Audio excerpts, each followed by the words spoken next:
I would like to introduce our two speakers. Let's see, and then we'll go ahead and get started.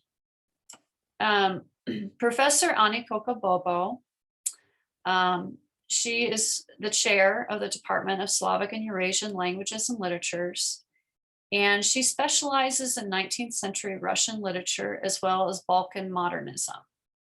In addition to working on individual authors like Tolstoy, Dostoevsky, Pushkin, Andreyk, and Kadar, I hope I pronounced that correct. In her research, she has also explored larger theoretical problems like representations of violence and the body in literature, as well as the political significance of aesthetic styles and genres. She also applied for a US Russia Foundation grant and has a new program to teach, to offer Russian language to high schoolers for free. And it's an exciting new program. So if you enjoy the workshop and your students enjoy Breaking Stalin's Nose or some of the other Russian literature that we have on our list, and your students are interested in taking that, taking Russian, if they're in high school, I can connect you with Professor Kokobobo and we can offer that to your high schoolers.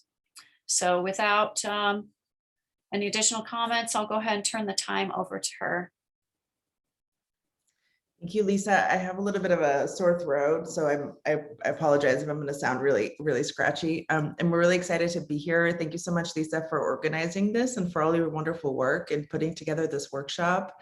You know, Lisa, before I start on my presentation on Breaking Stalin's Nose, I'll just say really quickly that you know, we do have this project that we're starting. We're doing a little webinar this spring, just with a set of speakers about why Russia matters. Rather than having an extended event, we have sort of, you know, 3 shorter events, mostly just to inspire students and parents and make them aware of what we're doing. And then all of next year, beginning in August, we will teach Russian for free through KU. It's the same course that we teach here. It's a little more, you know, we have 2 different versions of it. One is the full course, one is a smaller course. We'll do the smaller course. And I threw my contact information in the chat. So please do get in touch if you think you have interested students. And we'll keep kind of getting the word out as the spring goes on. But anyway, let me now turn to Breaking Stalin's Nose. And I'm going to, Lisa, can you make me a co-host by any chance so I can share my screen? Sure. Go ahead and do that. This is quite the book. I confess I read it for the first time last night. And it was just this sort of immersive, fast experience. So I am? Okay. You're yes, you're a co-host. Thank you. Awesome. You're welcome. I will, let's see if I can do present mode. Okay, so,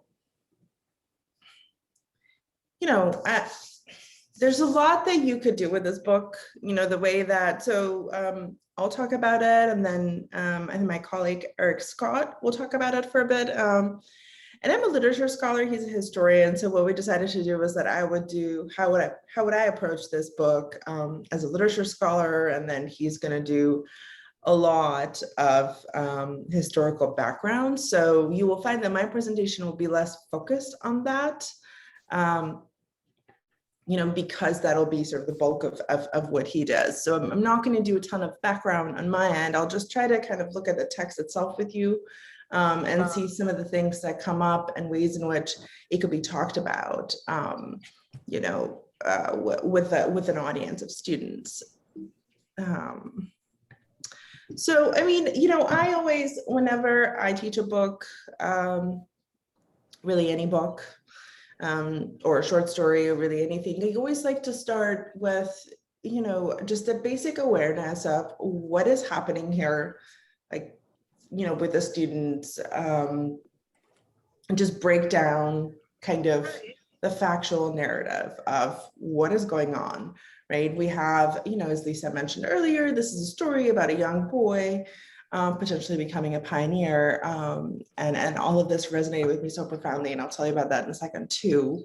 And then, we have, his father is suddenly arrested one night because things like this happen in this world. I mean, this is a very, I said I wasn't going to talk about the background as much, but this is a police state, right? And there's a sense of precariousness that spreads throughout. Anyone can disappear at any moment. And so, he becomes kind of a social outcast overnight, right? Remember, the father was supposed to show up and witness his becoming a pioneer. And then all of a sudden it's, little by little, he's trying to sort of preserve this mirage of being the good boy, of being from a family that isn't ostracized. And then, we see in school that image breakdown. And he's basically orphaned. Right. I mean, but literally orphaned, right? With the aunt not really being present, and being homeless, is thrown out of the communal apartment. So you can see how quickly one's fortunes can twist and turn in this book, in a way that is really terrifyingly quick. One goes from having a status, having an identity, being someone, to being absolutely nothing in a very short amount of time. And then, we have the incident with Stalin's nose, which I want to speculate about later, about why that happens and why that's an important point in the book. And then a lot of fallout for that. And eventually the boy ends, there's a lot in between, but, eventually it becomes a moment of, do I accept this world? Do I live in this world, or do I step out? And really, there is no way to step out, but there's a way to sort of remove oneself from the centers of power, which initially I think the boy is very much beholden to. So that is kind of like the basic what of what we have here. And I always like to start with that. And then here, I thought I'd start with this too. Those of you who know me at all know that this is a picture of me from 1988. And maybe 1989, I have to be sure. And the reason I put that in there is because this book, as a child, having grown up in communist Albania, not the Soviet Union, but spoke to me so profoundly from that experience.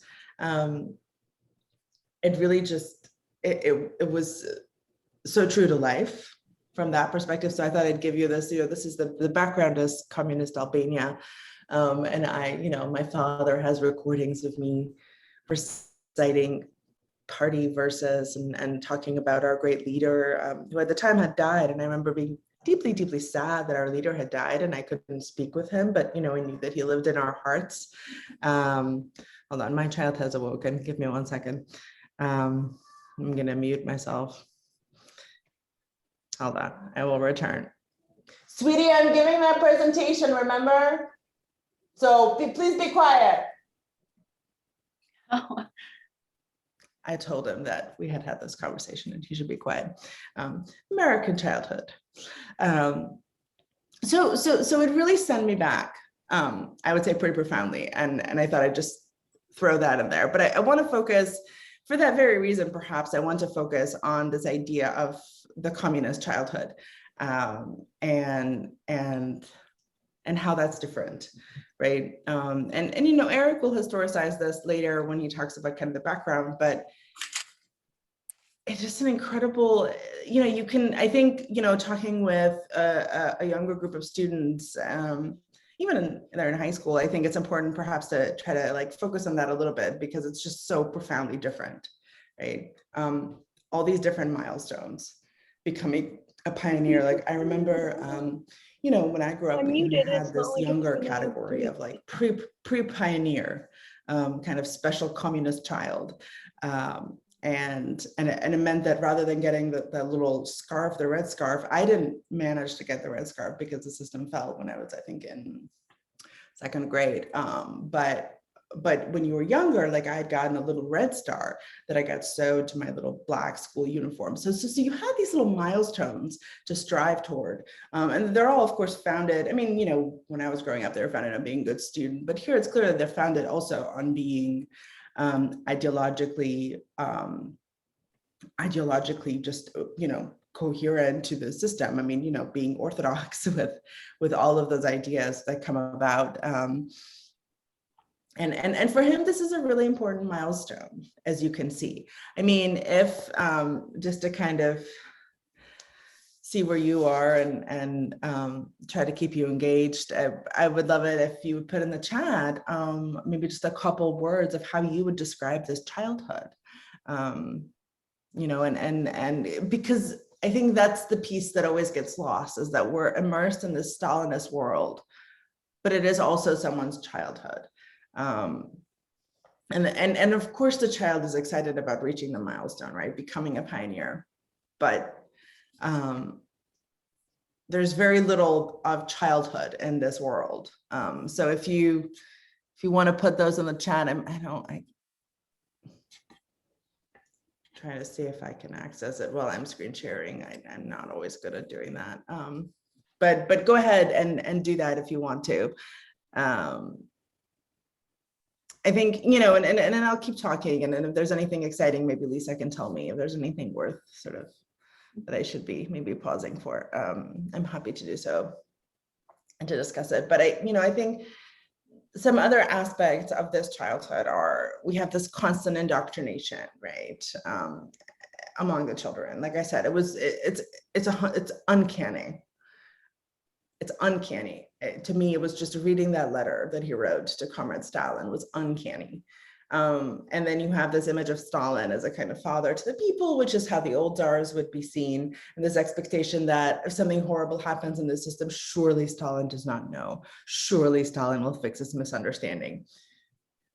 The system would not exist if Stalin didn't agree with it, obviously, right? But you have this sort of idea, this positive image, this hero, this Stalin, if you will.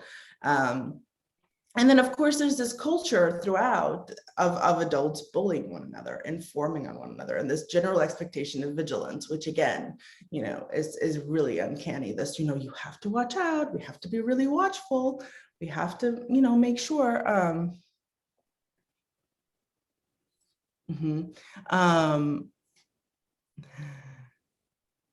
Yeah, it's not about learning how to ride a bike. Exactly. It's a different set of milestones, right? I will say, as a sidebar, probably one of my more exciting experiences as an adult was to go to Disney World, because we never had anything like that. And it was just this like, oh my God, but here it's a very different world, right? There's this constant like expectation. You have to be vigilant. You have to keep an eye out, children and adults. And so everyone, is denouncing one another among the adults. And we even know that potentially, and I don't know if this was apparent, but potentially even the father denounced the mother, which, is not what is said to the boy, but it's a sense of like, she died, probably killed by the system because the father denounced her, she was American. So this culture of profound mistrust, and again, people just being at each other's mercy and often denouncing one another because they want a better room for themselves, right? And then this culture, this is how this childhood is situated on this culture. And then you can see that outside world is replicated among the children. And this too, for me, was uncanny, because I remember being 5 or 6 and going into the playground and being told, so-and-so is now our leader and we will follow her. No, we're not. What do you mean? There's this sense of like the replication of that kind of totalitarian, or at least police state within the level of the school and children. Because you have all these adults that are extremely, are trying to prove their loyalty to the system, but then that culture is, I think the replication of the culture among the children is what is probably one of the more disturbing things about the book. And you see them bullying one another, you see them turning on one another and denouncing one another. You have the young Jewish boy okay, go ahead. You have the young Jewish boy, his family, is repressed. We had sort of well-known repressions of Jews around this time, Jewish doctors and all kinds of things. going on, a lot of anti-Semitism in the Soviet Union, of course. And then you have Vovka, whose father has been, so you have these kind of second-class citizens among the children too, because of the background, because, you know, your background is what determines your social standing, your political, you know, the stain on your, you know, on your biography. I mean, it's this idea of the biography is again, another really familiar narrative to me, growing up in that culture. And then the general sense that fortunes can really shift very quickly, and there is no one to protect the children. I want to talk a little bit on this next slide about absences, but I think, you know, this is a book about missing parts, but it is not just about the missing nose, right? There is the missing mother. Eventually there's the missing father. There's no house, there's no home really, eventually. There's no family members that are there to support them. There is also missing any kindness, and any kind of positive reinforcement. So I think, you know, one good exercise is to consider what is missing here, right? I think childhood itself is ultimately missing. I think, you know, friends are missing, peers, you know, close, supportive, anything. And I think just to get potentially an American young adult to look at this world and see what are some of the things that are precious to you, that define your childhood, or, you know, defined your childhood or defined your life right now, that are not there. And I think, to me, the thing that is so just like, I find that teacher, oh, I find her so disturbing, because it's just like there is not a single adult in this child's life that is supportive. And you can see him situating people in places where there are absences. So, you know, he tries to think of her as kind and supportive because he needs someone to be kind and supportive, because he has no mother and his father has been arrested. And she isn't that, right? And kind of like he puts Stalin in this place in this pedestal of potentially, you know, hero worship. But he isn't that, right? He doesn't care. So I think that might be sort of one way to kind of approach the text. And then this kind of brings me to my last kind of section that I wanted to talk about, which is why break Stalin's nose. It is a kind of brilliant device, I think, in many ways. So there's a number of reasons why. And you can, and again, if you want to, you can answer in the chat why you think this happens in the book. You know, I think the book starts with Stalin being idealized, right? And the breaking, and so there's a lot that is sort of encompassed around the breaking of the nose. First of all, you've got this ridiculous witch hunt, right? And I think the best way to sort of illustrate the absurdity of the world and how easily someone can disappear is through an absurd event like this, right? Which is that he's got his little staff and by accident he breaks the nose of a statue. And again, this is something that could very easily happen in a normal childhood, but that here is this incredible political event of, you know, oh my God. Like, it is this taboo moment, and the result is this incredible witch hunt that results, which, you know, it shows the true colors, I think, of a number of people at the school. So it's a helpful device in that way. And then you have children kind of turning against each other, adults turning on children, adults turning against one another, children denouncing adults that have been, you know, terrible to them. So it's a kind of, I think it's a helpful plot device in that sense, but it also just, you know, really exposes the way that the system works, and how easily someone could be punished or go down as a result of, you know, something like this happening. It's also, I think, probably one of the only ways for the young boy to, you know, if we're going to speculate on the reasons, it's also one of the only ways for the boy to have somewhat of a dialogue with Stalin. We see him try to, he has these fantasies that Stalin just doesn't know, and he wants to go and, tell him everything and throw himself at him and ask for his help. But, he goes to the Kremlin and he's, cast aside. So, the breaking of the nose, creates this kind of plot device where he can kind of have a conversation with Stalin. But it's not the actual Stalin, right? It's the nose. And the nose is a little bit of a kind of distorted version of Stalin, of course, but that sounds very much Stalin-like, but it allows for this idol to fall, I think, in a way, through bad behavior, through the noses telling him that he has to denounce his father. It allows for that, earlier hero worship to somehow just pass in a way for this kind of, for Stalin to become a fallen idol. And I think the only way for that to happen is through this proxy, through this displacement into this nose figure. It also, of course, it has really important allusion. It alludes to an earlier story, which is Nikolai Gogol's The Nose, and that's a 19th century story. And that is basically the story of a man's nose taking over his life, becoming this alter ego and being this kind of perfect little social double that takes over his life, and no one seems to notice, and it's this kind of absurd, and they have this absurd struggle with each other at various points. My cat is wild.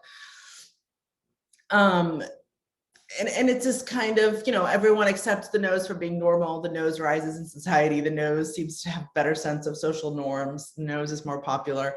And it ultimately is this profound social critique of, some of the absurd things that go into rising in society, and one's identity sort of very easily being erased without warning. And I think here, of course, that is happening at a larger scale, because the boy goes from being sort of the leading pioneer to potentially just a social pariah in this world.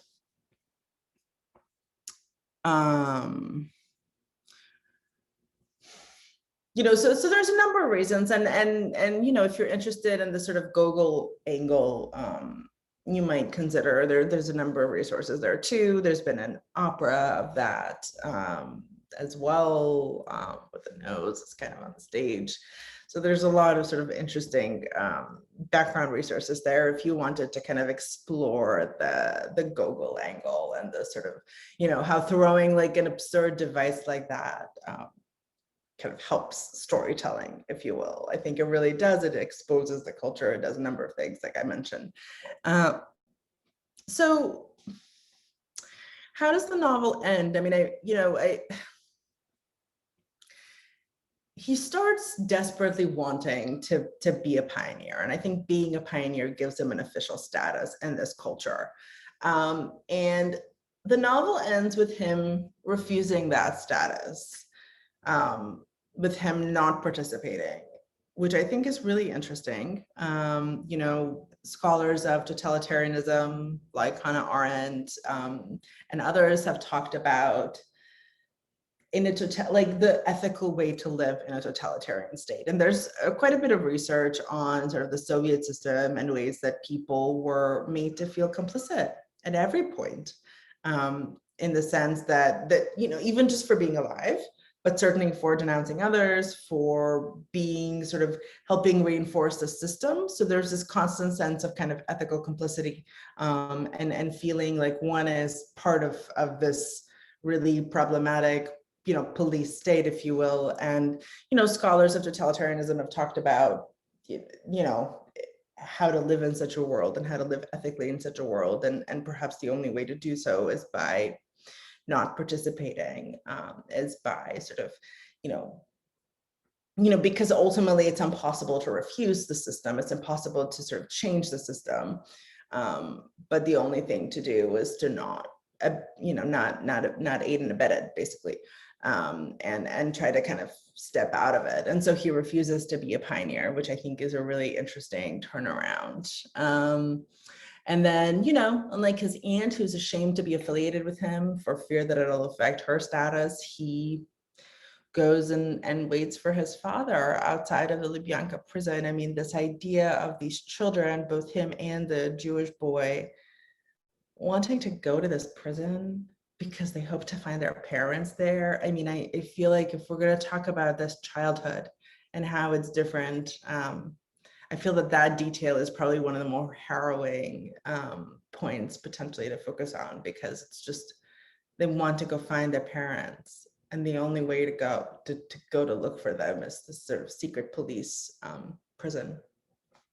And then this, you know, the line, which is a very sort of common phenomenon in Soviet life, both during this period, but, you know, I think ongoing, but it is a kind of this long line. Famous poet, Anna Akhmatova, writes about standing in line, waiting to visit her son outside the prison, and, you know, sort of the sense of moral mission that she found from the people standing with her and saying, well, I will tell the story. I will tell the story of us standing here in front of these closed doors, waiting to see our people, waiting to give them food or clothing or something. You know, and the woman says, we'll stand here for 3 days, probably. But I think what's also interesting is that in this line, he seems to run into a woman, and they kind of have a little bit of a what, you know, another Russian writer, Fyodor Dostoevsky, calls an accidental family moment. People coming together in really difficult circumstances and acting as each other's family, not because of biological connection, but because of circumstance. And so she has her child is missing, just like his parents are missing. And she says, I have an empty cot and you have nothing. And so they, you know, the kind of, this is probably the first moment of generosity that this child receives in this entire book, right? And it's just this surreal, unexpected thing, but that happens. And that's how, and that's how the book ends, I think, on a positive note. And I'm going to stop sharing there. But I think I'm at 9. I think that's kind of my allotted time, Lisa. So I will end there, and I'm not going to take questions now, right? I will take questions after. Is that how that works? Okay. Sure. Thank you so much. It was really helpful when you shared your experience growing up in Albania as well. And it is a really neat novel because you really get a sense, even a person that hasn't experienced that firsthand can get a really good sense, as well as your students, of what it was like to grow up in that time period and the tremendous challenges that people had to overcome. I will now introduce our next speaker, Professor Eric Scott. He is a professor of history, Russian history at the University of Kansas. He's also the director of our Center for Russian, East European, and Eurasian Studies. And in his research, he explores migration and diaspora within and beyond the borders of Russia and Eurasia.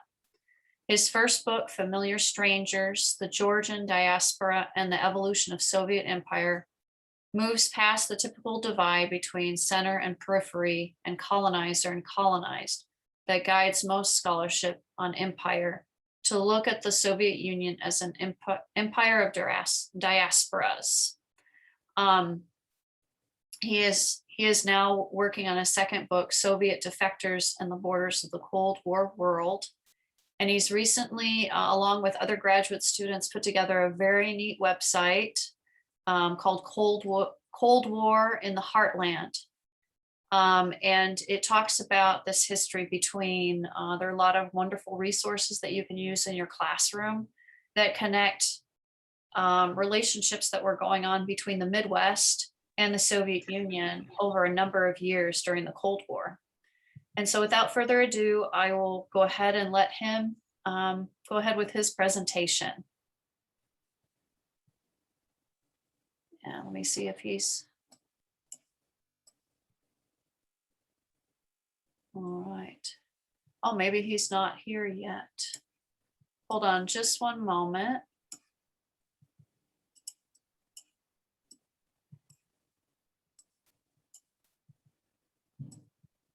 Ani, while we're waiting for Professor Scott, do you want to go ahead and take questions? If anyone has questions for Dr. Kokobobo? I'm happy to.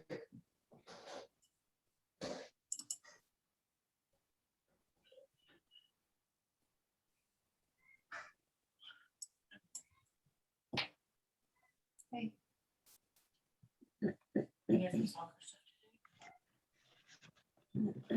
Oh my God, it's like my child is so loud and my Doing a cat is so workshop loud. right now for the day.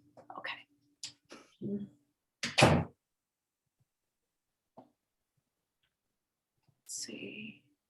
I mean, I didn't have a chance to really like give you much opportunity to, I like to have my classes very sort of discussion based, and this setting is not great for that, but I'm just, I would love to know even just what struck you all about this book. Oh my God, my cat is, my child is going out and my cat wants to go out.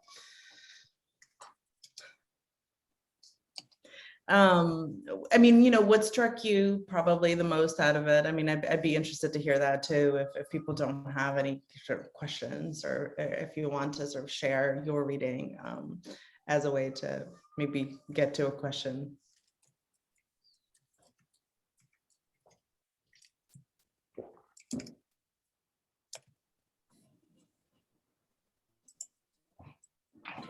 Oh, I think Eric's here now too. Yes, wait. Yeah, I see. So there's a question from Danielle about the fall of the Berlin Wall. You know, Danielle, it affected my childhood pretty profoundly, actually, because I'm trying to think. I was about 7 when that happened, and I just finished first grade. And you know, the system continued like in my country until 91. So, but it was this like incredible moment of, okay, change is coming. And so what that meant was that change was coming locally for us. So my parents were, you know, were out in demonstrations. There was another political party that was started. And so they were out with these other political activists. And at some point, one of the statues, one of the major statues of ours, or dictator, was torn down, and it was just this sort of momentum, and women laying in front of tanks, and just being like, stop, just stop. You have to stop. If you know, you're either going to be willing to engage in sort of incredible violence, or you will stop. The system has to collapse. And I think eventually our president at the time resigned, but there were just a lot of sort of, you know, Albania, I think, was probably one of the on the later end, but you could see like there was a fall of the Berlin Wall, and then there's like what's happening in Romania, and all these different pieces kind of like dominoes falling. And then suddenly there's just hope and possibility after years of people just living in fear and knowing, because, you know, Albania was so small that it could be very easily controlled, I think. And you know, just that sense of hope and possibility, and suddenly maybe things can, but I think I remember childhood as being, certainly later childhood, probably like around the age that he's in during the book, as just a very just chaotic time. A lot of, you know, I think communism was, you know, terrible, but there were facilities, and there were nice spaces, and there were playgrounds, and then all of a sudden, you know, oh no, this is someone's land that the state has appropriated. And I think with that private property sort of emerging, suddenly all the public places we were playing and being were gone, and a lot of chaos. Not a very child-friendly time either, right? And then suddenly a lot of food shortages, just a lot of instability, I think, and dangers, like people, and also like in Albania, people immigrated en masse. It was just, you know, everyone wanted to be somewhere else. And I mean, I don't think we left right away. I left in 97, but and I was lucky to come here. A lot of people were just going closer and occupying embassies of foreign countries to try to go to get political asylum, to leave. Yeah, and then we have a question from Jana about, yeah, I am also really taken by that aunt. She was one of my least, I mean, you know, I was probably more, I focused on the teacher, because we're all teachers here, right? And then I just, you know, this teacher who should be protecting these children, but the aunt, oh my God, right? It is a profound failure on her part, both because she's letting down her brother, because I assume the mother's family is in America. So there's a really like severe limitation on the amount of people who could be there to step up for him. And then, you know, that they're just really kind of browbeaten by her husband and then really focusing on her own. And I mean, I think there is the sense of like the collective we that's being constantly touted, but really people are just like, it's like a dog-eat-dog kind of world. It's a very sort of egoistic kind of life philosophy, or, you know, if you want to get ahead, you want your family to survive, well, you got to denounce this other guy because it's you or him, right? It's like, you have this room or he has this room and you've got 3 children, so surely you can come up with something to denounce him over.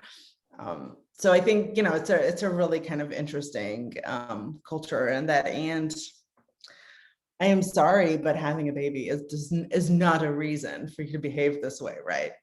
If anything, this is when you show some moral fiber, you know, this is when you really show, you set a moral example for your child. It looks to me like Eric is here now. And so I will probably stop there and let him talk, and then, you know, so that he has a little time for Q&A too, Lisa. Okay, that Does that sound sounds, good? that sounds great. Professor Scott, we already introduced you and we're glad you're here, and we'll just turn the time right over to you. Great, thank you, Lisa, and thank you all for sharing your Saturday with us. I know that, you know, it's a sunny day, and so spending it, you know, delving deep into the Stalinist past may not be the, you know, the most obvious choice, but I really think this book, you know, speaks to a lot of issues and that are enduring ones, and I'm really thankful for the U.S. Russia Foundation for supporting this project. I'm thankful for my fellow presenters like Annie Kokobobo and Nathan Wood, who are also going to be sharing their knowledge with you. And I wanted to share my own perspective on breaking Stalin's nose, and really put it in a historical context. I'm, in addition to being the director of CREES, I'm also a specialist in Soviet history, and I've written books on Stalin and his circle, and on the Soviet evolution of the Soviet Union. And so I wanted to, you know, go back a bit and look at, you know, at the world that Sasha was growing up in. And, you know, this book is so powerful because it's from a child's perspective. But I want to sort of take a step back and look at what that world looked like. And so I'll share my screen now, and I want to talk particularly about how historians understand the Stalinist terror. Because I think, you know, if you go over this class, you know, go over this book with your students, you know, I have my daughter read it. She's 10. She also was very troubled by this teacher who's you know, not only not protecting her students, but she's like at the vanguard of attacking them. But also, I mean, I think, you know, there's a broader context that I think your students, whatever their age, might ask about, because there's a lot in the book, and there's a lot in Stalinist terror that doesn't make sense if we look at it from a purely rational perspective. And so what I want to do is really contextualize, you know, what was going on, why it was happening, what the ideological factors were, what the sort of the machinery of the Soviet state that these people are caught up in, what that looked like, and how historians have made sense of this time of great tragedy. So I'll share my screen now. And I hope everyone can see that. If you want to give me a thumbs up. Yeah, okay. So this is really, I decided to open with this slide because I think, you know, what is so striking about this period is that this was a time when there was a wave of purges, imprisonment, executions. It's known as the Great Terror among historians. But as the book shows, people were genuinely surprised when their lives were engulfed by the terror. And many of the people caught up in it were firm believers in Joseph Stalin, the Soviet leader's version of communism. And I think this is really an important point to remember, is that, that Sasha's father is helping implement the terror before he's caught up in it. His mother is a fervent believer. She's an American, but she's sort of a fervent believer in the Soviet experiment. And Sasha too is a believer in this, right? Until he sees another side. And so, I open with these two images because this sort of contrasts the time period. On the one hand, on the left, you have this really, sort of the portrayal of the time of, of people living in it as this time of excitement and celebration. The famous quote from Stalin of the period was not actually a quote about enemies or about dangers, but it was about this phrase of that life was becoming better, life was becoming more cheerful. That's what it says below this image of people dancing, the sort of the multi-ethnic tapestry there of Soviet people dancing in front of the Bolshoi Theater, with Stalin's portrait on hanging from one side of the Bolshoi Theater looking on. But then it's also this time of mass incarceration in the Gulag. And so historians really sort of struggle with this contradictory period, and also how the Soviet project that was ostensibly designed to create a utopia free of poverty, of hunger, of class, of gender discrimination, of racism, of imperialism, how this ended in terror. And so that's what I really want to look at today. So there's this contrasting experience of the same period, and this book does a great job of telling the story of the terror from the perspective of someone who is caught up in it. But what the author doesn't address, and what I actually think makes the period even more chilling, is it wasn't just a time of show trials and executions and accusations. In the class, like, every single song is like a marching song, and there's sort of this militancy. That militancy was there, but it coexisted again with this sort of very festive public culture. And so on the left, you see the billboard for the main movie that was shown in 1938 when the purges were underway, was this kind of musical comedy called Volga Volga, that you can go and you can watch on YouTube. It's sort of a slapstick musical comedy that shows the construction of a canal. It does not mention that this canal was built by prisoners in the Gulag. But this is really sort of what's so jarring about this period, is that if you weren't caught up in the terror, you wouldn't necessarily know what was happening, and you kind of had the sense that great things were happening in the country, and you didn't see this darker side of it necessarily. So there was a sort of sense that the Soviet Union was beset by foreign enemies, that there was this rush to industrialize, rush to collectivize agriculture, search for internal enemies. But there was also this sense of musical comedy. There was new apartments being constructed for workers. There were stores opening with consumer goods that hadn't been available, and so it's this time of contrast. On the right, I show a prison yard from the same period, and you can see in that picture, this was designed by a woman who was imprisoned in this time period. You can see people really, the way they're dressed, how they've been taken in to prison from sort of from work. Some of them have been summoned by the police in the middle of the night. Some of them have sort of come in for what they think is a routine questioning, and then are trapped in the system. And so this is really the contrast and time tension of the period. Stalinism was a whole system. It was not just about one person, and it was really it was really a time of rapid growth and development and a remaking of society.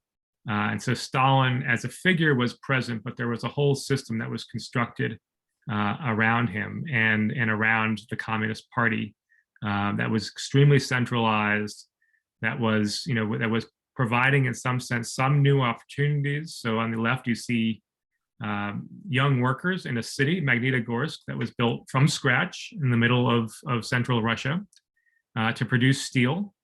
And workers were brought there. They were educated for the first time. There was mass literacy campaigns. There was an expansion of the educational system.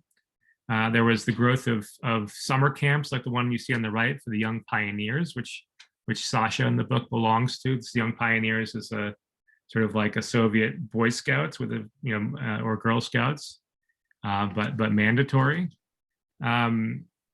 And so you have all this development of sort of the state being present in people's lives in new ways, and it's creating opportunities that weren't there for predominantly rural peasant society. But the ideological goals of the Communist Party are sort of instilled everywhere, from the school to the workplace to these lessons. And Stalin is sort of seen as the embodiment of this ideology. So whatever he says is sort of considered the orthodox doctrine of what it means to be communist, even if what he's saying is very different than what many other people at the time thought communism was. And so this is sort of setting the stage for the terror, is the pervasiveness of this ideology in all aspects of life, but not necessarily immediately experienced as terror, but experienced as a sort of revolutionary change in society. So now that we set the stage, I want to sort of talk about what the terror looked like and why historians think it happened. And so first, I call it a new kind of terror because I think, there's a longer term history of terror in the Soviet Union. The Bolsheviks came to power in 1917 in the revolution, and a very violent civil war followed, in which there was terror used as an official policy to terrorize the population by both the Bolsheviks and their opponents. As the Soviet Union was established in the 1920s, you had the creation of the secret police. You had the establishment of camps to house so-called opponents of the revolution. So people who were outspoken against the Soviet Union, or people who were members of groups that were not considered welcome in the Soviet Union, like former aristocrats or former priests or former merchants. But you never had terror used against members of the Communist Party itself. And so this is what's different about the late 30s, is people who are, sort of really buying into the system are caught up in the terror, right? Like these are real firm believers in the system. These are not ideological opponents. And you see that in Breaking Stalin's Nose. The party itself is kind of an unusual organization. The impression that many people have is that everyone in the Soviet Union belonged to the Communist Party, but in fact, it was always considered an elite organization. So it was no more than 10% of the population belonged. It was, almost considered like this elite priesthood that only the most dedicated and disciplined and ideologically devoted communists could belong to. So the party does periodically go through and expel people before the purges, before the terror, but they're simply dismissed, right, as opportunists or as ideological deviants. They're not sent to camps, and so this is really what's different than what happens before. But you do have sort of all this stuff is set up, right? Like you have this very ideologically sort of dedicated party. You have the camp, sort of beginnings of the camps. You have the secret police, which is sort of known by many different abbreviations in this period, the NKVD, or the People's Commissariat of Internal Affairs, which combines both the regular police and the secret police. So there's sort of this major police organization that's centralized, and so you have all the groundwork is laid. And so the way historians generally think it happened was that you had this process initiated by Stalin, but then spreading out in widening circles of arrests and execution. So Stalin, beginning in the late 30s, begins to tell his subordinates that there are segments of the population that he thinks are suspicious. There are people in the party inside the very height of the party that are trying to undermine it. And so he's saying, you need to find these people, you need to arrest them. And the way this happens, because this is a bureaucracy, is that there are basically quotas that are set. Like, we need to identify, there are 10%, about 10% of the party members are disloyal. Let's find them. These groups of people, like, we need to have 100,000 arrests by the end of the month to clean up this problem. And so these quotas kind of come down from on high, and then people below Stalin and his circle really are also afraid of being caught up, and so they begin to expand this, and so it really sort of snowballs outward. And so you have this, like, on the one hand, this real bureaucratic rigor to it, like where Stalin is signing off on lists of names, and everyone's sort of going through the paperwork, but it's also kind of random because it's just spreading and ballooning and spreading. And so a lot depends on the interplay between the center and sort of local officials. While there's sort of, there's a randomness, some people are caught up, some people are spared. Generally speaking, the people that are caught up are people who are older party members, so people who joined the party early on, the so-called old Bolshevik guard, people who had traveled abroad, people who had relatives abroad, people who were themselves foreigners, people who were members of certain ethnic groups in the Soviet Union. The Soviet Union was a very diverse place ethnically, so it was not just Russians. There were lots of different nationalities, and so nationalities that lived in the Soviet Union that had been born there, but had their ancestry linked to other states. So there was a large German population in the Soviet Union, which some of you might know about. There are a lot of, in Kansas itself, actually, there are a lot of Germans of sort of Russian origin. So Germans, people who are ethnically German, ethnically Polish, Finnish, Greek, ethnically Korean in the Russian Far East. They were considered disloyal because they were linked to states beyond the Soviet Union, even if they had never been there. And so they are also caught up in the purges. And it's just amazing how extensive is this how far this spreads. You have the head of the Red Army, who's considered a hero, is arrested, tortured, and confesses to being a foreign spy. You have more Soviet generals in the Red Army killed during the terror than killed during World War II. You have the wives and family members of some of Stalin's closest associates being arrested and put in camps. And so it spreads and spreads and spreads. It's kind of random, but I think what you see in this book, where Sasha's parents are kind of belong to two categories that are considered suspicious. The first, the mother is an American. The second, the father is a longtime Bolshevik Party member. You then had show trials. So you had the most prominent of those accused were put on trial publicly and blamed for any of the failings that the Soviet system was experienced. And there was a kind of a scapegoating quality to this. And you had some people who were who years before had been considered the top party officials, the top politicians in the Soviet Union, appearing, in these televised show trials, or they weren't televised, they were filmed and shown in movie theaters throughout the Soviet Union, confessing to these elaborate conspiracies, almost far-fetched conspiracies.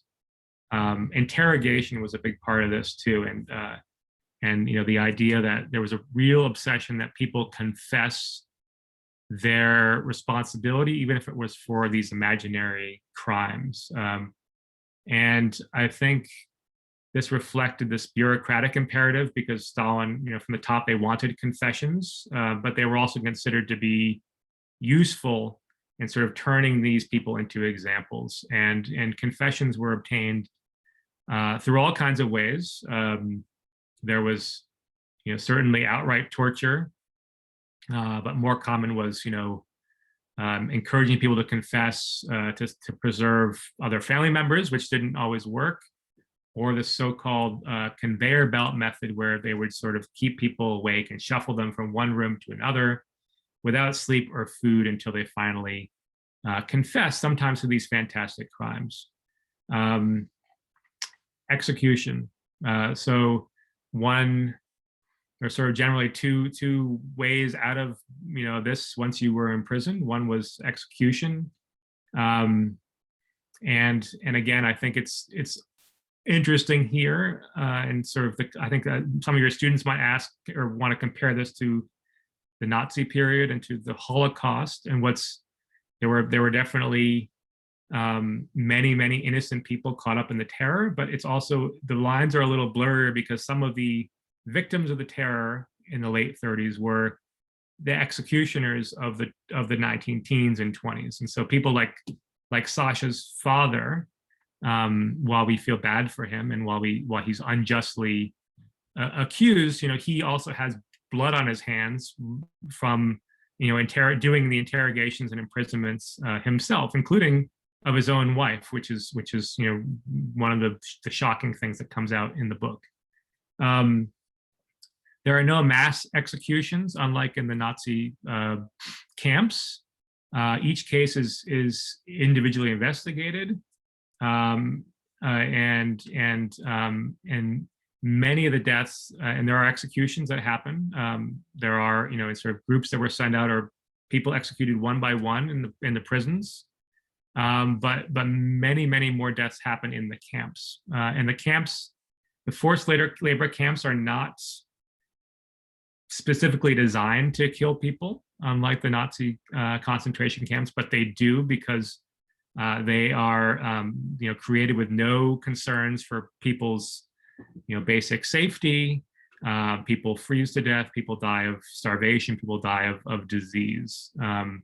And they do kind of resemble Nazi camps with their barbed wire fences and guard posts. So when does this end?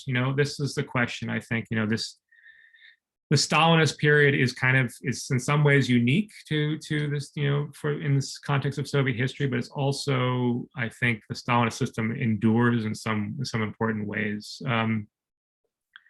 So generally, historians see a winding down in arrests by the late 1930s, where Stalin basically has eliminated most of his would-be political opponents, and many others have been arrested and executed.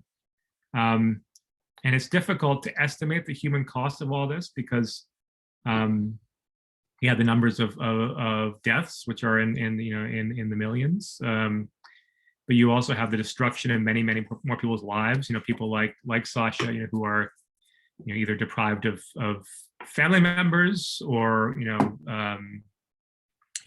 parents lose jobs. This, even though the arrests begin to wind down, and certainly after Stalin, there's the gulags begin to close, but there's a pervasive element of fear and insecurity that really continues on long after Stalin's death. People after the 30s really can't be sure that their friends, their coworkers, their neighbors, or even their family members can be trusted, because everyone is a potential informant. And that's the use of informants is like a big thing here, because on one hand, people can blame Stalin, but on the other hand, many people who were caught up in the purges were informed upon by people who heard them, either because those people were themselves afraid, or because, as you saw in the book, people feel like they can benefit by informing on people.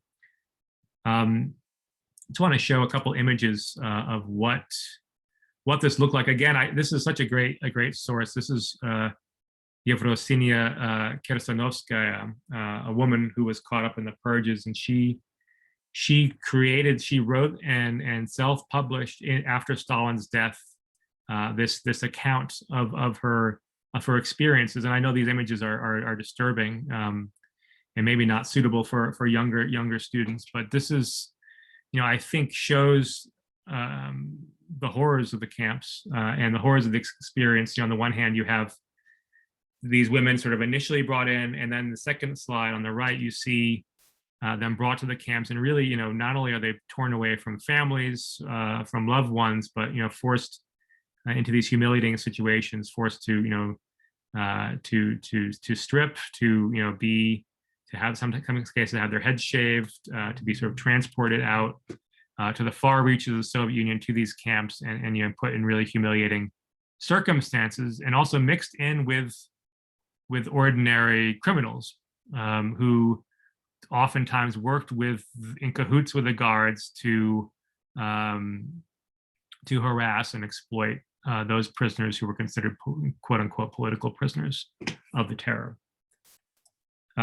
This memoir also shows these images of, really, the one on the left is really striking, because you can see just how, these gulags were built in often very, very remote parts of the Soviet Union, where there's very little around, very cold, very harsh conditions. And then on the right, you see a person, in the inside of a police station, and this image is particularly haunting, because the way many executions happened would be that someone would be taken out of a cell and sort of walked down a hall and shot from behind.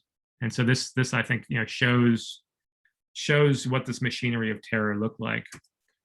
So how can we explain all of this? I think there's really four explanations that historians turn to, and there's an ideological explanation, a bureaucratic one, a sociological one, and a one that sort of focused on Stalin. And I think, and we sort of know this as teachers, right? There's oftentimes many causes, right? There's not like one explanation that explains everything, but these are sort of the four main ones, and some historians favor one over the other, or combine some of them, but these are the four big ones that I can think of.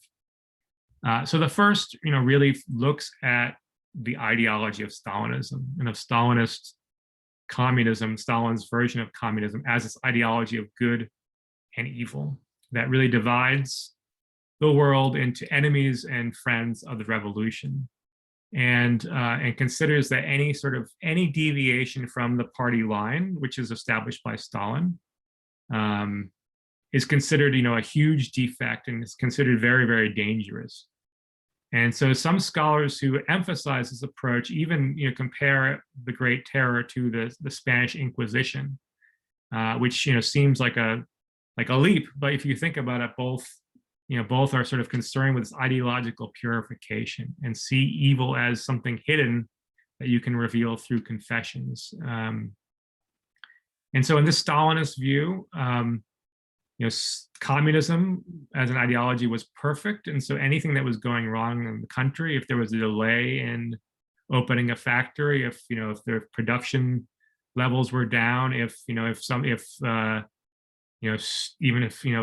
students were not meeting certain benchmarks for ideological development, the assumption was that that the problem was not with the system, the problem was with the person who is trying to undermine the system, and that that person would be found and arrested, and then this ideology could sort of achieve its goals. And so this kind of explains some of the scapegoating that happened, but it also it doesn't necessarily explain some of this terror which took place in secret, because there's a whole sort of element of this that's happening outside the public view, and so it's not not just about scapegoating. And so this, I think, leads us to this bureaucratic explanation, which is looks at this machinery of the Stalinist state as it was created. And as I mentioned, Stalin, in his circle, demand that enemies be found, and so local administrators are trying to meet the quotas for arrests and executions.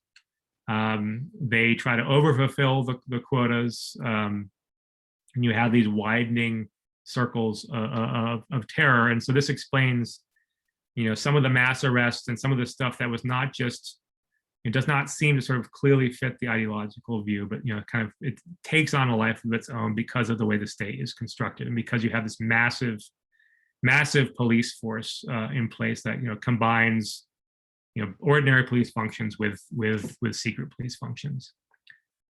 The third explanation is a sociological explanation, and you can kind of see this in Breaking Stalin's Nodes. You can see that if you read sort of between the lines here, Sasha and his parents, although they live in a communal apartment, and that part actually I find a little bit like, I think actually, as from a historical perspective, given the high-ranking position that Sasha's father has in the police, they would likely have their own apartment as a perk of that job. But they are kind of the old guard by the late 30s. So the mother was a foreign communist who came in the early days of the revolution, presumably. The father's been with the secret police for a long time. And so during the terror, what you have is a sort of upwardly mobile people who have joined the party in the 1930s, who have a much less complicated background because they're often not born outside the Soviet Union. They don't know any foreigners. They often come from a much more of a working class background, and they're educated in that Stalinist system, so they're not seen as carrying over any of the bad habits of the old regime. That you have, you could see this as almost like a turnover, a generational battle between these upwardly mobile, aspirational people in the party and the party's old guard. But this maybe is a little bit too rationalistic, and it doesn't really explain, if this is so rational, why on the eve of World War II, where the basically the entire military leadership of the Soviet Union executed in the purges. The final explanation, really rests on Stalin, Joseph Stalin, as a person. And the only person who's, of the old guard that is not consumed by the purges. He dies of natural causes in 1953. So he lives on for, almost another 2 decades after this. And he came from a unique background, from Georgia, from the sort of the outskirts of the empire, and very sort of hardened by the revolution, and also. Some people point to his personality and his psychology. He does, seem to relish. He does seem a very suspicious person. He does seem to relish the arrests of the relatives and spouse of his close associates. He sort of likes playing these cat and mouse games with people. And so the question is, if he's responsible, what motivates him? Some have suggested he suffered from a psychological disorder, which I actually don't find that convincing. I mean, in the sense that I think, it doesn't really, it seems to explain a lot, but doesn't really explain much. And I think, if you look at the ideology of the party, you can see, he really believes in this ideology so much that I think he's willing to sacrifice anything, including his own family, and including people he's close to achieve his goals.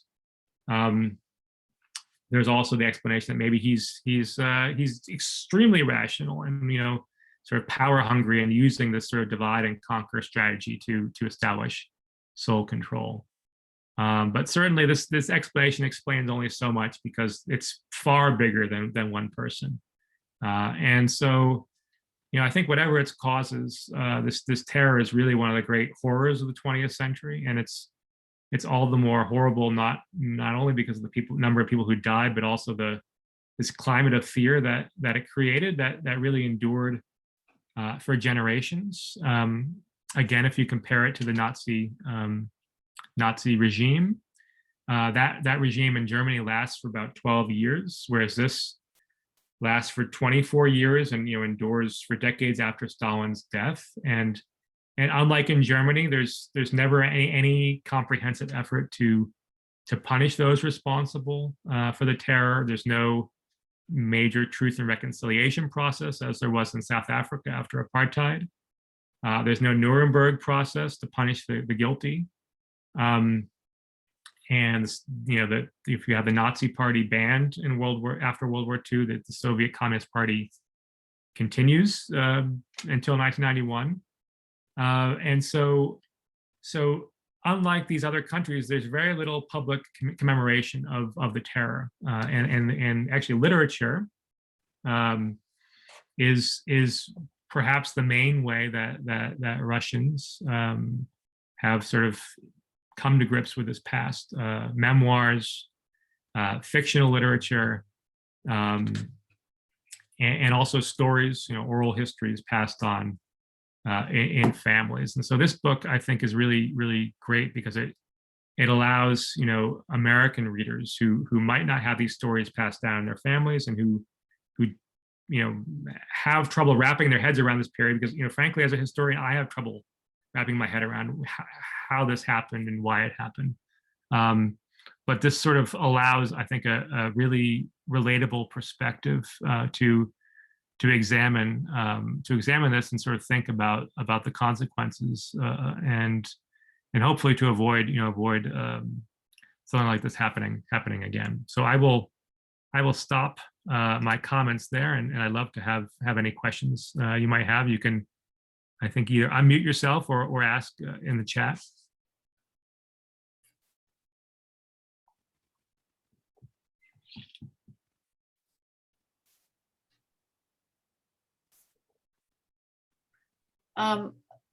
Professor Scott, along with with your presentation, which was very insightful, could you also share with the teachers the Cold War in the Heartland website and how they could use that as a resource with their students? Oh yeah. Thank you, Lisa, for the reminder. All right, if there are no questions now, I know I gave you a lot to sort of process. Let me give you something else. So I wanted to just mention, part of what I'm interested in, and what CREES is interested in is not just sort of researching these issues from a historical perspective or from political science perspective, but really, giving teachers resources based on this research that you can use in the classroom. And so this, I mentioned how we can sort of approach the Stalinist period. Another period that I work on is the Cold War. And that's a period that I think is even closer to the experiences of us in the Midwest and to students, even if they don't necessarily know it. And so I wanted to mention, I'm going to share in the chat right now, the link to a website that I think will be useful for your students. So the URL is in the chat, but I will just sort of give you a brief tour. This is another project that we're working on, and this one, if the sort of Breaking Stalin's Nose is set in a faraway place, and about almost 90 years ago. This is really one that's much more, I think, present focused and locally focused, and it's called The Cold War in the Heartland. And it's, I know the Cold War is a part of the curriculum, at least the high school level, and generally it's sort of taught as something that happens far away, whether it's the sort of the Cuban Missile Crisis or the Berlin Wall, or the war in Vietnam. And so what I wanted to do is really sort of bring home the ways that this conflict between the United States and Russia impacted everyday life here in the Midwest, and how it was in many ways, shaped many aspects of life in the region that we still encounter. And so the website is divided into different sections that sort of allow students to look at this interplay between this global conflict and what's happening here in the region. And the sections are sort of, you can use in different ways. So the first section, Documents, includes primary sources that you can use with your students to sort of explore the Cold War's impact. And the selection here, these are sources that are not available elsewhere. They're from local archives, so the Watkins Museum in downtown Lawrence, the Dole Institute archives here at the University of Kansas, other local family collections, and These show some really neat views into the Cold War's impact. There's a collection on debates over selling grain from Kansas to the Soviet Union, which were sort of, on the one hand, there was a lot of people sort of talking about how we shouldn't do that because this was going to, we shouldn't help a communist country. But on the other hand, there were farmers who became very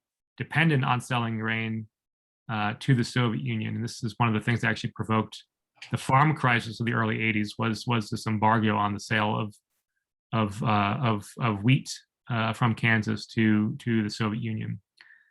The second section, landscapes, is a series of I call them case studies, to sort of look at the Cold War's impact on the local physical environment and cultural landscape. So there's a case study where one of my graduate students has gone out and found an abandoned missile silo outside Lawrence.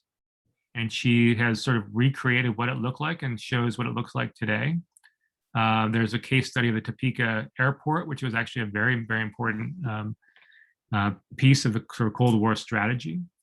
The third section is called memories, and these are oral histories gathered from people throughout the region about their experiences of the conflict.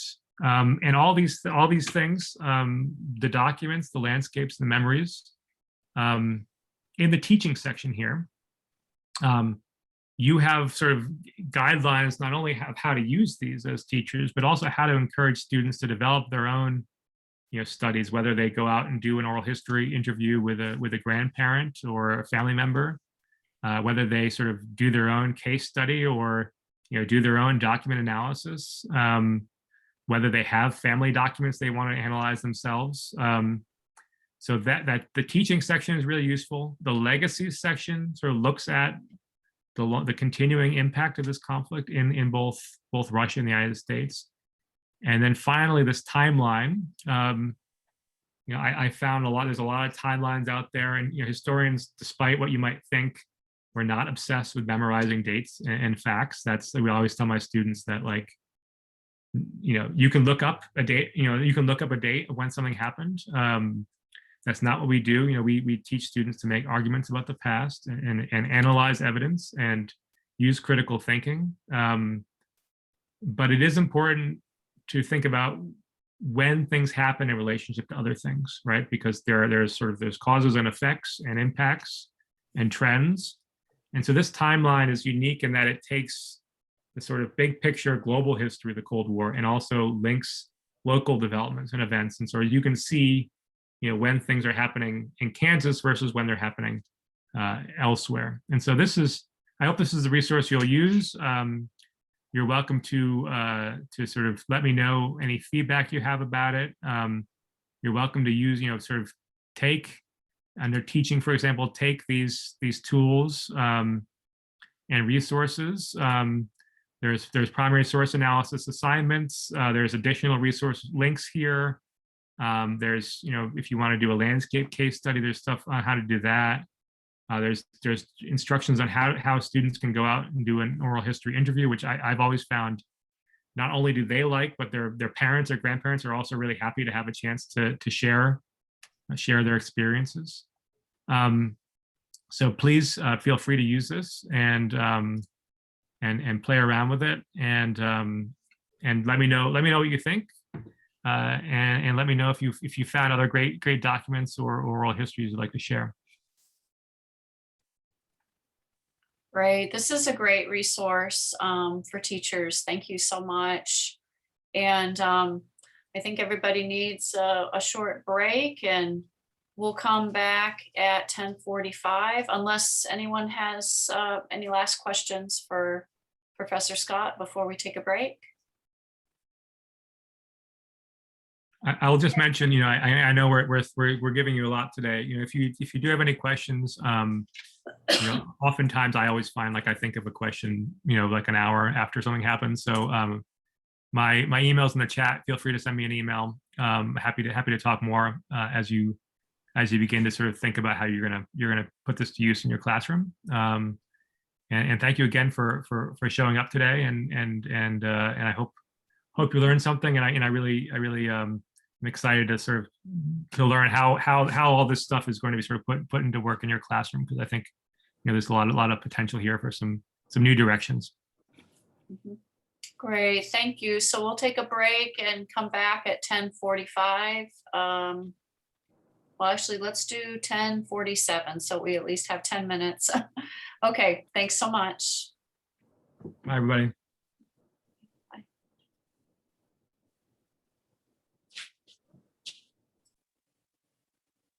Okay, we'll go ahead and get started. I just wanted to introduce Professor Nathan Wood.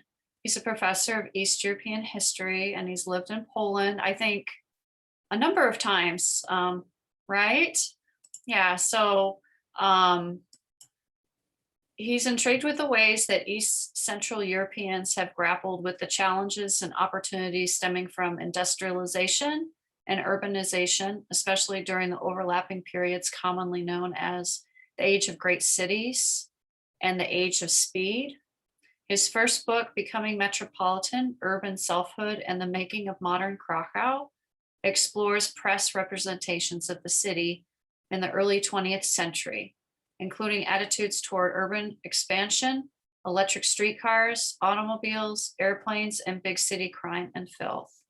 There's a lot more I could say, but he has graciously agreed to come and share some insights into the historical background of The Safest Lie, the second novel that I introduced this morning, and just give you some more information about what was going on in Poland during that time period to give some context to the novel. And I'll go ahead and turn the time over to him. Good morning, everyone. It's a pleasure to be here with you. I have a question for you. I'm curious how many of you are teaching this book to elementary school, middle school, or high school? So I just want to get a sense of the range. So how about elementary school? I see one hand. Okay, maybe middle school. Is there a chance of that? Okay, so okay, I'm seeing about 4 or 5, and high school, maybe 5 or 6. Okay. All right. So I think that the information I provide today, I mean, you're going to want to gauge yourself how best to calibrate it. I found the hardest thing for me in preparing was like, oh man, how do I teach this to elementary school students? But I think I'll give the bulk of my presentation as planned. And then you'll just want to think about ways to scale it back, because obviously we're talking about the Holocaust, and this is a really, really difficult topic. And I think one of the things that's so important for me as a scholar, I don't personally do research on the Holocaust. I've often told my students, I don't know that I have the emotional constitution to do that. I think it would be really, really hard for me. But I feel it's very important for me to teach it. And I hate to use this verb, but I almost enjoy teaching it just because I know that it's so important. And I think one of the big myths that we have about the Holocaust is that there's something so exceptional and so evil about it that it's outside of history. And I think that that's a mistake. I think we need to historicize it. I think we need to understand how things like this can happen. Okay, so I'm going to share my screen now and show you some slides and work through a presentation. If you have questions, please raise your hands or ask in the chat, or I hope we'll have a little bit of time afterwards as well to deal with any questions that you might have. Okay, so my goal today is just to try and contextualize The Safest Lie by helping us to understand the historical setting in which it takes place. And I have to say, I really enjoyed this book. I think it's really excellent. And I think historically speaking, Angela Cerrito does a fine job of putting it in the context, particularly from a child's point of view. Honestly, my biggest critique is with this cover. I don't know. I think that German soldier's kind of comical in a way, the way that the German soldiers depicted. And I actually think it's less likely that the little girl Anna would have had such dark hair and dark eyes, because being able to survive had to do often with being able to look like you could pass as Aryan. And so I find it really interesting that the artist chose to use these two stereotypes in the cover of the book. All right, one of the first things I think we need to understand is the setting in interwar Poland. This is a pretty diverse place. So I'm using fancy words here, ethno-linguistic and confessional diversity, but what I really mean is that people spoke lots of languages and attended different or sort of affiliated with different religions. You see that depending on how you ask the question, you get different figures. And this is really, really important for the context of this book. So you'll note here that if the survey asked people in this census survey what their nationality was, only 7.8% of the population declared Jewish, though if you look at religion, it's 10.5% of the population. And so what that means is that there were Jewish Poles who felt themselves to be by nationality Polish, even if their religion was Jewish. And over the period of the interwar Polish state, more Jewish Poles came to identify as such. So people like Anna's father, her parents spoke Polish. He was a carpenter. He worked with Jews and Poles in his business. And he would be what you would call kind of an acculturated Polish Jew. So there's quite a range. There would have been really Orthodox Jews who, by their appearance, by their dress, by their speaking Yiddish as their native language and speaking Polish with an accent, would have set them apart, made them sort of visibly and culturally different from Polish Gentiles, the Roman Catholics.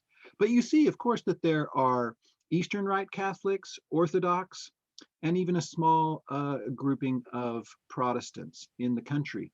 And that depending on the part of the country here, these numbers are different. So in the East, you have more of the Yiddish speakers. So this part of Poland was part of what was called the former Pale of Settlement, where under the Russian Empire, Jews were only allowed to live in a certain part of the Russian Empire. So this is where most of the world's Jews really live. And then Warsaw is the biggest city with Jewish population in the world at this time. I love this photograph. It's just fantastic. So this is a picture of an Orthodox Jew, but he's a modernizing Jew very much. I mean, he's very proud that he has his motorcycle with a sidecar and that he's driven it from Poland to Vienna. Now, those of you who teach elementary school children, do you notice anything about the handwriting here?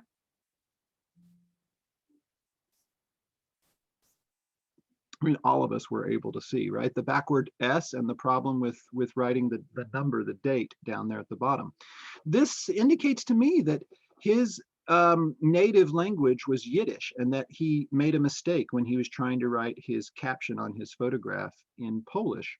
He made the S backwards, that he wasn't as confident in speaking Polish. So this photograph for me is beautiful because it's a wonderful depiction of this moment of somewhat incorporation, somewhat modernization, but also strong tradition. So one thing I think that has to be clear when you're thinking about this book is that the range of Polish Jews is really quite broad. There are some who are very acculturated. They may have converted to Christianity.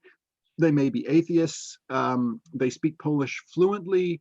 They are highly connected to Polish society. There are others who more in the East or in the poorer districts of some towns who live a more segregated life as more Orthodox Jews and are perhaps a little less connected. All right, another important thing we have to understand is this background for the war. And obviously the war begins because of Hitler and his German war aims. Now there's some concepts using German that might help us to grasp this. One is the idea of the Drang nach Osten, the drive to the east, and another is Lebensraum, or living space. And when you look at this map here, this is a German map in German, you see that historically there were German-speaking populations that lived in Eastern Europe. And after World War I, when the Treaty of Versailles gave parts of these German majority areas here and parts here to the Polish state, this obviously is something that German nationalists were really frustrated with. And I think most of us know that. We know that German nationalists were angry about Polish territories incorporating German minorities. But what I think a lot of us may not understand is that Hitler had this precedent where he was thinking about colonial powers like Great Britain and France, and he was also thinking about the United States as a great land empire, and he aspired to have a great land empire. He wanted to have space for Germans to spread and grow and be powerful, and he wanted resources from Eastern Europe. And because of the prevalence of this social Darwinist thinking, he had really horrific racist ideas about the people who lived in his way. And so when you're teaching this, it may be useful to think about the American spread across the West, the ways that indigenous populations were subjugated and exterminated by European Americans. And this notion of racism and racial superiority is not unique to Germans. And I think it's good for your students to be forced to confront the fact that one of the major things that's motivating Hitler and other nationalist Germans, really strident nationalist Germans, is this desire to become a great land empire, to have room for Germans to grow. And it's a desire that Hitler was taking very much from thinking about the American subjugation of the West, our so-called manifest destiny. And so Hitler very much wants the grain, the breadbasket of Ukraine, and he very much wants the oil, the petroleum, the natural gas resources of Galicia, this region in here. So I think that anti-Semitism and racism are a great way for us as teachers working through this book and setting it up, putting it in a context, to help our students understand that sadly, this isn't unique to Germany. Okay, so I really want to point that out. Okay, and then historically speaking, obviously what happens in the 1930s, we call this appeasement, right? When the West, in large part because they were so traumatized by the First World War, were sort of willing to let Hitler get away with Anschluss, which is the absorption of Austria. Think of The Sound of Music, right? And how Austria becomes part of Nazi Germany. And then the taking over of Bohemia and Moravia, and the West doesn't do anything about it. So Hitler is emboldened by this, and he thinks that he can expand his plan. And the next big place that he wants to go is into Poland. So another very important point for understanding the context of this book is that Poland in the Second World War is attacked from both sides. The Molotov-Ribbentrop Pact in August of 1939 has a secret clause in which Molotov, who is the foreign minister of the Soviet Union, and Ribbentrop, who's the foreign minister of Nazi Germany, agree that they will in effect divide Poland amongst themselves. And now that Hitler knows that the Soviet Union won't attack him if he tries to take Poland, it's like he feels like he's ready to go. And it's astonishing how quickly it happens. September 1st, 1939, less than 2 weeks later, the attack happens on Poland. And Hitler has these trumped up claims about, Polish Poles, committing atrocities, taking some radio tower, but it's all trumped up. And the attack happens. Poles have the 5th largest army in Europe at the time, and they fight very bravely, but they're outmatched. And of course, it's a surprise attack. And so really within 2 weeks, they've pretty much lost. But here's what makes it worse. On September 17th, the Soviet troops come in from the east. So now this state is being attacked from both sides. And you have these 2 huge armies, the German army and the Red Army. And there's a kind of an agreed upon space. And so the safest lie takes place, it begins in Warsaw. So this is under the German area of control. Warsaw falls on September 27th of that year. Now, the general gouvernement, or the government general, is a holding pen for German Jews and eventually an extermination site for European Jewry. But this is one more point. I'm going to really pound this point home throughout my presentation. This is not apparent that this is going to happen at the beginning. And in fact, conditions at the very beginning are worse for the Polish elite than they are for the Jews. And this might come as a surprise to a lot of us. But the Polish intelligentsia, university professors, engineers, civil servants, educated people, they actually are under much greater threat when the Germans advance. Meanwhile, the Soviets do a very similar sort of thing. Infamously, they round up some 4,000 plus reserve officers. And if you think of someone who's in the Army Reserve in this period, it tends to be the educated elite. And they eventually exterminate them at Katyn, at this killing site. I'll talk more about that later. There is immediately a strong Polish resistance to try to fight off the dual occupation that they face, both from the German army and from the Red Army. Okay, so now I want to drill down a little bit in looking at the German occupation of Poland. So parts of it are taken immediately into the German Reich. So those primarily areas that had belonged to Germany before the First World War are the so-called incorporated territories. And in those spaces, some Poles are kicked out, and so too are the Jews. The general government is the former Polish territory that's ruled by General Hans Frank from the castle in Krakow, the city that I've written a book about.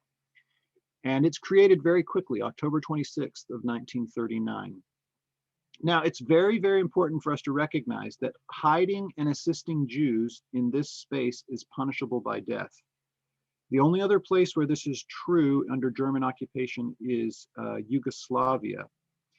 So a lot of times we forget that conditions in, say, Anne Frank's former Holland or in France are not exactly the same. Here, it's explicitly the case that you're punished by death if you hide or assist Jews. So the safest lie is set in this space. All right, take a breath here. Gradualism. What do I mean by gradualism? One of the tricks that we have in studying the past, one of the problems, that's the word I mean to use, one of the problems we have in studying the past is that we know the outcome. Okay, I want to repeat that. We know the outcome. And so too often we tell a story in which we say, how did we get to the outcome? And that kind of story is using a term from philosophy apt to be teleological, which means that it inevitably arrives at the conclusion. It's like a foregone conclusion. And one of the biggest skills I think historians have to cultivate is an ability to understand the contingency and the context of the period that they study. And what this means is that we know that something called the Holocaust is going to happen. But the word the Holocaust doesn't even become commonly used until the 1950s, the middle of the 50s, early 60s even. So there isn't a concept that people have of the Holocaust, while what we call the Holocaust is happening. This unfolds gradually, and it explains how it's able to happen, because people don't believe that it's happening while it's happening. And much of it is happening in secrecy, and much of it is happening in ways that obfuscate what's happening. And so even though Hitler in Mein Kampf very early on says he wants to get rid of Jews, no one knows quite what that means or how that would happen. So we need to understand this notion of gradualism. Prior to the war, Germany's Jewish problem was really small, less than 1% of its population, even when they incorporate Austria. And now suddenly, the majority of Europe's Jews are under German control. And this is going to get even more pronounced when Hitler stabs Stalin in the back, metaphorically speaking, by undertaking the Operation Barbarossa and attacking the Soviet Union. So at first, Germans are, they humiliate Jews. They make them mark their stores with the Star of David. They have to wear the armband with the Star of David. They have to doff their hat. They have to sort of humble themselves to Germans in the streets. But at the very beginning, there's not any notion of this mass extermination. The next big step is the ghettos.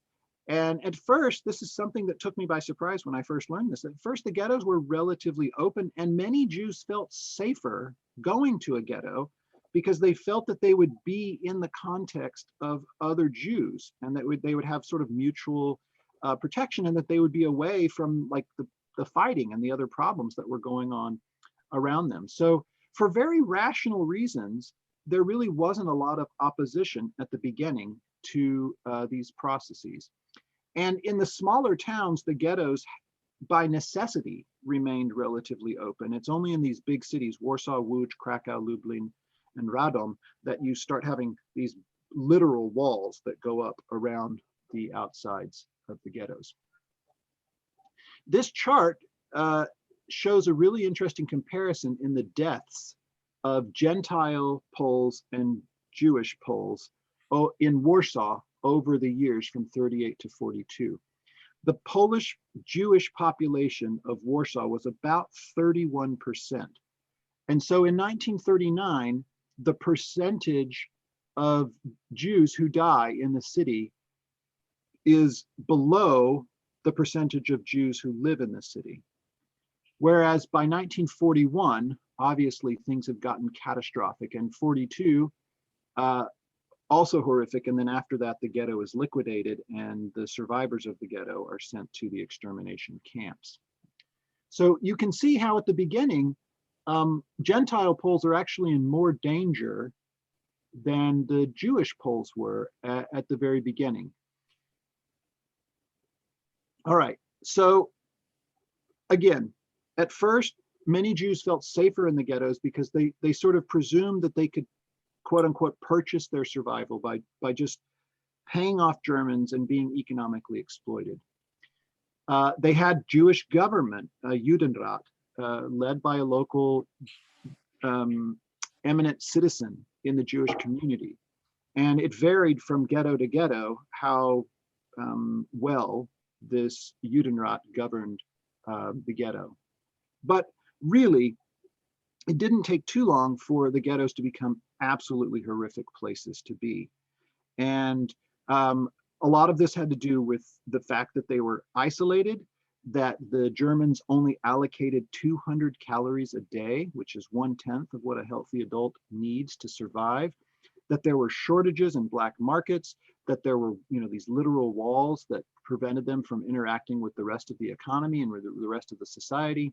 Communicable diseases, especially typhoid, which is spread by lice, body lice, became really, really problematic. And of course, just the horror of the slow death by starvation and sickness that occurred in the ghettos. And to compound those matters, the smaller ghettos tended to be liquidated, and those Jews were sent to the larger ghettos, and Jews from throughout Europe were sent. So for example, Czech Jews were often sent to the Łódź ghetto, in German Lippmannstadt ghetto. So now they're even, the problems of overpopulation and crowding are even worse. And of course, this is by design. The Germans think it's perfectly fine that Jews are dying in the ghettos. So you think in the book of Anna's family living with boarders whom they do not know, and they haven't really gotten to know, and her parents always sacrificing their food for her and insisting that she take their portion, that she eat their food. Okay, and then in the middle of 1941, Germany extends its attack, and with the Operation Barbarossa attacks the Soviet Union. So what this meant was that now the Holocaust changes, like this final solution changes in its tone and tenor. It's not possible to create ghettos as the German army is advancing across these Soviet territories. And so the Holocaust that a lot of us may not have learned about in school, but that actually killed many more Jews, was much more direct than we're used to. We often have Auschwitz as our stereotype, what we think of as the Holocaust. And the reason we think of that is that because some people actually survived Auschwitz, which was both a concentration camp and a death camp. Birkenau next door was a death camp, an extermination camp. What happens in Eastern Europe, the eastern parts, is just that the local Jews are rounded up, brought to the edge of town, dig a big ditch, and they're shot and killed. So this sort of immediate execution as the German armies move through, and these reserve police battalions come in and do the mass murder of Jews. Meanwhile, back in the Warsaw Ghetto, in 1943, the Ghetto Uprising occurs when the Jews in the ghetto understand what's going on, and they revolt. And it's crushed by the Nazis, and then the surviving people in the ghetto are shipped out and sent to extermination camps. And there are really tragic stories. One of them that's quite moving and may fit with your teaching is the story of Janusz Korczak, Korczak, who was himself he could have left the ghetto. He was a famous educator, but he chose to go with the children in his orphanage to the extermination camps. And there's a beautiful movie about this. There are books about this. You could look up stories about that if you wanted a supplemental story. So here is a picture of people being escorted from the Warsaw Ghetto. And you can see the smoke and destruction of the Ghetto Uprising in the background. All right, what a gruesome topic. I'm so sorry that we're thinking about this today. But I really feel it's important to help students to understand this. So this space here in between Germany and then including parts of the Soviet Union is what the Yale historian Timothy Snyder has called the Bloodlands. And it's the space where 14 million civilians, not soldiers, but civilians, perish in the 1930s and 40s due to Hitler and Stalin's policies. So you have the extermination camps of the final solution, and then you also have killing sites where Stalin is also killing people en masse, including those Polish reserve officers in Katyn. So to underscore my point, I would say in historiography, there's this debate, this idea of the intentionalist versus the functionalist. And I fall very much more on the functionalist side of the debate. I understand that there is some intention from Hitler and other Nazis to somehow have a solution for the Jews. But well into 1942, Goebbels is writing in his diary about the chance of sending Jews to Madagascar. And people at the time still believed that maybe the final solution for European Jewry would be just a mass exodus to send them out of Europe. And even Goebbels entertains that idea in 1942, even though the deliberate killing had already begun. But this is a really, really important point here. The final solution really is put into place in 1941. So by March of 1942, 75% of the victims of the Holocaust are still alive. And by February of 1943, the proportions are reversed. So that is far and away the worst year. And that is precisely when the German armies are moving across in Operation Barbarossa. And then the ghettos become cleared, and the people in those ghettos are sent to these industrial killing sites for the so-called final solution. And one of the questions that anyone who thinks about this topic has to ask is, well, so how did non-Jewish Poles and others react to what was going on? What did they know? Did they help? Did they fight? Did they try to protect Jews? And I think we need to understand that this is a context in which very few people could do much to help the Jews, because the Jews had already been isolated into the ghettos. And to harbor or assist a Jew was punishable by death. So this makes it very, very tricky. But I think we also have to understand that some people did collaborate or did help in the rounding up of Jews, but their agency was also limited. They didn't have a lot of options or alternatives themselves. So I think we could see that the civilians in this war are caught between the lion, the bear, and the asp. I take this verse from the Hebrew Bible, or from the Christian Old Testament, in Amos 5:19, which reads, "As if a man did flee from a lion, and a bear met him, or went into the house and leaned his hand on the wall, and a serpent bit him." And you have this sense that people in this space were caught between two totalitarian armies and their neighbors, their ethnic neighbors, who in the context of this violence might turn on them. Lisa, how am I doing on time? Do I have a little bit of time left? I don't. You could take 5 more minutes. 5 more minutes. Thank you. Okay. So I wanted to close by thinking about the factors that enabled Anna's survival, while also understanding the context that meant that so many of her other fellow Jews did not. So 1, Anna spoke Polish. She's from a family that was connected to Polish culture. One of the themes that runs through the book is this quotation of a poem. She doesn't know the author of the poet, but her father would say this poem by a Polish poet from the 19th century, Ansich. And the book has the poem in the back. You can see the poem in the back. She's young. This is also another major factor in determining her survival. And she's also female. And forgive me, dear colleagues here, but I'm going to say something that's a little bit crude, but I think it's important for helping us to understand survival in this war. And one of the, in my opinion, one of the worst things about this, people's survival, as I tell my students, came down to papers and penises, meaning your identity paper was all important. And you don't get to decide your identity. It's what's in the booklet. It's what you're declared. And depending on if you're Jewish or Armenian or Polish or Ukrainian, that makes a difference on whether or not you live or die. And for men, of course, if they're circumcised to indicate their sort of being devout Jews, that also is a giveaway. And so Anna's survival, I think, is more likely because she's young, because she speaks Polish, and because she's female.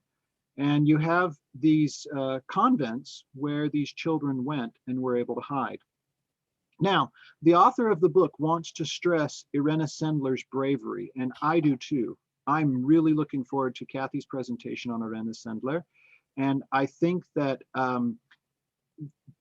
we cannot downplay how important it is that there were brave individuals like Irena Sendler who made a deliberate choice to try and save these children from the ghetto, to smuggle them out and to find places for them. We have to recognize, however, that Sendler's behavior is unusual. It takes a special kind of personality to just see a problem and be brave enough to confront it. I think Sendler also does this because she was a social worker. She was already working in this line of work before the war, and she had contacts, she had a network. And then a really, really, really important point that we may not understand is that there is a well-organized network of the Polish underground, the Home Army, Żegota, which is a committee for saving Polish Jews, that funnels money from the West, from other sources, to these families, like the family that's taking care of Anna near the end of the book, that helps to pay for the care of these children in the convent where Anna hides for some time. And whenever she goes from one place to another, it's always with the Polish underground, this committed group that's working in opposition to the Germans at huge risk, huge personal risk to themselves. One of the ways that you might be able to understand the context beyond my lecture is a source that I used a lot myself, and that's Jarek Piekalkiewicz. This is my former colleague. I mean, he's a retired emeritus professor here, 94 years old, who himself was part of the Polish underground and survived being a captive of the Germans after the Warsaw Rising in 1944, escaped 3 times from the Nazis, and has an amazing life experience. And he's recently published a book called Dance of Death about Polish efforts to save Jews during the Holocaust. And it's a really excellent book. I would say chapters 2 and 3 are really good. And then some of the later chapters, 6 and 7, would be really useful for you if this is a project that you want to do at a more developed level, perhaps, middle school or high school, for teaching on this topic. And I recently interviewed him about his book, and you could watch that YouTube interview sponsored by KU CREES with the hyperlinks here below. So Lisa, my intention is to make this slideshow available to these participants today, so that you could click on these hyperlinks as you wish, and you could come back to this if you want to get more information from it. Okay, super. Yeah, so that is the end of my sort of formal presentation part. And if people have questions or follow up, we can either talk now, or if we're out of time, please do send me a note, and I'd be happy to work with you. Mm-hmm. And Professor Wood, do you mind just letting your email address, just in case teachers want to reach out to you about Yeah, you bet. that resource, especially for Jarek? Yeah, Jarek is an amazing man, and he's one of the last surviving Polish resistance fighters, escaping 3 times, just amazing. And his whole family was involved in the resistance. So thank you so much, Professor Wood. Does anyone have any questions they would like to ask?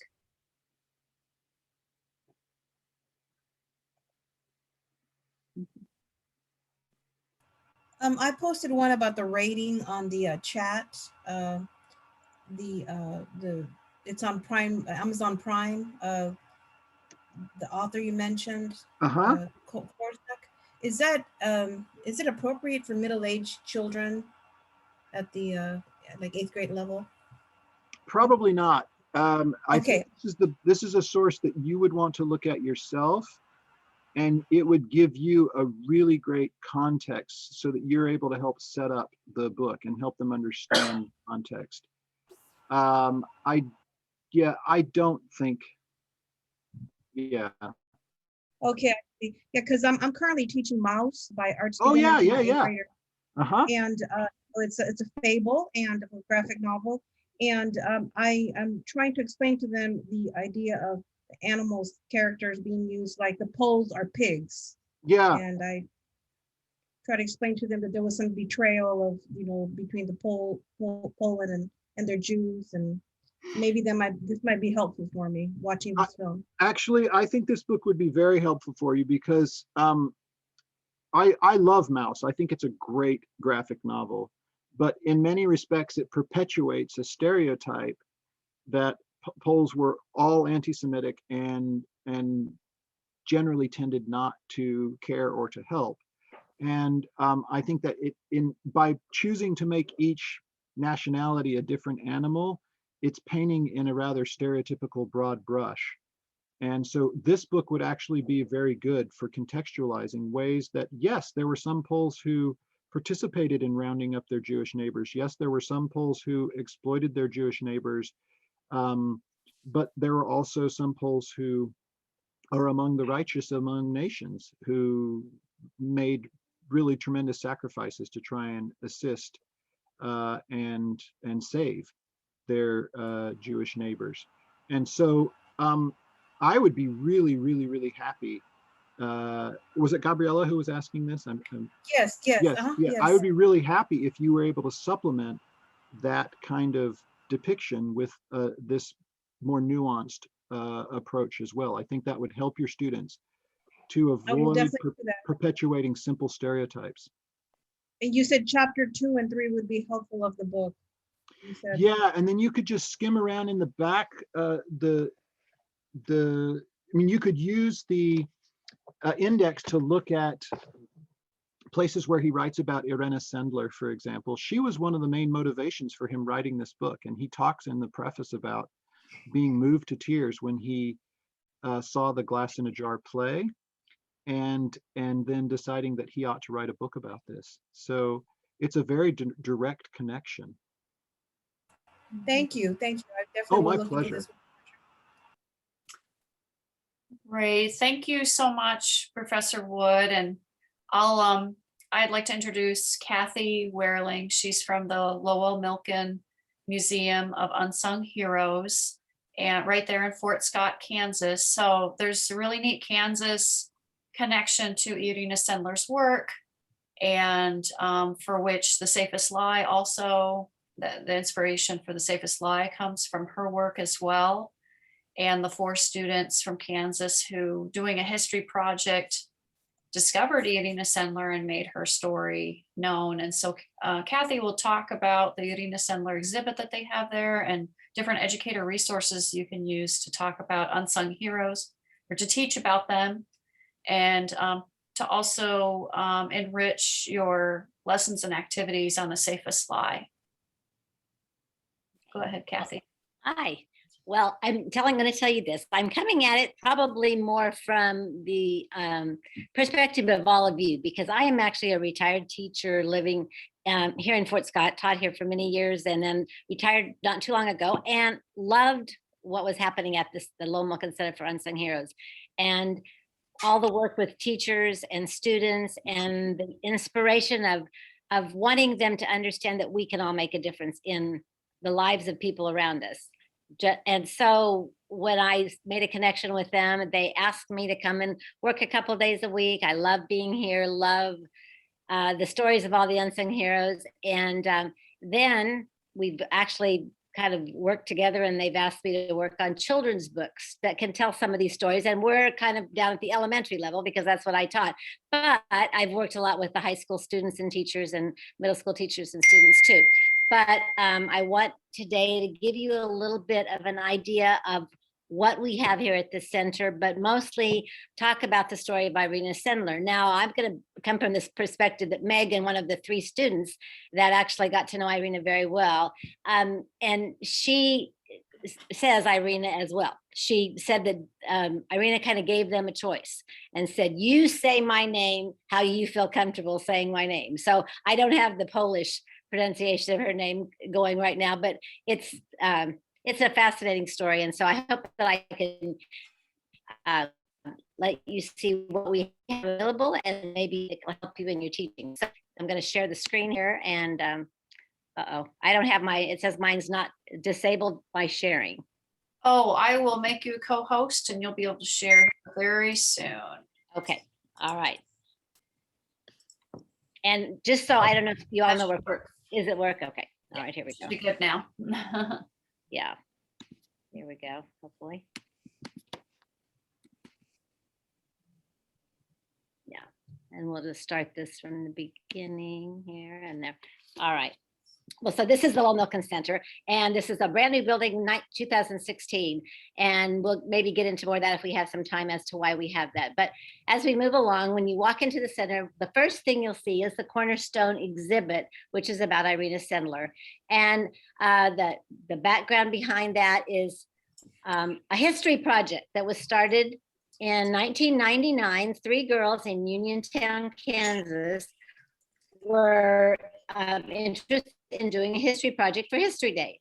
Their teacher, Mr. Norm Kennard, who is the director of our center now, but was an outstanding teacher, said, well, you know, I want you to work on finding an unsung hero in history and not someone that we all read about in the history books. So he always collected boxes of clippings from different time periods of history. And they said, we're really interested in World War II, particularly the Holocaust. And he said, here's a box of clippings. Well, we'll find out what they discovered as we go along. This just shows you the main feature of the exhibit, and Life in a Jar is the name they gave to their project. And we'll discuss that a little bit more as we go. But these are the 3 students. And Megan is the one down on the right. She's now our program director, and the teacher, Norm Kennard, is our executive director. But they're the ones that found these this box of clippings, and they came upon this one from U.S. News and World Report about a woman that had supposedly rescued 2,500 Jewish children from the Warsaw Ghetto. And they're like, how? Who is this, Mr. Kennard? And he said, you know, you're going to have to find this out. He says, I don't know either. And they said, well, it's odd because Oskar Schindler has a movie, and here we've never even heard of her. And he said, well, let's begin working. And so they started investigating, and very little information. They found, at the time, of course, the internet was not as prevalent as it is today, but they found one hit that mentioned her name, and they were able to confirm the story through the Jewish Foundation in New York, which she actually had been recognized by the Foundation for the Righteous, but she was not well known. And there are many reasons for that too, that go along with what Professor Wood had to say. But the girls decided, well, we're going for this. And so they worked hard, and they actually thought, okay, we're going to see more about her family. Maybe we can actually find out more information. So they started looking for her grave and had a lot of contacts through Poland. And the word came back, she is not dead. She is still alive, living in Poland in her 90s. And so the girls were so excited, wrote a letter, and not really knowing what to expect, they proceeded on with their play based on the information they had of Irena's story, seeing what more they could find. And they get a 7-page letter back from Irena explaining what her life had been like, what had happened. But most importantly, she called them her dear and beloved girls, because at the time her son had passed away. She was living pretty much in poverty and anonymity. She suffered a lot during the war. She had a lot of health issues and felt like these girls had been put in her life at the very time she needed them most. And so this bond began. And so we're going to hear her story now. Irena was actually born to a doctor and his wife, and loving, kind parents.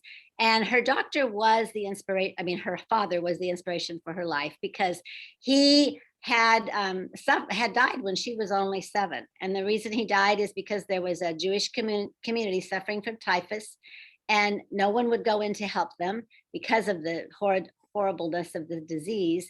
And he said, I cannot stand to see them suffering. Well, as he went in, of course, he ended up contracting the disease and passed away when she was 7. But the mantra he left her with for her life, if you see someone drowning, you must jump in to save them, whether you can swim or not. And that basically is what she took as the mantra for her life from that point on.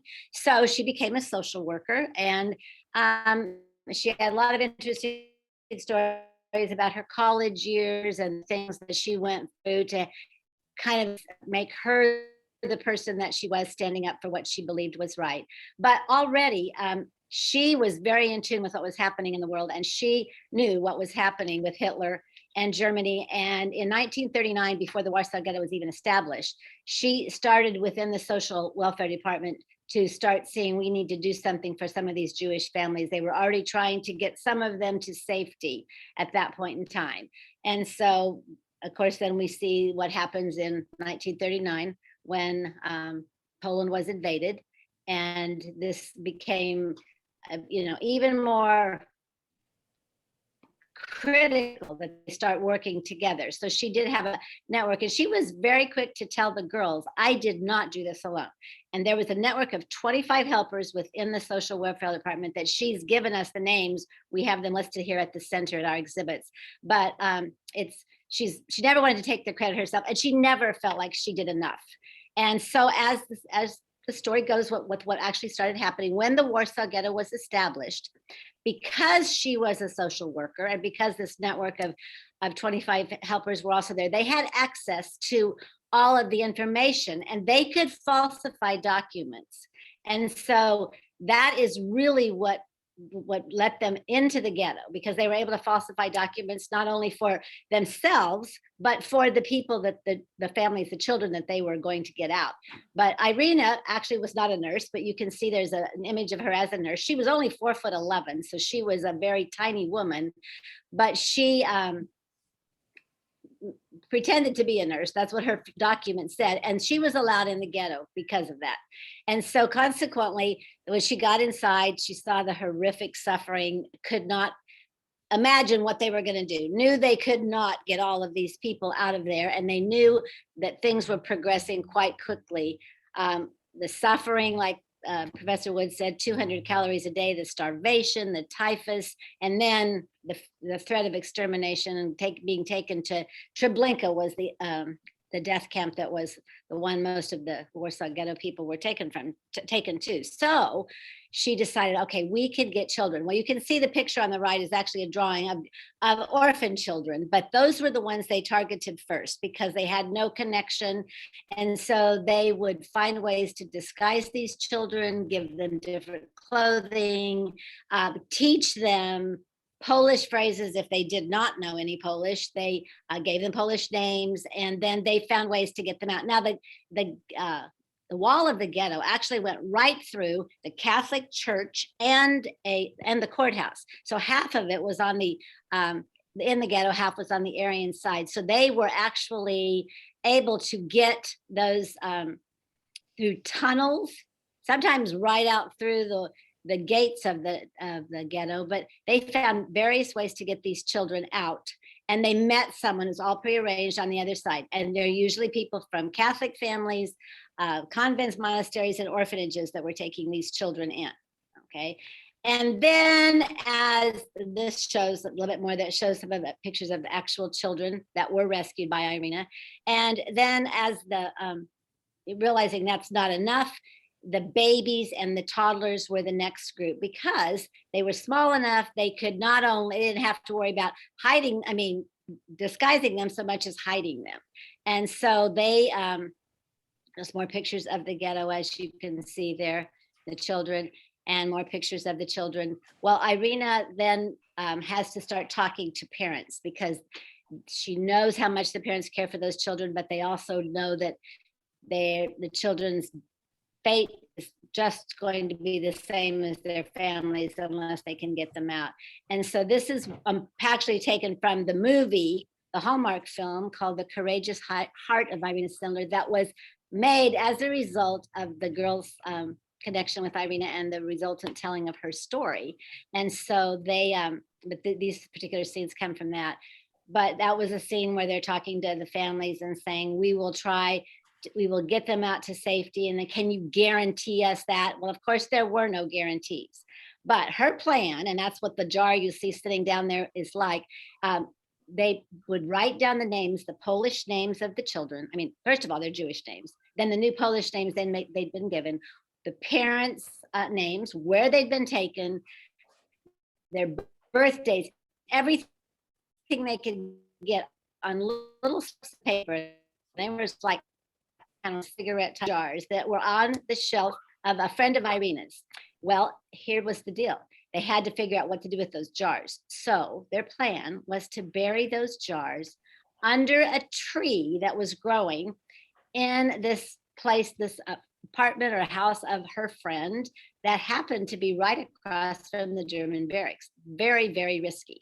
But the other part of it was that this tree was an apple tree. It was a kind of a mashed apple, not the kind we think of you pull off the tree and eat. But because no one at that time, whether it was Polish people or the Germans, were cutting down food sources, they might cut every other tree down for building and for firewood, but not the food sources.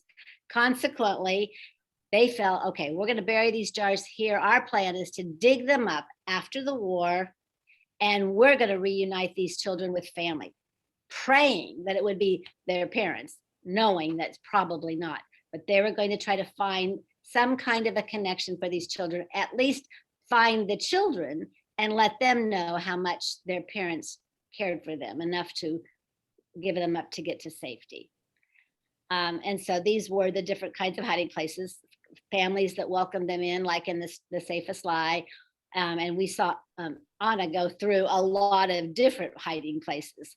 She was at an orphanage and she was at a convent. So we know that there were lots of ways that these children were hidden, and they oftentimes had to move them too. And as Professor Wood said, the network of Jagoda was very supportive of them for sure. And Irena became a part of that network as well.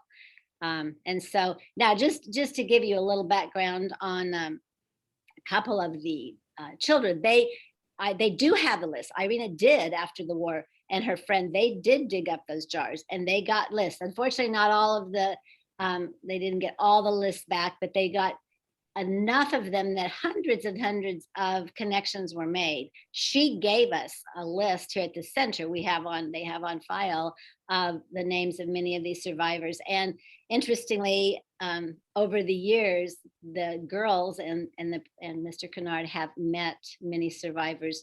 Even when they're performing the play, all of a sudden one stands up and says, I'm someone that Irena rescued. Elżbieta, in this exhibit, you see the big spoon there. We actually have a copy of that spoon. That was a birth spoon. And her birth parents put that spoon in that box. That was a little carpenter's box. And that's how they took this 5-month-old baby, Elżbieta, out of the ghetto. And she was raised by a Catholic family, and there is Elżbieta showing the spoon. She had a copy of that spoon made, the only replica there is, to give to the center, to be on exhibit here, to show, that there really were survivors who made it to adulthood through Irena's rescue. And so she has been over to the United States. The girls have gotten to be good friends with her. And then there was another survivor here. Renata was one of the orphan children. She was older when Irena rescued her, and she's the woman sitting at the bottom of the screen there with Elżbieta, and she's also the one behind Irena there in the picture. Up at the top, you'll see the girls standing around Irena. That was at the premiere of the movie, The Courageous Heart of Irena Sendler, in Hollywood. And the blonde woman standing behind is Anna Bauman, who played Irena in the movie. All right. And there was also a premiere of the movie here in Fort Scott at our Liberty Theater, which had been a movie theater, but it's been converted to a performance theater. And so Renata and Elżbieta were both there as well. So that was a very interesting and wonderful experience. As far as that tree, just a couple of connections. This shows the girls in the middle, standing by the tree.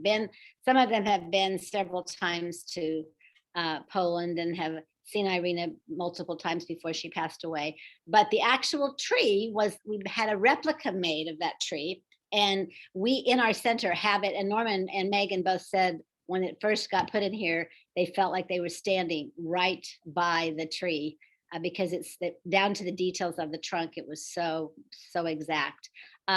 Over on the left side, you'll see that a jar. That is one of the jars that was on the shelf. It could have been the next one taken off that Irena put names into. So that is what those jars look like. And they cover some type of of a cheesecloth that would supposedly withstand the moisture and all in the ground. So that's what. And as back to the play now, I do, before we start talking about the play, I do want to mention, of course, Irena was in horrible risk when she was going through all of this, and she actually was more because of her affiliation with Jagoda, but she was arrested and found out and put in prison at Paviak prison. She actually was scheduled to be executed. She was so strong, they tried everything to get information from her. She would not give anything, but they broke both of her legs. They made her continue to work as she was in the prison until her execution date.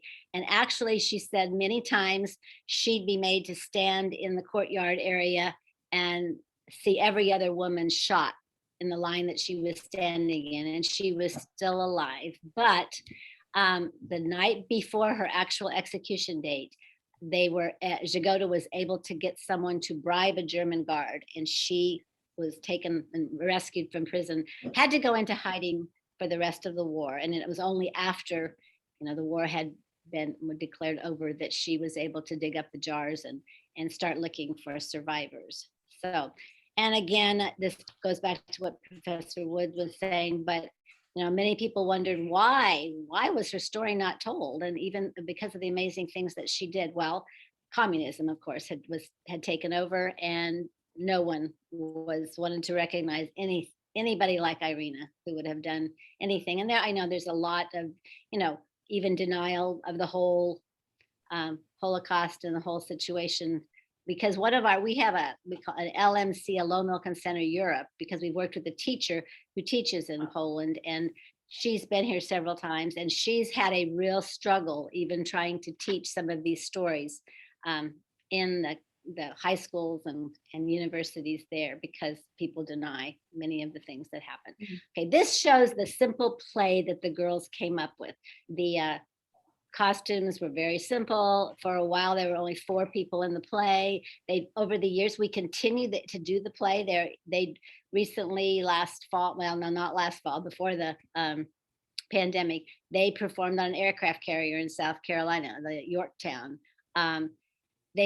That is how the whole story of Irena really spread. They did their history project, then people wanted to know more about this story. And even though they won the local competition, they won the state competition, and they went to nationals.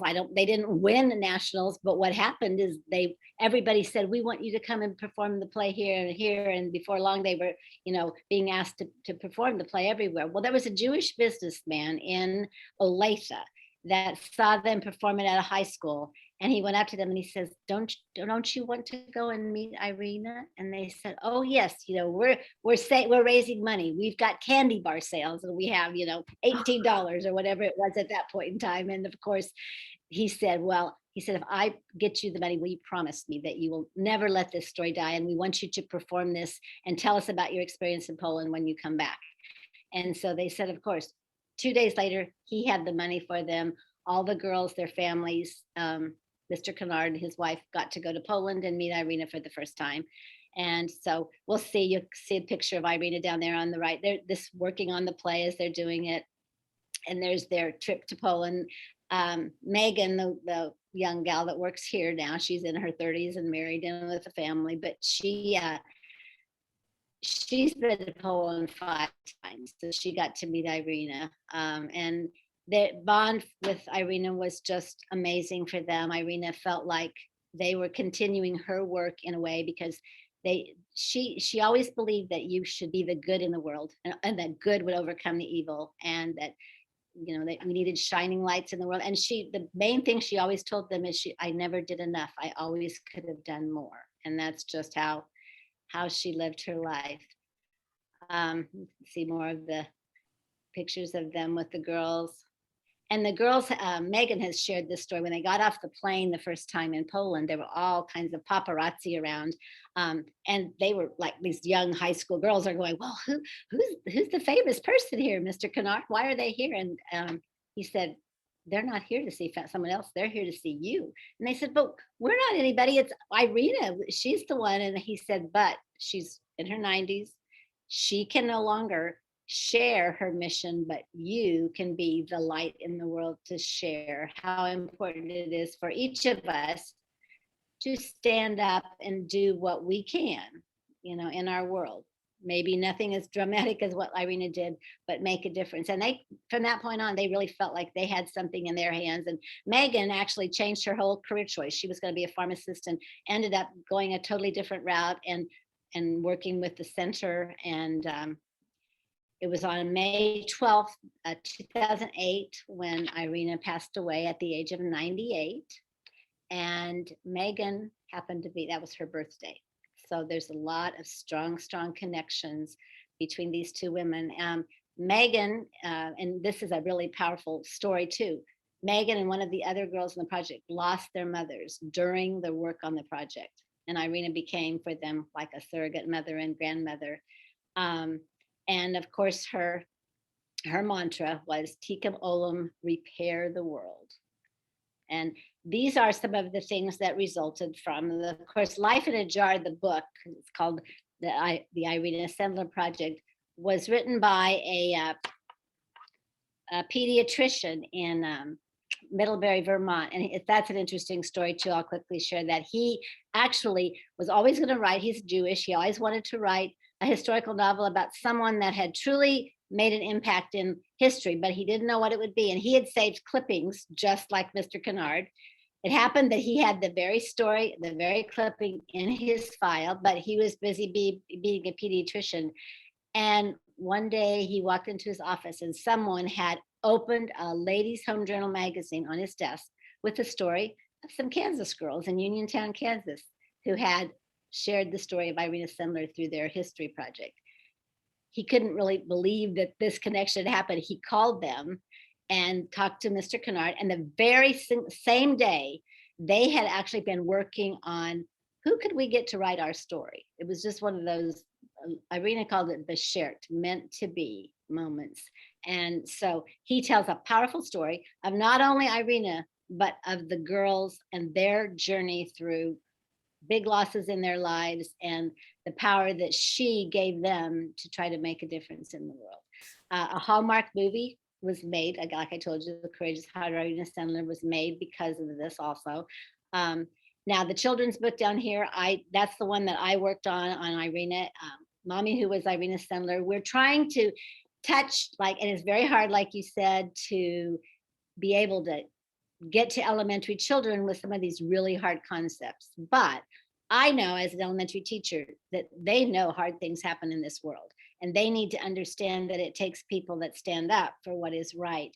And so we kind of approach these books. I always start with a real-time person, and it just so happens that Megan's daughter was, she's a fourth grader this year, but she was actually kind of the inspiration because she always wondered why her mommy had to go to work and what she was, doing and how come she had to fly away on these trips. And so we start off her not wanting her mom to leave on a trip to go do the play. And then she says, why do you want to do that? And then before long, as Megan tells the story of what happened with Irena, her daughter understands, yes, Mom, you do need to do that. And I want to be a person that stands up for what's right too. So that's kind of where we're at. And let's see here. Whoops, I'm not getting to move my screen, my thing anymore. I don't know what happened. There we go. Okay, so this just shows you, and I think it's all in the handouts that Lisa has for you, but there are lots of resources that we have at the center. I mean, the social media pages give you lots and lots of things. There are a lot of good YouTube videos. This particular, I had the whole resource page about everything at the center because there's a lot more than just based on Irena. We have lots of other unsung heroes here. So there's a second and third page that go with it, but this is the page that gives you some of the things that you can get about Irena. There's a wonderful TED Talk by Megan that gives her experiences, and you'll have that link for that too. And if you have any questions, you're welcome to email me. We'd love to have you come to the center and be able to see the exhibits. And then I kind of went through this after reading The Safest Lie. We also have a curriculum about unsung heroes and how many different children's books for the elementary level and many project-based lessons modeled after discovering unsung heroes for the middle school and high school. And anyway, I just put some activities that I thought you maybe could use to go along with the safest lie. And so at this point in time, that's kind of the end of what I have, but I don't know if we have time for questions, but I'd love to have you call or email if you have some questions that we could talk about too. So, all right, I think I'll turn it over to you, Lisa. Okay, thank you so much, Kathy. That was really fantastic. And I enjoyed learning more about what the museum does and more about the connection the Kansas girls have to Irena Sendler's work. And this is great information to have, like as we're teaching about the safest lie. I think it's a very versatile book that can be taught to elementary, middle school, and high school students. And having that historical context was fantastic. Does anyone have any questions for Kathy? I know Kathy and I talked about possibly virtual tours as well, that possibly if your students are interested in taking a virtual tour, maybe they can't make it down to Fort Scott, that would also be an excellent option. So, and that other set of resources that talks just about the center itself, that one is with those materials that I sent you, and yeah, that would give you information about doing that. So that would be good. Yeah, so all of those resources are I sent 3 handouts by email yesterday. One is the global history and literature list, which I'll tell a little bit more about in the afternoon. And the other 2 handouts are from Kathy. So I hope you enjoy those resources. Does anyone have any questions for Kathy before we take a break?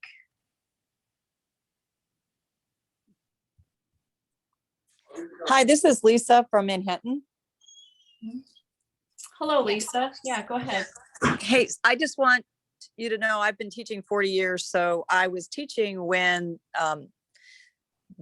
the students were engaged in History Day presenting and doing all that. And Mr. Kennard was in the classroom. And I just want you to know they not only inspired the movie, but they inspired a whole generation of History Day kids to dig in and find stories. I guess the unsung hero idea is awesome. I didn't even really know that this all existed, so I'm kind of surprised I missed. But I've done different things in my life, so I've stepped out of the classroom and back and forth. I worked at university and back, so somewhere in there I missed that this exists. So I'm really happy to discover it. But also know that History Day, just the kids getting engaged and understanding that students and their work, whatever their interest, I mean, it did kind of give a real boost to that project and that program, which is, I think really made a difference in students' lives now, for decades. Yeah. Yeah, definitely. So thanks for being there. Right. It's been a fun experience. I was going to mention too, some people ask, why is this called the Lowell Milken Center for Unsung Heroes? Lowell Milken actually is the head of a family foundation, the Milken Family Foundation. That's a very strong educational foundation, and they have a lot of initiatives. One is Milken Educator Awards. They recognize teachers who are not suspecting that they're being recognized with really fantastic awards. Mr. Kennard actually got that award back in 1992. So he knew them. Well, then when this whole story came about and Megan and Norm started talking about what can we do to impact teachers and students and help make a difference, they came up with the idea of the Center for Unsung Heroes. And we're better than a little town in the middle of Kansas. And so they approached him with a grant idea to start the center. And he said, fantastic. And so it started 2 little storefronts just across the street from where we are now.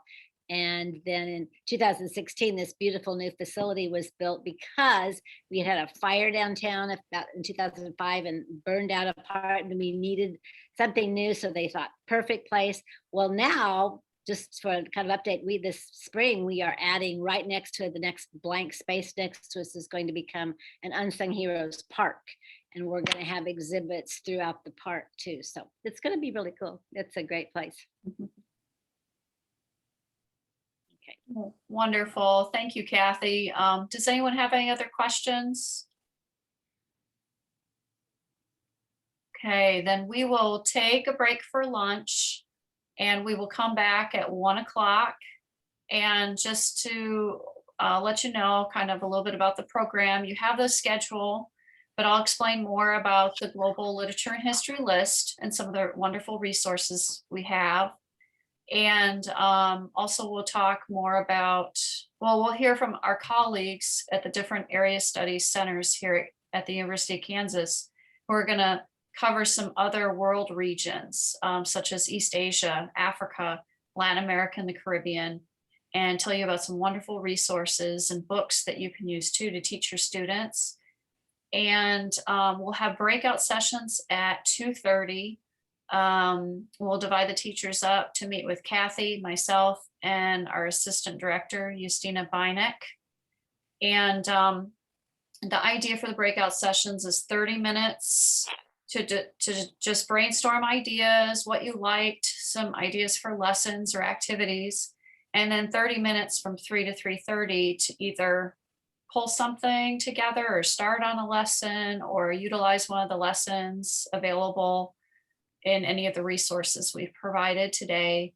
And then for those, the first 15 teachers who are registered, and then also do a lesson plan or more lesson plans on breaking Stalin's nose in their classroom, are eligible to receive that $200 stipend. So, and that is through the US Russia Foundation. So we're glad that we can provide that. So have a wonderful lunch and we'll see you back at 1 o'clock. Okay, thank you.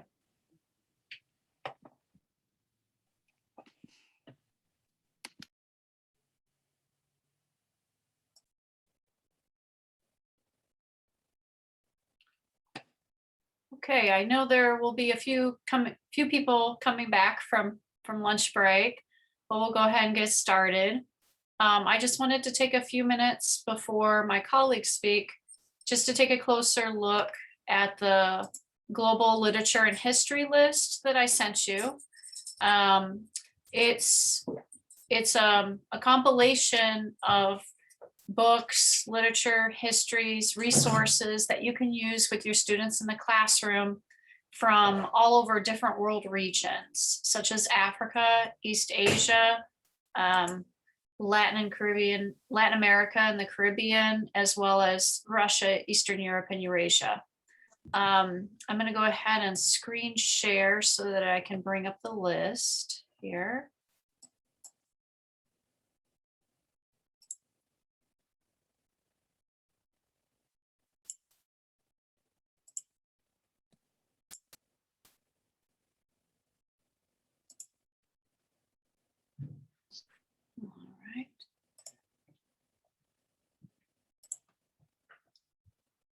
Okay,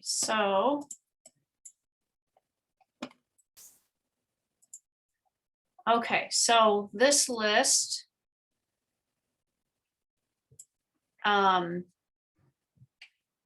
is thanks to the work of our colleagues at the University of Kansas Area Studies Centers.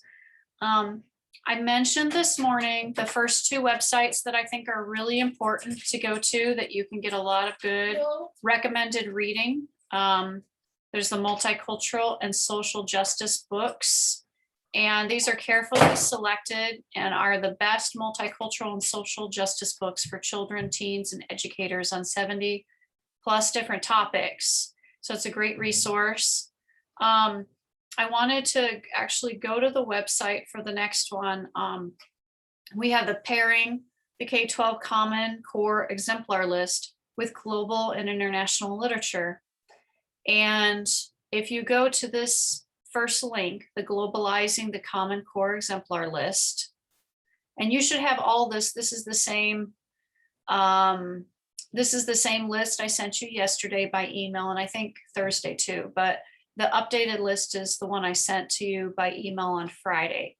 But if you click on this one, this link, you can even scroll down and it will recommend different books that you can use based on grade level as well, nonfiction, informational text.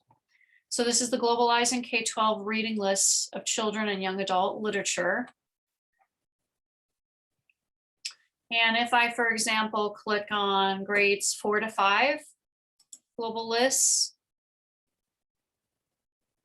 I can choose between different kinds of texts. I'm going to choose fiction books for grades 4 to 5. And here we have, you know, if in Common Core, one of the books you have to read is Allison's Adventures in Wonderland, they provide all these different global pairings. You know, you could choose, you know, if you're interested in learning more about Germany, there's this book right here. Same thing, Secret Garden. I remember my daughter reading that, but if you wanted to find similar stories from around the world, you know, from maybe China or Denmark, you could, here's a suggested book that you could use and a little summary of what that book is about.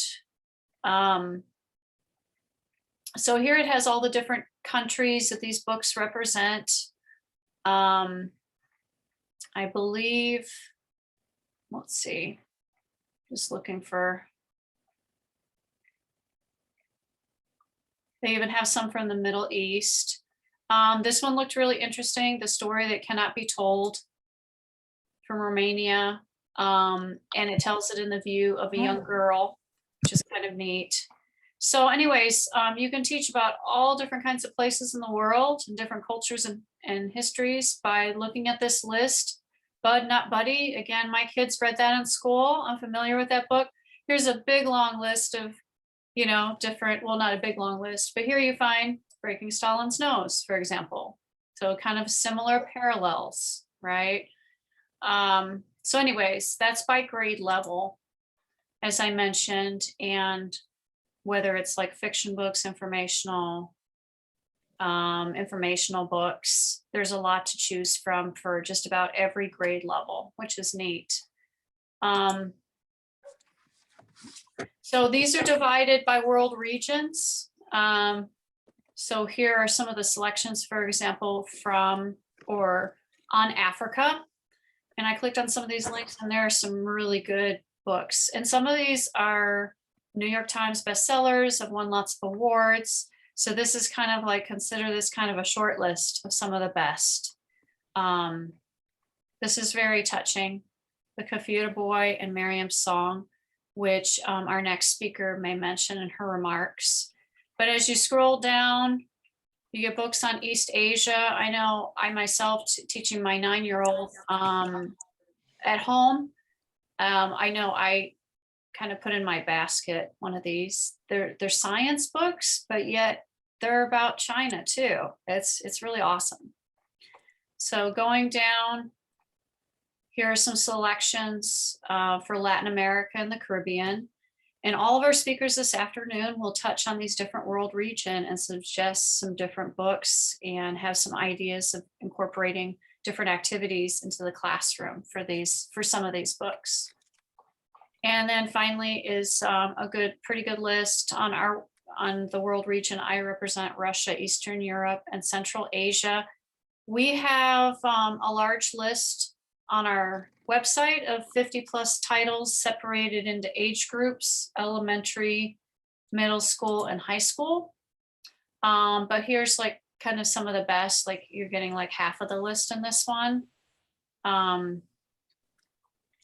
And I just wanted to show you as I mentioned in the morning, Breaking Stalin's Nose and The Safest Lie, for those 2 novels, we do have lesson plans on our website.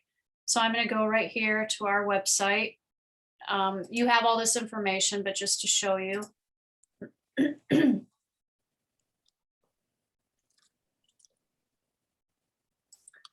Okay, so here's our website, and you can just scroll down, and as you heard from Kathy Warling, she was our last morning speaker. She talked about educator resources, Irena Sendler project, and other great heroes. We've added that to our website. We have some lesson plans, but also there's an educator guide and activities for The Safest Lie. There are a lot of great activities and ideas in there.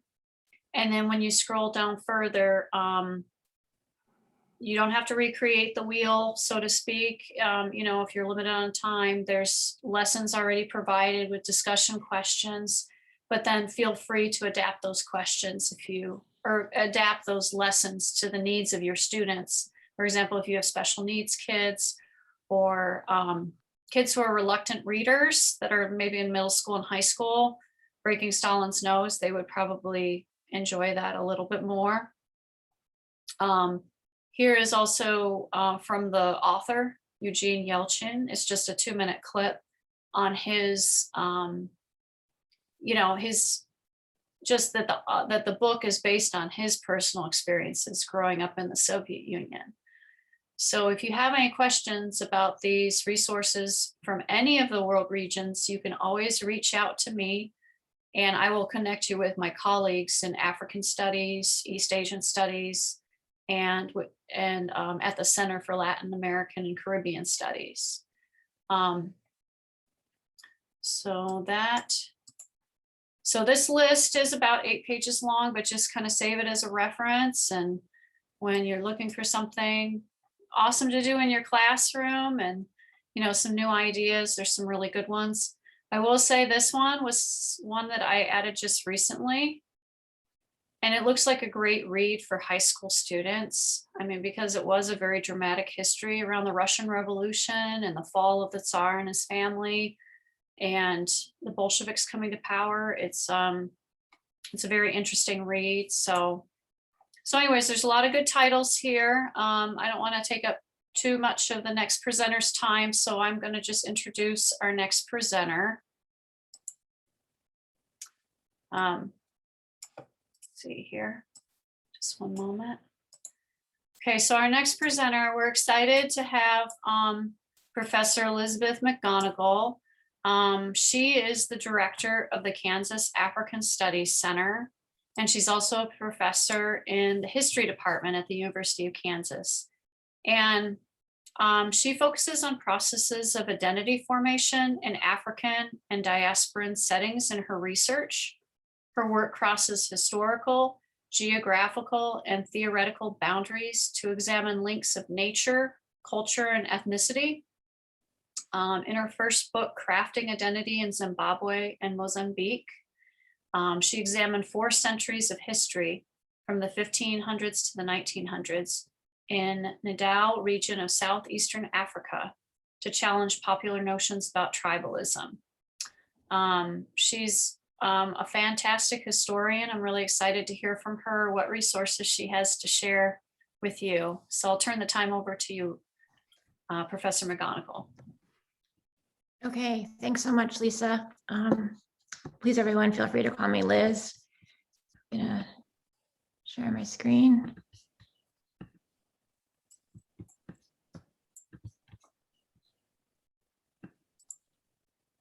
All right, well, thank you so much for having me and spending a lot of your day thinking about other parts of the globe, as well as perhaps some basketball, those of you who are Jayhawk fans.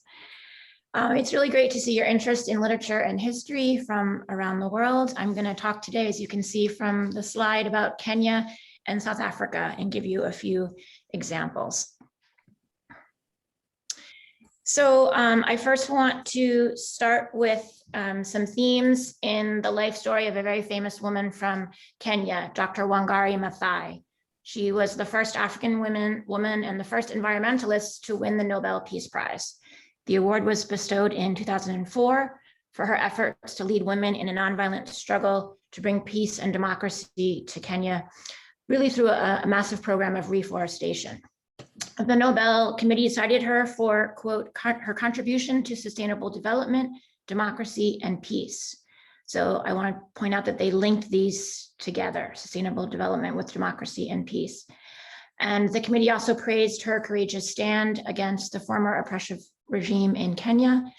And they noted that she drew attention to political oppression and was an inspiration both in the fight for democratic rights and in her encouragement of women to, as they put it, better their situation.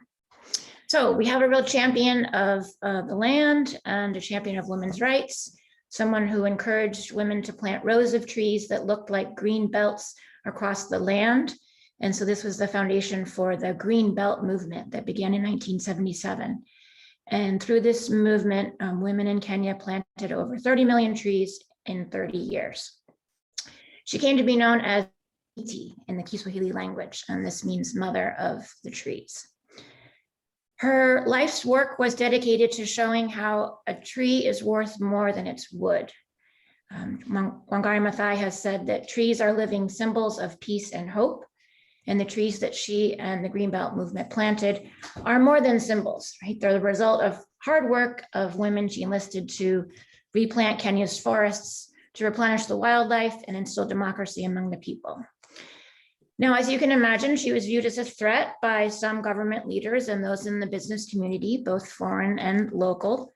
They wanted more land for coffee and tea plantations that are common in Kenya, and also to benefit from timber, clear cutting of timber.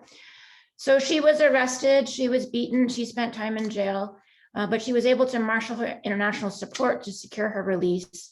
And she traveled internationally to spread the message of the Greenbelt movement. She called for care of the environment, planting trees, recycling, and seeking alternative energy sources. I think these are all themes that students will resonate with. And she was really driven to instill in young people a sense that protecting the environment is a duty.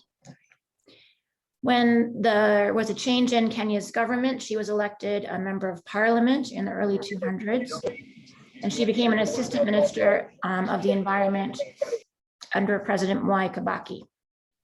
I want to point out that she has some connections to the Midwest region. She wanted to study biology as a high school student in Kenya, and so she actually went to college in Kansas and earned her undergraduate degree in biology from Mount St. Scholastica. This is today Benedictine College in Atchison, because Mount St. Scholastica merged with Benedictine. So there's a statue there that was unveiled by her classmates at what would have been her 50th reunion in 2014. Unfortunately, she died of cancer 4 years earlier at the age of 71. She's also depicted on campus in a mural with other scientists in a science building. Her journey to Kansas is explained because she came as part of a group of 300 Kenyans who came to study in the US at the time of Kenya's nascent independence in the early 1960s, getting independence from Britain as a colony of Britain. This was known as the Kennedy Airlift, and this also included former President Barack Obama's father, who came to study in the US.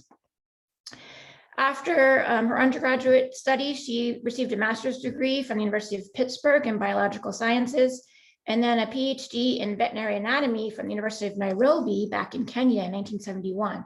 So she became the first African woman to receive a PhD from the University of Nairobi. And she did this at the time as already a mother, as a wife, and as so many Africans are, she was multilingual, speaking her first mother tongue of Kikuyu, also Kiswahili, a national language in Kenya, English and German, and maybe even more languages that I'm not aware of. So to talk about books, all right, there are several good, beautiful picture books for younger children about Wangari Maathai that tell the story of this amazing woman and her inspiring ideas. And they're in the list that Lisa was talking about and showing you. One of them is Jen Cullerton Johnson's Seeds of Change, Planting a Path to Peace. And I have that one here. Another one would be Claire Navola's Planting the Trees of Kenya, the story of Wangari Maathai for slightly older readers in elementary school. And then also a third I want to point out is Frank Prevot's Wangari Maathai, the woman who planted millions of trees. So you might already have one or more of these books perhaps in your school libraries, or they're available in public libraries, hopefully. For high school readers, I would recommend Wangari Maathai's own memoir, Unbowed. This was published in 2006, soon after she won the Nobel Peace Prize in 2004. So in all of these books, to varying degrees, the narrative of her life story unfolds. It begins with her childhood at the foot of Mount Kenya, where as the oldest child in her family, her responsibility was to stay at home and help her mother. But when the chance to school presented itself, she grabbed this opportunity to go to school. And in the 1960s, she's awarded the opportunity to travel to the US to study, as I mentioned. And there she saw, even in the so-called promised land of America, that there were still places where Black people were not welcome. She returned home after Kenya's independence, and she was determined to help her people and her country. She came to recognize that deforestation by plantation owners and politicians building cities and urbanizing parts of the country was at the root of some of the devastation. Her courage and confidence carried her through obstacles that were thrown up by adversaries, including a dictatorial president in the 1980s, Daniel Arap Moi. She was arrested, as I had mentioned, for protesting, often just for picketing. She then won the Nobel Peace Prize when she was 64 and continued to be a champion for the environment and women's rights by instilling a respect for nature among Kenyans and those around the world. So I think students would benefit from thinking about her social, environmental, and political activist work.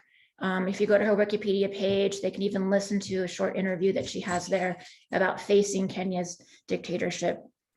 And I think there's a potential for developing curriculum around a range of themes that emerge from her life story and the profound accomplishments that she really racked up. She's also published several other books related to the environment that those of you working with older students, you might use some excerpts from those books to carry through some of these themes. So I want to move on to South Africa, and if you don't mind, we can just take questions at the end. And I'll just say a few things now about South Africa.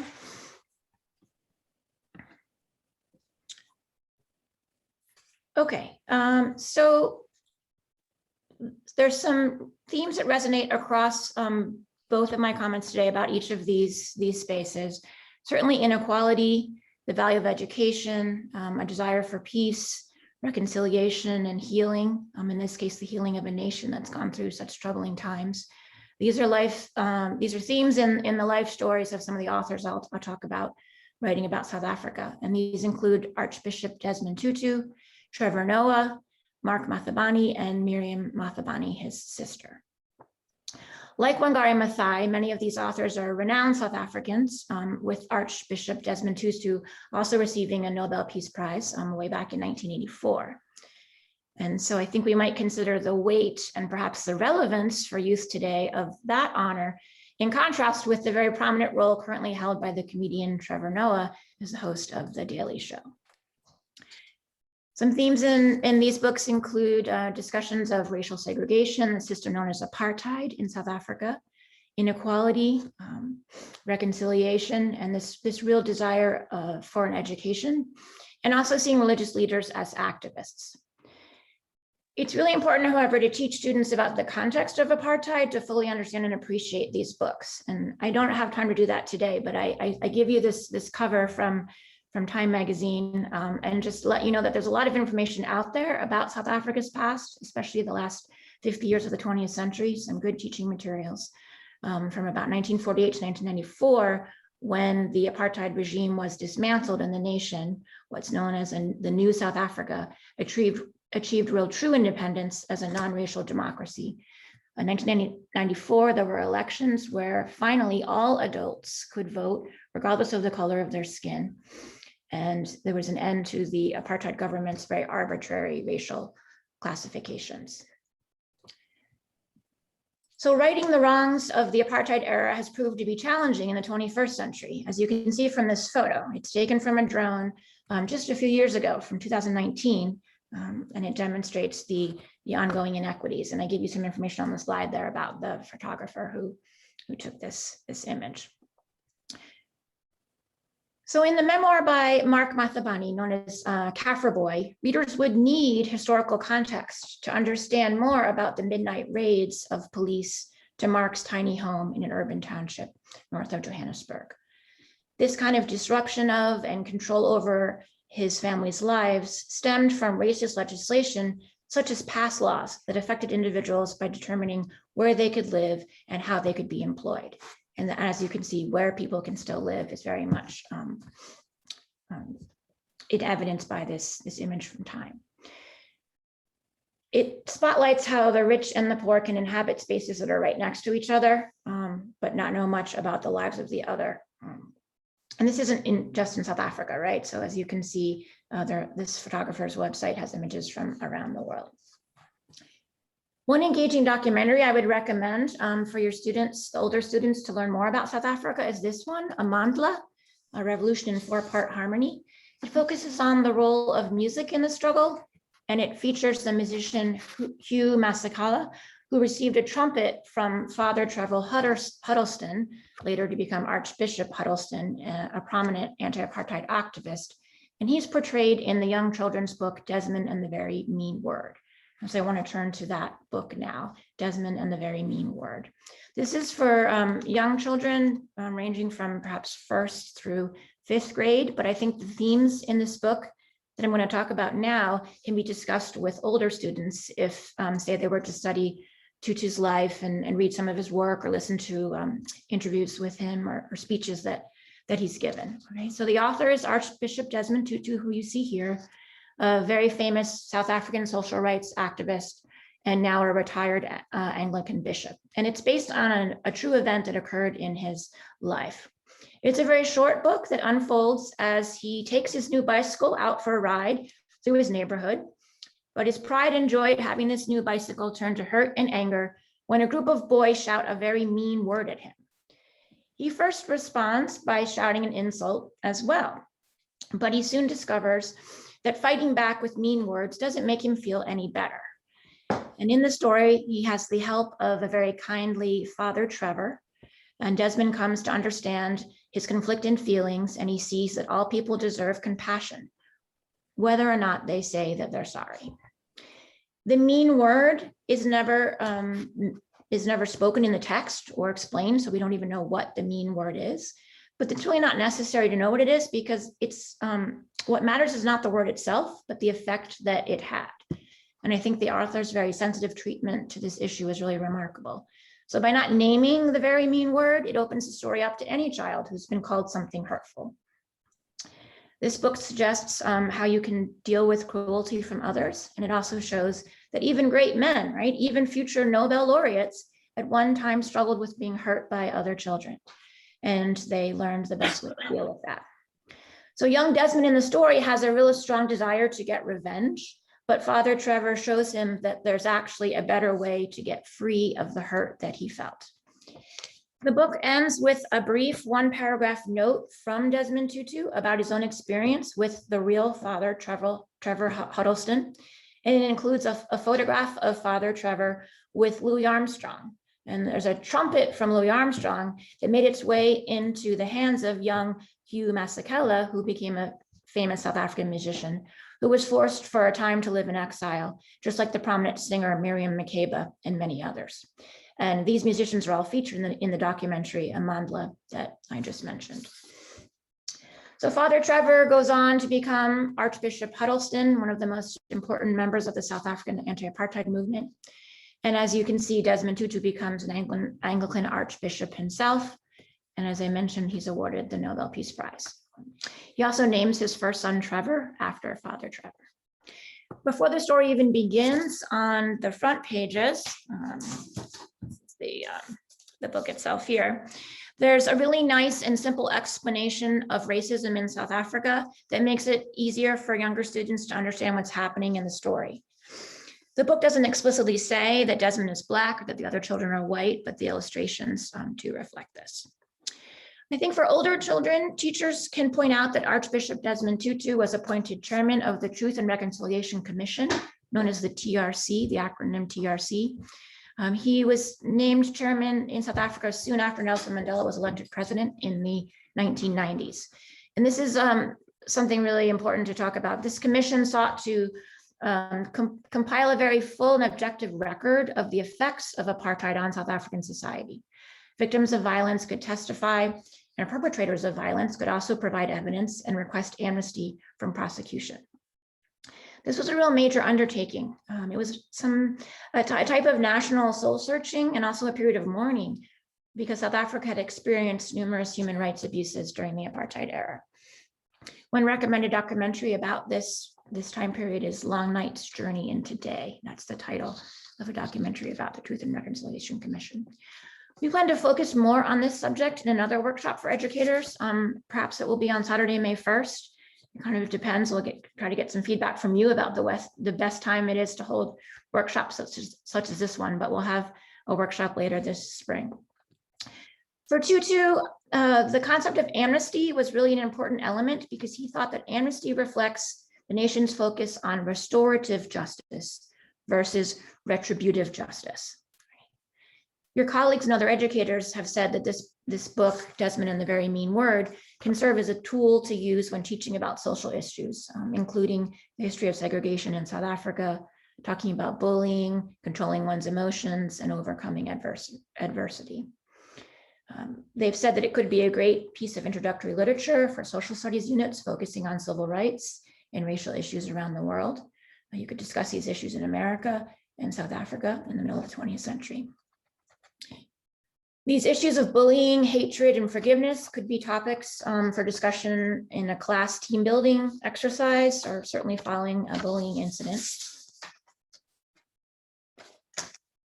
And the class might, talk about bullying, right and wrong, think about class rules, etc. Okay, I want to mention that this was the winner of the Children's Africana Book Award in 2014. This is an annual award that goes to the best children's books about Africa. And this website here is a really good landing place for books about Africa. Some of the links we gave you on the list that Lisa mentioned take you directly to this website, Africa Access. So I'm not going to spend time talking about Born a Crime because it is featured on the Africa Access site, as you can see here. You can read more about Trevor Noah's book that was published 2016. It says here 2018. But I do want to really briefly just turn to two earlier books. These are by Mark Mathabani and Miriam Mathabani. They're both coming of age tales about growing up in South Africa. This brother and sister were raised by the same very strong, determined, long-suffering, patient mother who managed to keep all 7 of her children alive under apartheid. These are real kind of described as kind of in-your-face memoirs. The first published in 1986, the one on the left, and then the second published much later in 2000. So Kaffir Boy features growing up in apartheid South Africa in the 1960s, 1970s. And Miriam's song focuses more on the late 80s and the 1990s in the period of transition with the fall of apartheid. Okay, I want to stop there and not take up more of your time talking and just see if you might have any brief questions before I know we need to move on. Yes, does anyone have any questions for Dr. McGonigal or Liz?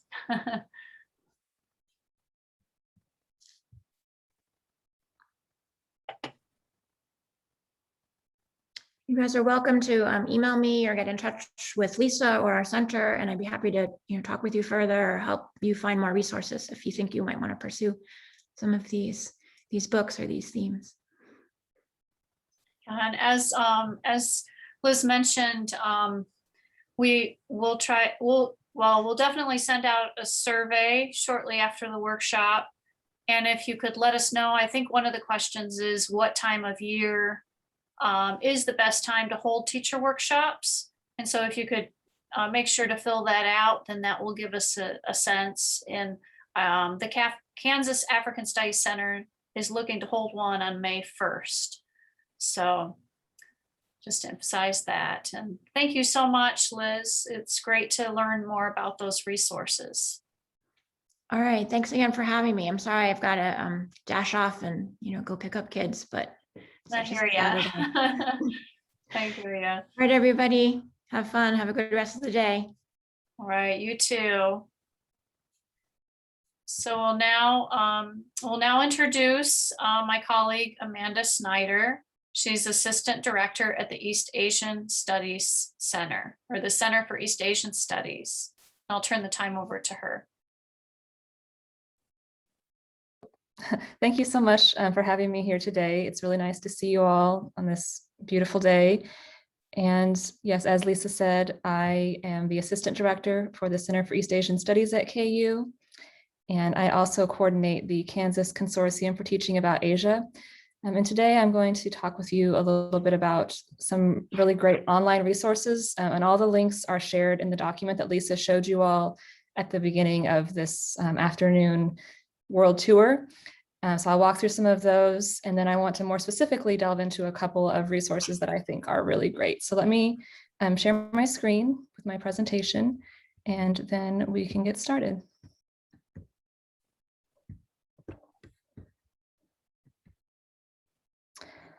Right. And actually, before I do that, I want to stop sharing for just a moment because I have a quick survey that I would like you all to either fill out now or later so I can learn a little bit more about your interaction with East Asian topics in your classroom, and hopefully be of better help to you all if you have an interest in particular topics or resources. So I put that in the chat, and I'll go back to my screen now. All right.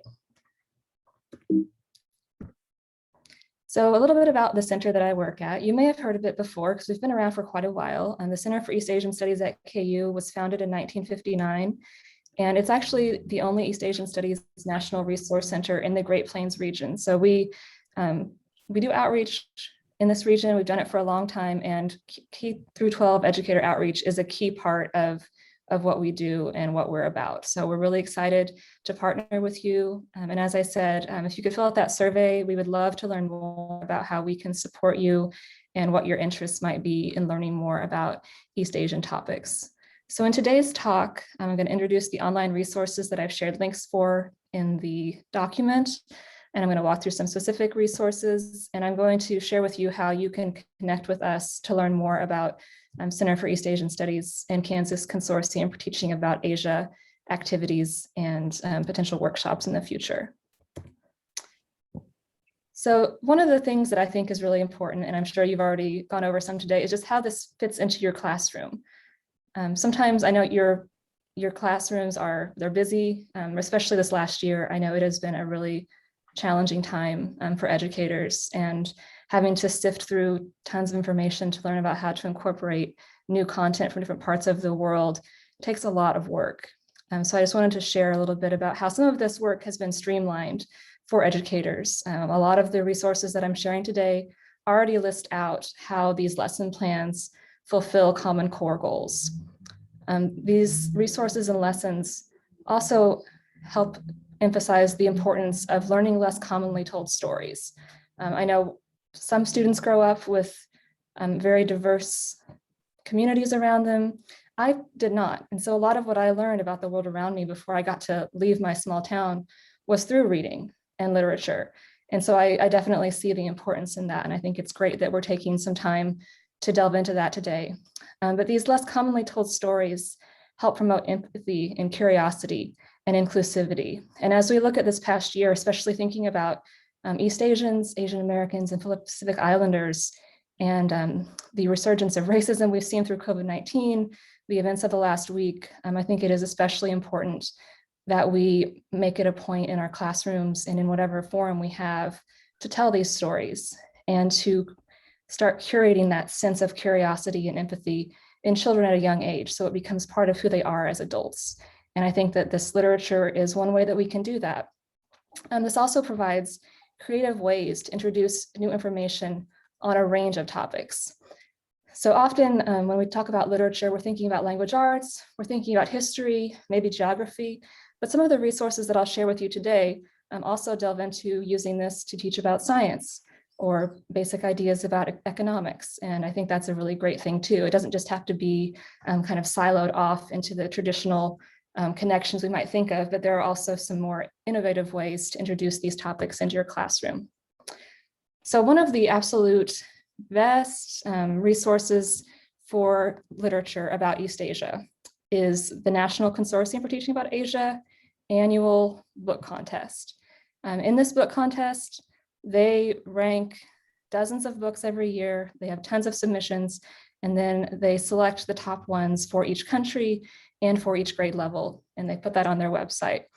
This Center for East Asian Studies and Kansas Consortium for Teaching About Asia also have a long history of creating lesson plans, and those are on our center website, which is going to be updated in the coming months. So right now it's in a bit of flux. But in the coming months, we're going to be putting up new lesson plans and making it even more user-friendly. So really quick, I wanted to just let you see what these websites look like. I think I can just share over this. Yes, how nice. So here is the National Consortium for Teaching About Asia website. And if you go to this website, which I've linked in the document, you just click on Book Awards. And from there, you can look for titles by grade and country. My internet's a little slow, I think. There we go. And so whatever level you teach, you can find here. They also have literature about Southeast Asia and some other book awards related to that part of the country, or world rather. And I enjoy looking through these books every year and buying some of them for the center and reading them. Like, for example, I read this book, which dealt with grief, the complexity of being Asian American, and that was a really good read. So if you have a question about some of these books, like I loved this book, The Forbidden Temptation of Baseball. I had never heard about this group of young Chinese students that came to the US in the 19th century and the exchange that existed between China and the US at that time. So I learned a lot from it, and it's a fiction book, but it's set in a particular historical context, and it was really fun to read. So if you have questions about any of these books, I might have read them because I'm having some fun in this quarantine life reading these books. And if you have particular topics that you're interested in, let me know, and hopefully I can connect you with those books. Here is our Center for East Asian Studies educator resource page. So you can just go to cease.ku.edu, click on K through 16 outreach, and we have the lesson finder. We have culture trunks that you can check out to get resources for your classroom, which are available, and I could give those to you hopefully in a socially distant way. And as we get into the fall semester and hopefully things get a little bit more normal, I would love to be able to get these resources back out into classrooms. Go back to my presentation. All right, and if you're interested in updates and getting regular updates about East Asian resources and workshops, let me know, and I can add you to the Kansas Consortium for Teaching About Asia email list, and you will get bi-weekly or monthly email updates about resources that we have available. Some more resources from around the country exist, because not only is my center interested in this K-12 outreach, but multiple other centers that are part of the National Consortium for Teaching About Asia are also involved in this project, and some of them have made some great resources. And the Teaching About Japan Through Children's Literature website is one that I found that I thought was really wonderful, and also the Teaching East Asian Literature Workshop archives. So let me show you those quickly.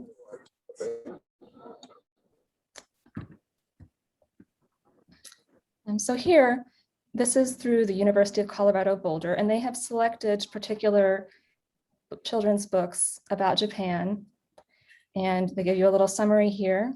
And then if you click on them, they take you to a comprehensive list of resources where they've got the lesson plan PDF, they've got the materials, the objectives, the national content standards, and all the lesson plans on this site have been tested by educators. So they are quality resources, and they seem to be in a situation where it's ready for you to take and to put into your classroom without a lot of extra legwork on your part. This is from the University of Indiana at Bloomington, and they have done almost yearly workshops about some of the best East Asian literature books each year, and then they have archived them in their ScholarWorks website. So you can click on whatever book you might be interested in, and then it will open it up here, take you to the lesson plan, and you can see the records of all the resources that go along with those particular books.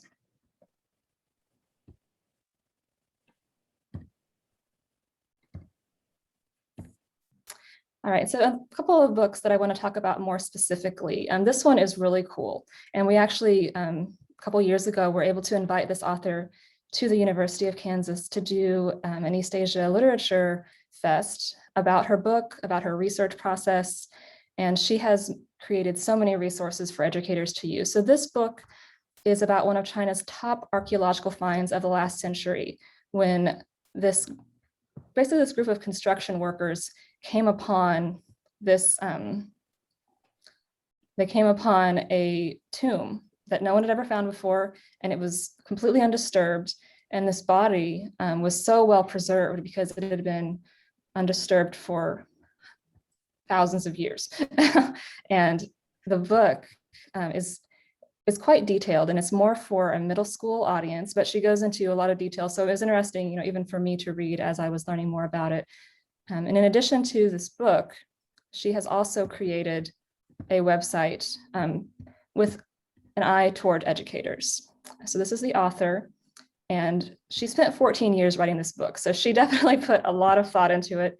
And she has this whole tab here for teachers, because I believe she had spent a lot of her life teaching. So she understands the need for quality resources and how to break those down in ways that are helpful in the classroom. So here on this page, you can watch a little webinar about her book. She also has made 10 learning activities, and you can download the PDF of those. She provides all the resources for them here on her website.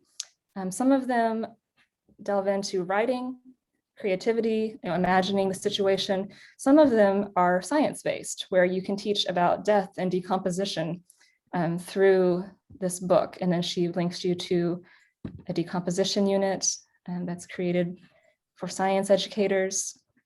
And so I think that's a really fun thing. This could be used as a mini unit in your classroom, covering a number of different topics and relating to many of the things that you may need to teach your students.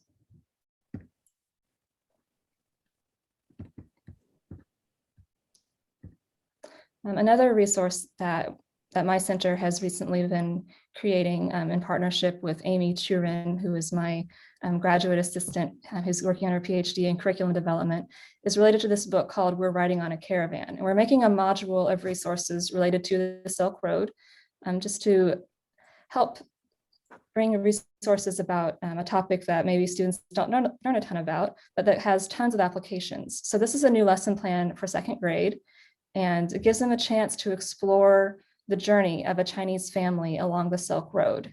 It's definitely for a lower elementary level. It's kind of a poem, it's a fun read. And so Amy, my graduate assistant, has created a couple of different resources. First, we have a lesson plan that I had loaded here. Here it is, where she lays out some definitions for students to learn, just some basic economic concepts. She's created a See, Think, Wonder activity for them to do as they look at this picture from the book and imagine some things about the space, what people were doing, why they were doing it. And here's a small worksheet for the students to fill out as they go through that. And then she's also made an activity for students to do with some of the new vocabulary that this book can bring out in your lesson about the Silk Road.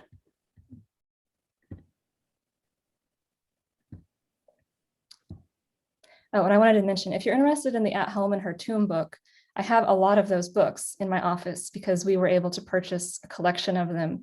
And so if you'd like to do a unit about that book, let me know. And I could perhaps get you in touch with enough for your classroom so that you could take those books and check them out to students and allow them the chance to interact with the book as you work through that unit.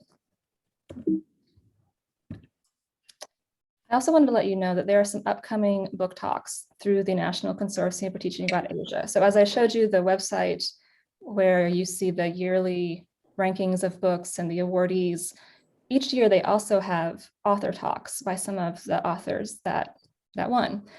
Two of those are coming out very soon. One is going to be on April 6th from 6 to 7 p.m. Central Time. And this book is geared more for ages 6 through 8. And it's a book where a poet lives in the woods and this tricky fox comes along and tries to trick Basho into giving up his cherries. But even though the fox thinks he tricked Basho, Basho is still content because he knows that what he has in his poetry is more valuable than what has been stolen from him. So it's a beautiful book, illustrations by Oki S. Han, and it's won multiple awards, including one from the National Consortium for Teaching About Asia.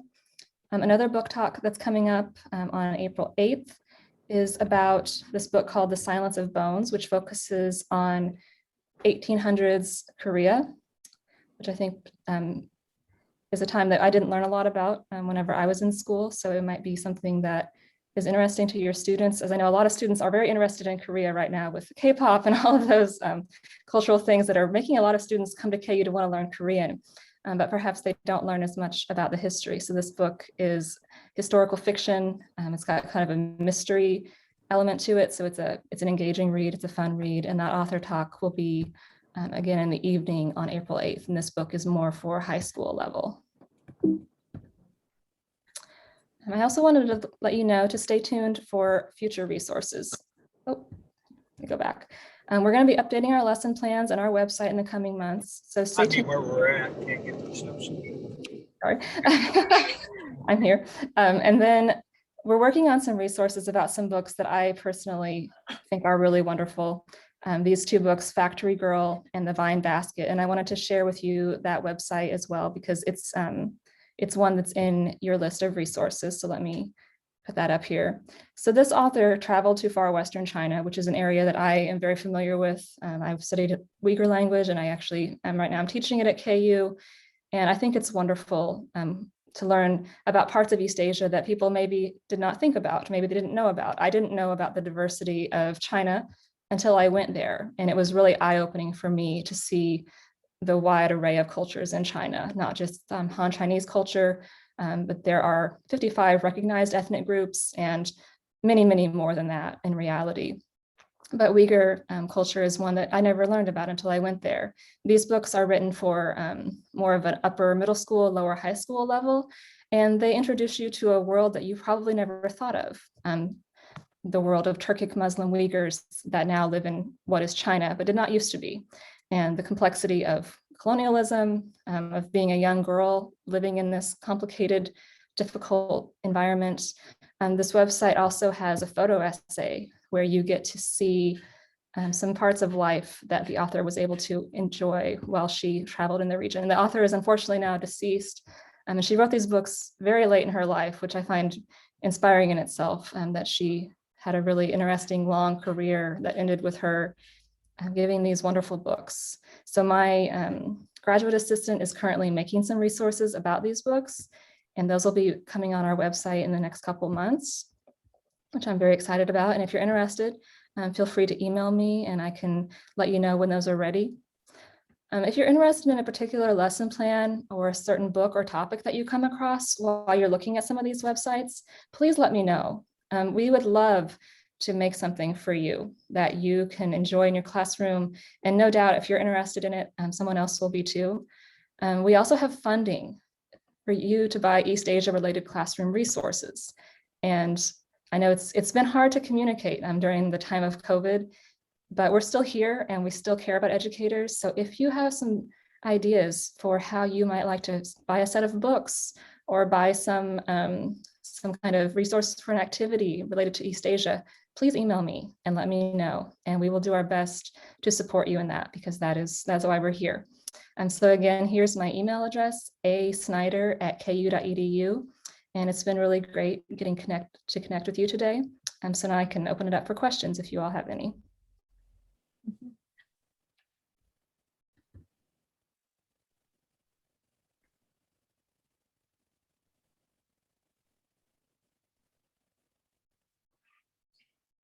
Thank you, Amanda.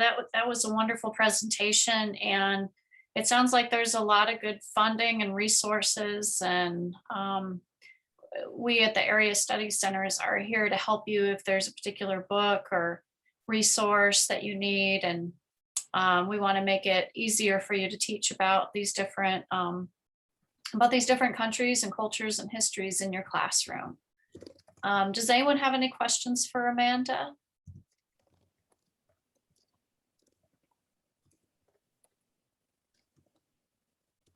Okay, well, thank you so much for joining us today, Amanda. And we will,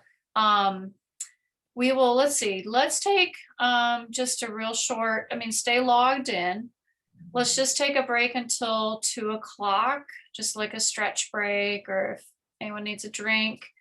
And then I will introduce our next speaker.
Okay, so it's nice to take a stretch break.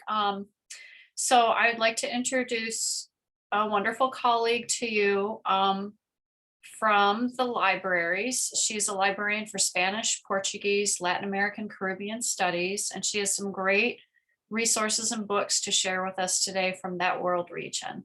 I'll turn the time over to her. Thank you, Lisa. Can everybody hear me? Excellent, thank you. Thank you for having me today. I'm really excited to share one of my passions, which is, children's books. I'm going to ask Lisa as I go through to put a few links in the chat, because once you start sharing the screen, this thing I found with Zoom, it makes it very challenging to manage, going back and forth between things, but let's see how it goes. I'm going to share my screen. And I'm going to get in the presenter mode. Oh, I started it in the wrong slide. Here we go. Excellent. So I wanted to focus on Latinx culture through children's books. But before I start, I wanted to put a disclaimer out. That is that I'm not an educator in the sense that you are, right? And that a lot of this passion is a personal one. I have 2 little children. And while I've always been interested in children's literature, I feel like they gave me the perfect excuse to explore that. And also that means that because they're on the younger side of my collection and the things I know and things I focus tend to be mostly, I think it's going to grow as they age, but right now it's very focused on little kids. I am aware of materials for older kids, but for the most part, you'll see that it's a heavy focus on the younger ones. Nonetheless, I still think that the techniques I'm using here and the approaches that I'm using could be of use to all of you in the room. All right, so here's a quick outline for the time we're going to be spending together. So first off is understanding that landscape, and it's possible that other speakers have covered some of this already. So if that's the case, my apologies for hearing it again. I want to make this as interactive as possible. And then I also want to talk about the resources that are available in our communities, because I think that's a key piece of this. And finally, I want to point out a couple of digital resources. Some of them are pre-existing digital resources, but there's also resources that came about because of the pandemic. So while that has been a tough time, I think it's made for some really creative approaches to the work we do. Okay, so the first thing is, this idea that children's books, they've been around forever, but the representation of the population hasn't really changed a whole lot over the years. It's improving, but it's still pretty abysmal how little representation. So I really like this graph. Oh, okay. Is that better? I'm going to try to put my headphones in. Maybe that will help. Give me a second. Thank you for letting me know who they are.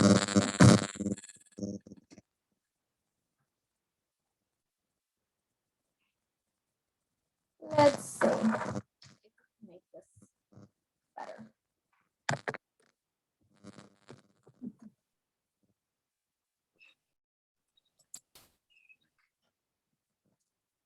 Is this better? Try, let's see.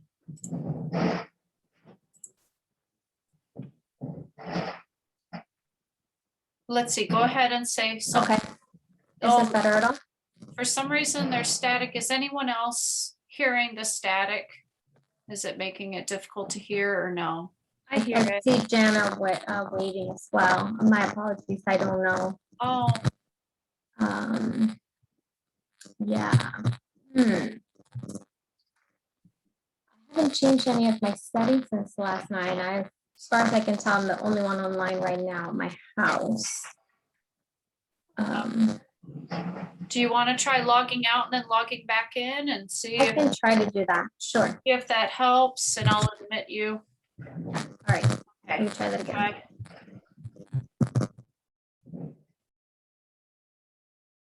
So we've been doing really good with no technological difficulties, but it wouldn't be a virtual event without some, right? Okay. I appreciate your patience.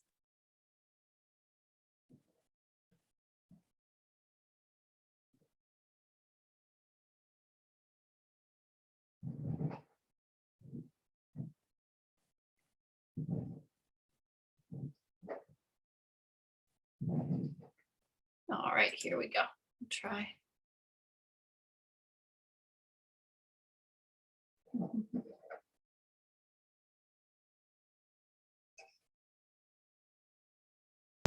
How does it sound now?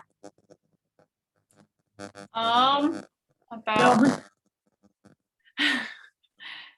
I love how this happens when you're supposed to be on. And not any I other. know. I'm so sorry. No. Hang on. You hear me now? Yeah. Oh, is that better? Yes, totally better. There's no Weird. background And noise I'm- at all. Yeah, I don't know what to tell you. I just had someone work on it remotely this past week on my sound, so. Okay, let's see where I left off. I'm gonna go back to share my screen.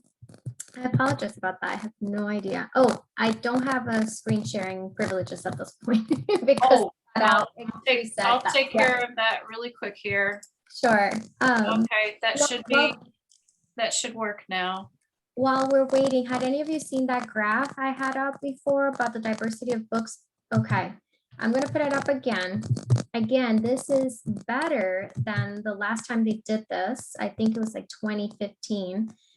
So this graph is based on 2018 data. And let me move this out of here.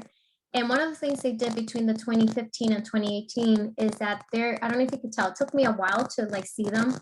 The mirror for the African American girl, you can see there's a crack in the corner. And that's one of the things that they changed to show that, you know, it's still problematic. But the part that was shocking to me, it wasn't necessarily the low numbers of, you know, American Indians or First Nations, Latinx, Asian Pacific Islanders, none, you know, like that wasn't the shocking part. The shocking part, although I guess it shouldn't have been shocking, is how many are animals or other things. You know, and looking at my own collection here, I'm like, yeah, that kind of makes sense, because even books in Spanish, there's so many books in Spanish that we have here and that we use from the library that don't even have people in them as main characters. So I found this to be incredibly useful as a way of, as a base point, right, to start. So that's where we're working from. You know, the numbers are really bad, but this is where we're working from. The numbers are coming from the School of Education of the University of Wisconsin-Madison, and they get all the books that are published in the US and they analyze them. It's just that David and Sarah made it into a nice graph for us to see. Let me see if I can advance my slides now. Okay, so how do we tackle this part, right? Like we have this, we know that it's a big problem, but how do we deal with this in our classrooms? So I want you all to use the chat for question 1 and 2. You know, how are you increasing representations in the books you use in class? I really want to hear from you. If you want to use the chat, great, but if you want to unmute yourself and participate that way, that's even better.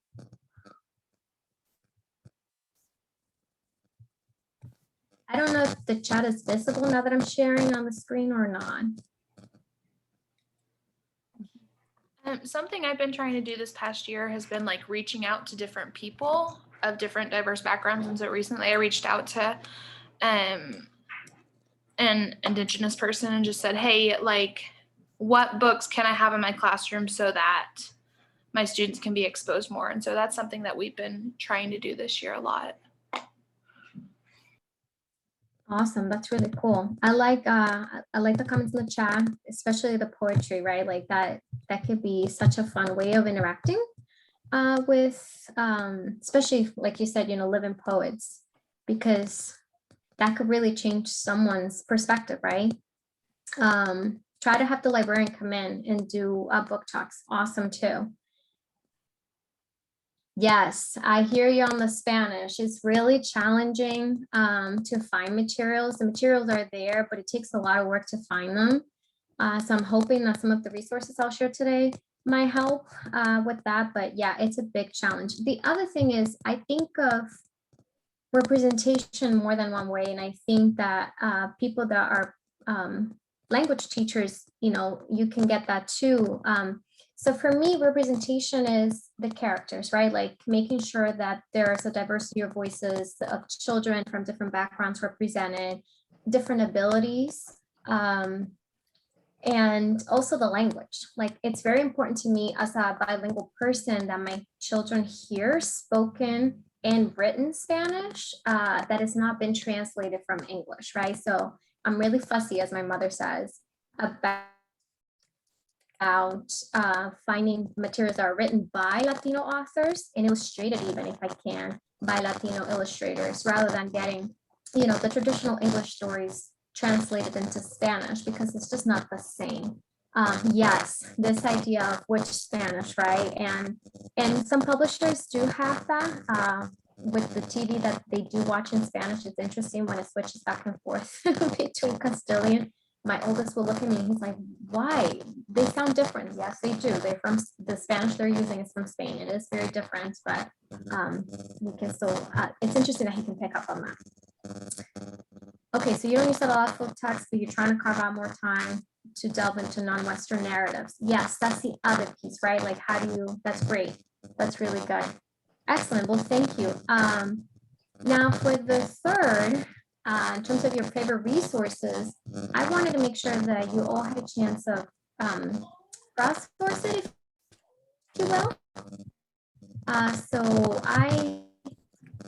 Lisa, you copied the first link. I created a Google Doc so that maybe when you contribute to it, you can all have that for later, because, you know, while, and also I get to learn from you, right? Like I'm sharing some stuff that I use, but I'm hoping that I can find new ways of looking at materials and looking for things that you are all using. So. Would you like me to share that link in the for everyone? Okay. Yes, please. Thank you. Yes, you're welcome.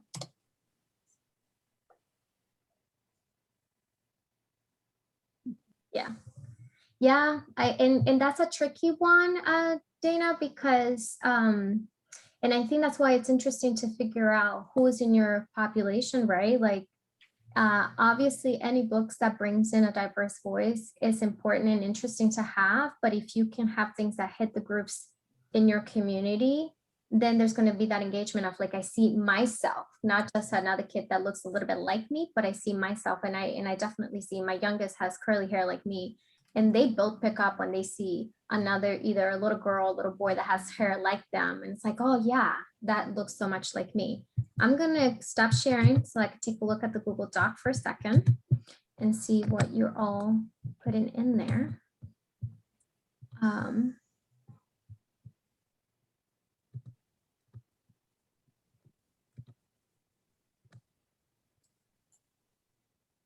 Where's everybody able to get into it? Because I know sometimes it's tricky with Google Docs. I think I set it up so that anyone, yes, so the link that Lisa put in there, oh, no, hang on. No, someone trying to come in and say hello. No, I don't know if you can hear the knocking. There it is. Sorry, I'm busy right now. So there you go. So, oh, interesting. I thought I made it so that anyone with the link can get in, but as I said, change to everyone with a link. Mission updated. Every time you think you have it right.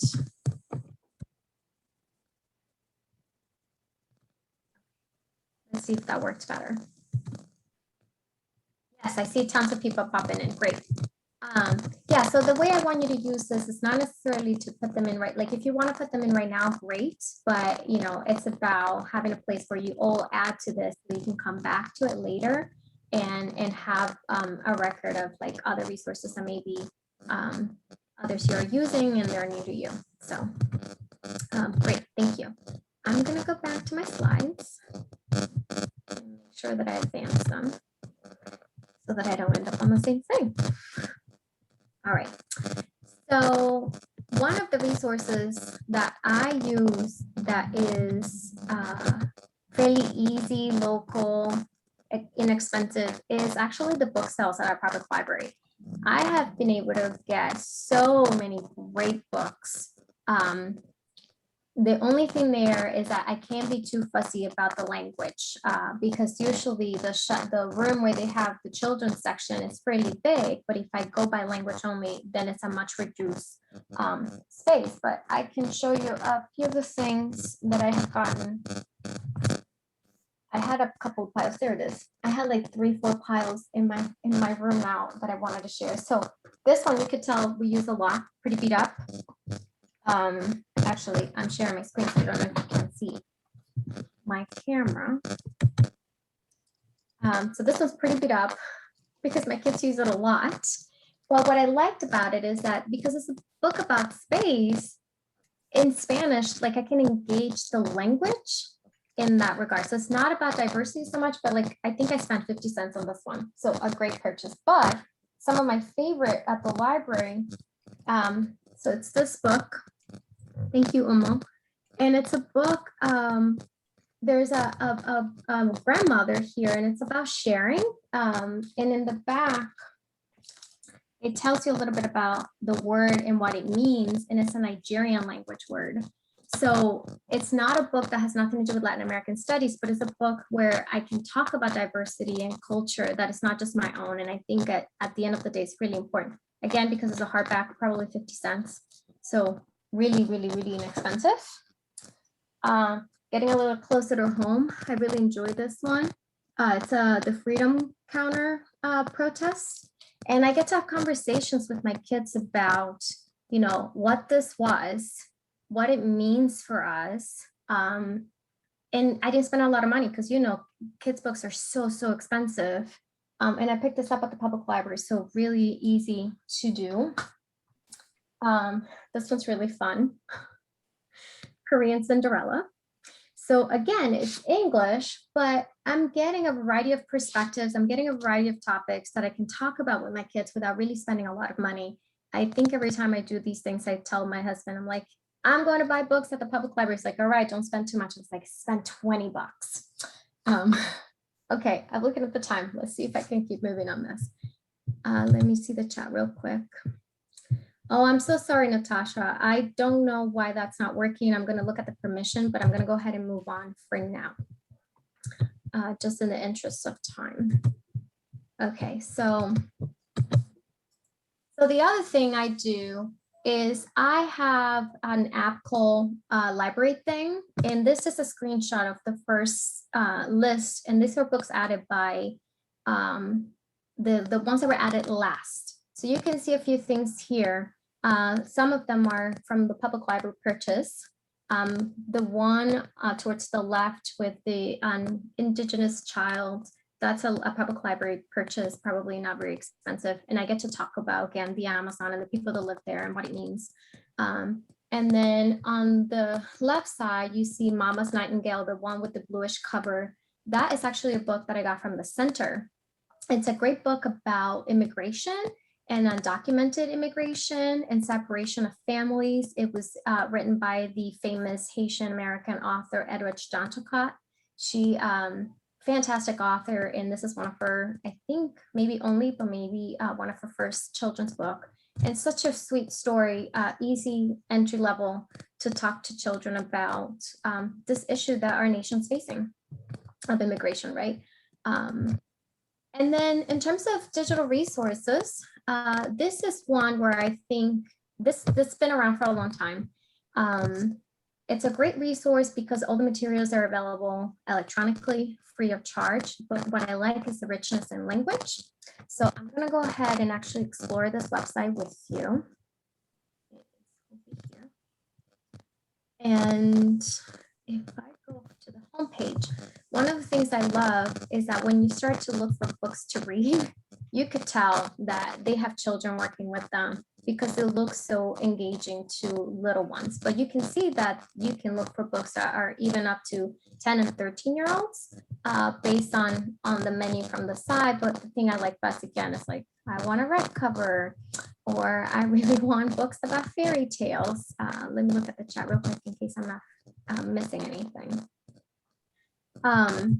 And you can see the list of languages is pretty extensive because their mission is to really try to get books into the hands of every children around the world. And they know that having access to things in your own language is a fantastic way of continue that engagement with your culture.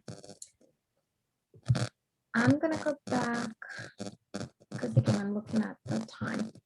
Now, this is another area where I feel like the pandemic really helped in some ways. So when libraries close, and we know how important those are for our communities, a lot of librarians turn to YouTube as a way to continue that engagement with their users. This one in particular became quite successful. So this librarian, she works at a public library in Brooklyn. Her story times in English and Tibetan have reached hundreds, if not thousands of views. And people from all over the world are logging in to listen to her story time. So my recommendation is that Brooklyn, by the way, also holds story times in Russian and I think Chinese. But my recommendation is not necessarily go that far. You know, this is our public library here in Lawrence, and they have story time for a variety of age groups. And up until recently, the librarian used to do cuenta cuentos, so Spanish, English story time. She moved on to another job, so I don't know if they've been able to replace her yet, but up until recently, they were also doing, you know, Spanish story time. So these are some of the options that I think, you know, you can use to bring in what you can from other areas. And lastly, again, very closely tied to the public library is that while I am focusing a lot on books for children, not everything is just for kids. So these two covers, and I happen to have the one front desk right in front of me, are books that the public library was distributing for their Read Across Lawrence program. And they're more of a young adults audience, but they still talk about diverse voices, right? So Front Desk is the book they distributed last year, and it's about a Nation American girl helping her parents with their motel business, right? And then the Julia Alvarez Return to Sender is a Mexican American family and an American, white American family in a farm in Vermont. So I think you get a lot of things like this that are accessible because, again, the public library is distributing copies for their reading program. So depending on what you have in your community, those can work. So that's what I wanted to talk about today. I'm going to stop the sharing for a second, and I wanted to see if you had any questions.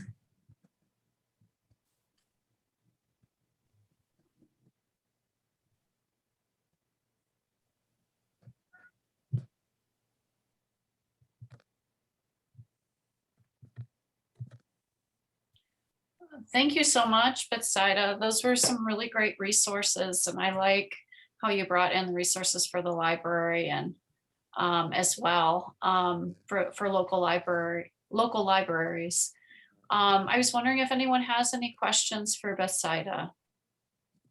I'm going to put the link to the International Children's Digital Library in the chat so you can access that. I love that resource because it makes it so accessible to use, and I love the language options there. I don't know of any other resource that's quite as developed.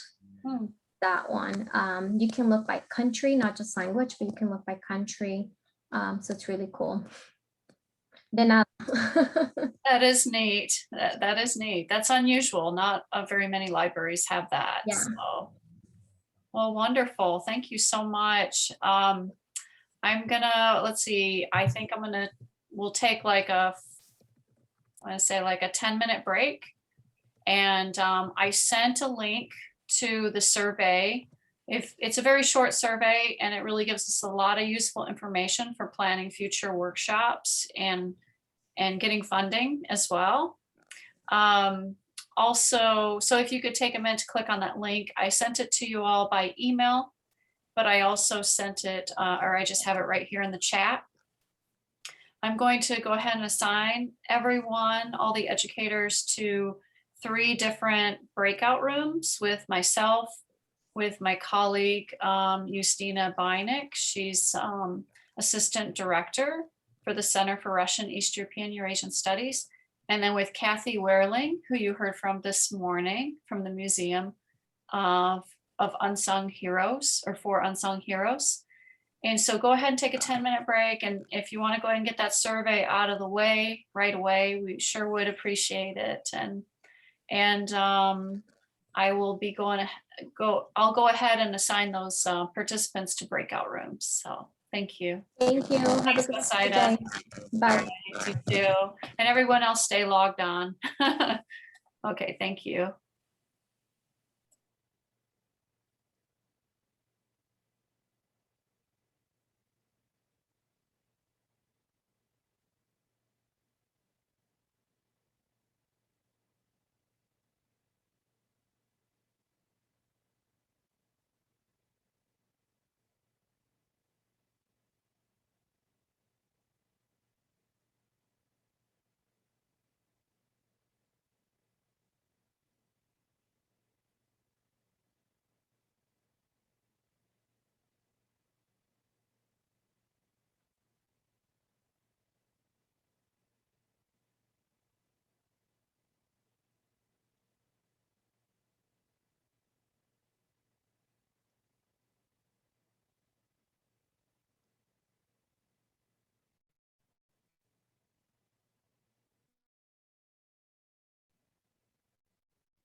How are you all doing? I know these things can be a long day, right? Have you done any teacher workshops virtually, like in a 6-hour format? No, not yet. Okay, this is my first one too. Usually we do them in person. So. Yeah, I think a week or two ago, there was Oh, conference on disability in instruction, and that was like 2 days like that, so. oh, wow, 2 days. Yeah. Yeah. Well, hopefully everyone can get out and get some sunshine. Is the weather good where you're at? I'm here in Lawrence, so it's very sunny outside. Yeah, okay. I was going to say, I have attended at least 3 or 4 workshops through the Latin American Caribbean studies. And it usually was 1 or 2 days. It's the first time I've done it definitely online. Oh, yeah. It's good though. I'm enjoying it. Yeah, I mean, there's definitely some pros and cons. I mean, it was nice to get a wider range of teachers. I don't think we would have, I think we have quite a few teachers from Manhattan, for example. And normally, you know, just being able to travel, I mean, Manhattan's not that far, but still, you know, a little easier to log in. So what do each of you teach and what grade level? I teach 7th grade social studies. I live in Lawrence, so I'm back up to KU's campus. It's very sunny and nice out. I teach in Topeka, so world geography, Kansas history, and US government. Oh, okay, awesome. That's great. I teach French and German at Manhattan High School, but I live in JC, Junction City, so this works out well. I thought it was in person and I still signed up, but it would have been 4 hours of driving, so I'm kind of happy with this format. Yeah, there's some definite advantages, right? Well, we're glad to have you. And so you teach French and German to the high schoolers, like language, and yeah. Great. Have you lived in Germany or France or French or German speaking country? Yes, well, I'm Belgian, and I lived in Germany for 10 years. So. Oh, wow. Which is where I met my husband, and which is why we're here at Fort Riley. So. Oh, gotcha. He brought you to Kansas, right? Bring me to Kansas. Yeah, I never thought. I've lived in Lawrence now 20 years, but I'm originally from Michigan and my husband's from Colorado. And if anyone had told me I'd live here for this long, of course it's home now, but you know, I didn't think that life would take me to Kansas for as long as it has, but we're doing good. And Gabriella, how about you? I know you teach in Topeka at one of the middle schools, right? Yes, I teach at Landon Middle School. I teach, right now I'm teaching 3 grade levels, 6th, 7th, and 8th. I teach English language arts. And the reason I'm in this workshop is because I'm having trouble finding books, but I was able to find Maus. We're covering the Holocaust right now in our ELA department. And I actually was able to find Maus in Spanish. Oh, cool. Wow. Oh, wow. That's awesome. So that's what I'm teaching right now. But actually, this is the 3rd year I've taught it, but I wanted more information about communism and the Soviet Union. So it's great being here. Where do you teach in Topeka, Charles? What school? Shawnee Heights. Oh, Shawnee Heights. Okay. Yeah, on the edge. Not true Topeka. On the wild side. That's yeah. Oh, that's great. And welcome, Amy. And remind me again what school you teach at and what grade or subject? I teach in the Olathe district, Olathe School District, 6th grade, English language arts. Awesome. That's great. So definitely probably the 2 books that we shared in the morning would work really well with 6th graders, I think. Yeah. Definitely. Well, I would just want to start out. Oh, welcome, Lisa. I want to start out with just asking you, this is a chance for you all to brainstorm some ideas. Usually when we've had it in person, teachers, you know, sometimes it's easier in person to share ideas, but just if there was anything that you heard today that kind of struck you or thought, oh yeah, I want to teach about this in my classroom or use this activity? I really liked the Breaking Stalin's Nose, and that's like, I've got a copy of it. And some of the activities that came with it, of course, I'll pare down significantly for time purposes. And I'll use it as part of an introduction to US government of it could be like this, basically, just to try and get kids to understand where we're at. And I like the activities. What I really liked this morning was the exposure to absolute experts and kind of the lecture based stuff. I don't get that in PD. I get somebody who wants to come in and tell me, really finite things about other stuff, but I don't get the history. I haven't had World War II history since 1985. Probably. Yeah. So Yeah, definitely. I found the lectures. I know both Eric Scott and Nathan Wood personally, and their lectures, their history lectures were really good. And I appreciated Ani Kokobobo's personal experience of growing up in having a communist childhood. I mean, I knew she was from Albania, but that kind of made me think, oh, wow, I love teaching my own kids. And I was like, oh, just looking at the differences between childhood communism, like what a childhood would be like in communism and what one would be like here. Or maybe we have students from different cultures. What was your childhood like in Mexico or another? It could be a really interesting discussion. So I thank you. I did appreciate those remarks from experts in history, particularly in literature. Anyone else? Did anything really grab you today that you're like, oh, I really want to try this with my students?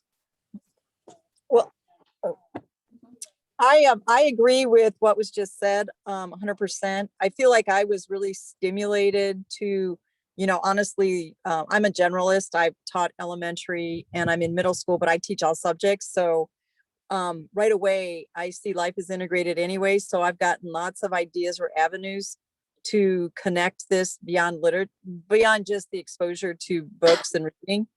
So I really haven't had a chance to exactly say how I'll approach it, but I'm excited to ponder and make a plan. Does that make sense? Sure. Thank you. I really enjoyed the different speakers we had, especially learning about the huge resource in Fort Scott, the museum. I can't wait to go visit that museum. And I especially learned a lot about the different types of books I can teach to my kids. I not only teach in 2 languages, but I also have just regular students, EL students, and then I also have gifted students. So a lot of times I'm always looking for extra resources for my gifted kids. So I really like the diversity, the range of reading resources that are available to us from these experts that spoke to us today. Oh, great. I'm so glad. Yeah, you could find some good titles for both your gifted and your regular language arts students. And the museum, I'm really excited because the middle of April, my colleague and she has an 8-year-old daughter and my youngest is 9 years old. And we're going to take a weekend trip down to Fort Scott and see the Irena Sendler exhibit. And then their curriculum is really neat because they have other unsung heroes from the United States, from I think Mexico as well. And so some different people that they highlight. Anyways, it's very inspiring and a great way to teach students about people who did important work. Maybe they didn't think it was important, or maybe they didn't think they were doing anything significant at the time, but that their work mattered and that one person can make a difference. For me, it was really good to also to have the different world literature professors speak, because one of the classes I teach is AP French, where in the exam they have to do a cultural comparison with their own country and where they live and a French-speaking country in the world. So that's kind of also how I bring that diversity in my class by when we practice the cultural comparisons, I tell them they all have to choose a different country. So, because otherwise everybody's going to take France and then we're very white Eurocentric views. So then one can take France, one can take Canada, but then they're like, uh-oh, what now? So I was already talking to Professor Snyder, like, because Vietnam, for example, is a French-speaking country. So she was, if she could find me some books and resources that could help bring that culture into our AP French classes to also make it more worldview instead of having always that Eurocentric view. So that's awesome to get these contacts and maybe some leads to different kinds of literature that we could use in class. Yeah, Amanda Snyder with the Center for East Asian Studies. I'm sure she can help you find something on Vietnam. And I didn't know that Vietnam was French speaking. So that's kind of, that's interesting. Yeah, and that's the students are very surprised about that as well. So it was the official language until like 1975, I think. So while it goes down now, there's still a good group of people that speak French there. And I think that's very interesting for our students as well, to kind of look at more different cultures but it's difficult to find these kinds of resources appropriate at that level, because also with the language, it cannot be too difficult, but I think we all have that problem as language teachers, is that we need literature that's interesting to that age level, but that's easy enough for them to understand. You don't want to give them children's books either, because then their attention is just not there anymore. So it's always a difficult balance. And when it's so niche, then it's really even more difficult. So for me, this is great to have these contact people now and hopefully find more resources. Yeah, that's wonderful. I'm glad that you'll be connected with Amanda Snyder, and she can help you with that. That sounds like a neat project, doing a comparison, and I think that can work in many different situations, like what Charles said about too, like when you're introducing something about U.S. history too, like starting with a little history on the Cold War, Russia, because we've had this relationship. And that website that Eric Scott mentioned, Cold War in the Heartland, there's some really neat resources. A lot of time and effort went into this connection between the Midwest and the Soviet Union, and that history over time, which I had no idea that there was a missile site not far from here having to do with the Cold War. I was like, oh, okay. So, there's several. There's one that's an Airbnb if you really get interested. So you can look. I'll have to stay. I've never been, but yeah, since we're supposed to, travel, not travel too far, right? Right. Okay, so what did you guys think of The Safest Lie? Is there something from that book that you might be able to incorporate into your classroom?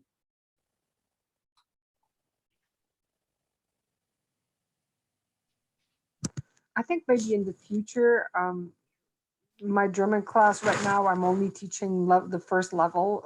So I think it's really still basic language. But I think once we get to German 3 or 4, those topics of Nazis, whether in Poland or in Germany itself, are very interesting to look at beyond language, and maybe find some sources surrounding that, and that book could be a good introduction. But I read Stalin's Nose, but I didn't read the second book, so I really would have to kind of look at the level and see if it for secondary. Oh, sure. Yeah, we just had funding just to send out the one book, Breaking Stalin's Nose, because the workshop's funded through the U.S. Russia Foundation, and their goal is to promote peace and understanding between, Russia and the U.S. And it feels like we're kind of in a new, to me anyways, it feels like we're in a new Cold War, because it's not like when I talk I taught English in Russia 1992, then 98, 99. And then it's like in the last 5 years when I talk about Russia, like people are like, you know what I mean? There's just these cold relations right now between the two countries. So it's just kind of interesting. But yeah, the safest lie is for, let's see, I think 4th grade and up. You can even read it up through high school. The text is, but yeah, feel free to, it's pretty reasonably priced, or it might have it at the, they might have it at the public library. Let's see. Any other, some speakers mentioned documentaries that you can incorporate too. I know it wasn't mentioned, but there's one that I ran across called Ada's Violin and the Recycled Orchestra. And Ada is a girl that grows up in Paraguay on kind of the edge of this trash dump. And basically the kids, a lot of them miss school and instead have to spend their time finding things to recycle so they can just have enough food to eat, so their families can have enough food to eat. But then a teacher is teaching music and they don't have enough instruments. So he feels inspired to go with the kids and look through the recyclables and make instruments with another carpenter friend for the children to play. And from there, they form an orchestra. They end up traveling to play their music and raising money to better their life in their community so that the kids can go to school, so they can reduce the use of drugs and so forth. There's a documentary called The Landfill Harmonic that goes with it. And I thought, this is a really neat resource too, in addition to reading. Sometimes there's, documentaries or clips to show students. I was wondering if any of you have come across any good ones to use in your classroom.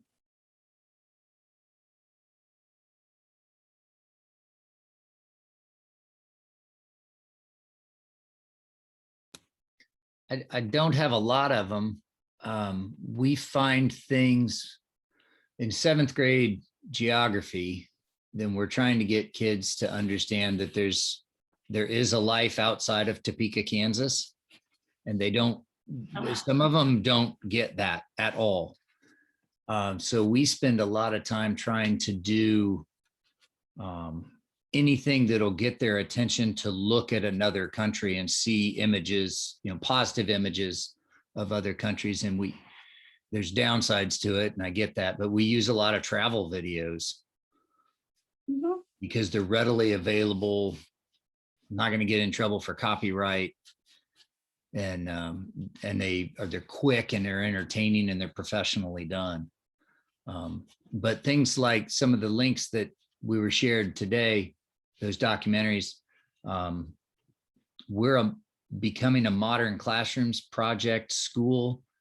So I've got to have extra assignments that I don't put in the grade book unless you do it, kind of things. So I'll use the other book and maybe Breaking Stalin's Nose next year as here's an optional assignment if you have time, or if you read this book and give me 5 sentences of thought, kind of thing. And then I would link in other documentaries. Maybe not the whole class would see it, but a handful of kids would. Oh, okay. Yeah, that's a great idea. Thank you. Hey, quick question about that. I'm Lisa at Manhattan. I work in a middle school, and I am a gifted educator, but that just means I work on school-wide enrichment, both grade levels. And one thing that I think really enhances the 7th grade geography curriculum is Model United Nations. And that activity, I don't know if your school's involved, but I'd recommend it. That might fit into your plan for offering an option for those who dare, kind of thing. Yeah, they do that through the gifted program at our school too. Yeah, I really open it to others though, because it's good for, again, the kids, just like you said, the kids will do it, who will be willing to do the work. Yeah. Neat. I personally liked the book on the Kenyan Nobel Prize winning, that whole story. I plan on using that for sure, because I think it's civic engagement, leadership.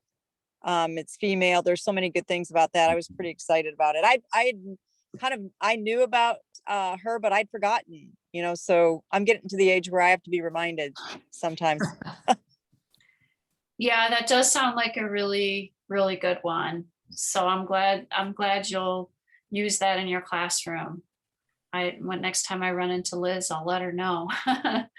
Yeah, that's good. That's inspiring. It seems like all of the good activists and those for change always get thrown into jail at some time, but they triumph. It's just amazing. It's very, very extraordinary people, and worth teaching the kids about. So many amazing people. So and I was just gonna actually bring up that global list. Just gonna take a look at what the name of that was again. Was that the one, let's see, Miriam's Song? Or was that Unbowed? Or Kafir Boy, an autobiography, the true story of a Black I think it was Miriam. Miriam's Song, a memoir. Yeah. Exactly. Yeah, It's really good. That's great. Okay. Well, I was going to let you know that I may have said this before in email, but as long as you teach one or more lessons on breaking Stalin's nose, we have the funding to provide a $200 stipend. So I sent out W-9 forms, but if you didn't receive it, just shoot me an email.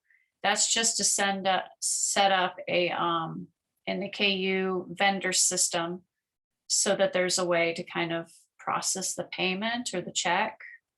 But all I would need was, an email that kind of explains maybe a summary of the lesson plan, or if you used one of the ones we have on the website, that's fine. If you say, hey, I used lesson 1 or lesson 2, or I adapted it to my students in this way, and how students received it, that would be great feedback. And so just keep that in mind. It's not something that's mandatory, but it's an incentive provided from the U.S. Russia Foundation to get good literature into the classroom about Russia and the Soviet Union to, promote understanding between the two countries. So just keep that in mind.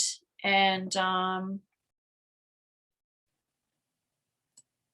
let's see, are there any other ideas that anyone would like to share from what they learned at the workshop today that they might like to try in their classroom? Yeah, I'm the whole unsung hero piece that, I'm going to build on that. Yeah. We do History Day, and there's, always a theme each year, but I feel like we all, could have our own little maybe area where we celebrate unsung heroes. Then, our own little, I don't know. I just have, again, I'm percolating ideas, but seems like we could do something creative and even have a virtual space or place that we share it.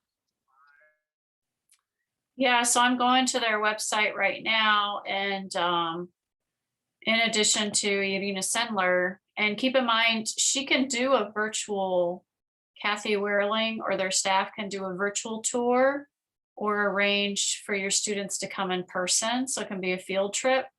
I know during COVID, we're not really doing field trips, but a virtual tour, or hopefully we get back to normal in the fall to maybe some of these in-person things. But I'm just on the site right now. And let's see if I can share screen. I'll scroll down and show you a lot of the unsung heroes, and there's often lesson plans to go with it. Lisa, did she say that they were working on a virtual, you know, virtual visit, or do they actually have something already? Well, when I asked her to speak, I stumbled upon their website. I think, yeah, I just stumbled upon it, and I contacted her and asked her if she'd like to be involved in the workshop in some way. And she says, well, would you like me to give a virtual tour? Now, when she did prepare her remarks, she found it easier to take parts that would normally be in the exhibit and give it as a presentation. So I'm not really sure if she's, they already have something set up for a virtual tour. But yeah, feel free to reach out to her. Do you have her email address? Yeah, it should be on the handout, educator resources. Because I think she did mention that they're planning on a virtual tour. That's the impression I got. Yep, but even if she gave her presentation she did today, that's like a virtual tour. Yes. True. So I'm going to share my screen briefly here to show you this the website again. Expand this a little bit here. Whoops. So it's like meet our heroes. There's Kendall Reinhardt too, and Ralph Lazo.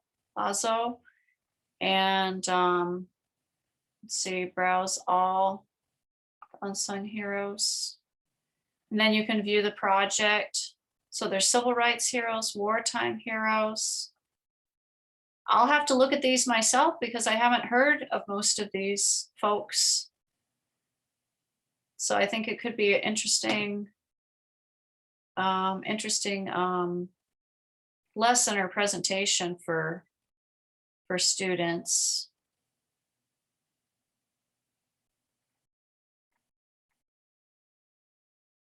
There's quite a few. Oh, I had heard about the Berlin candy bomber. Yeah, dropping candy over Berlin. So yeah, quite a few here.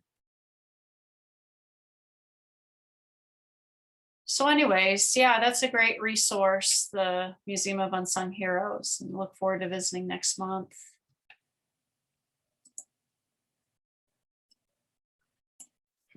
So does anyone else have any other ideas they'd like to share or things they'd like to brainstorm? And I can give you some time to create a lesson plan or get some thoughts down, ideas down.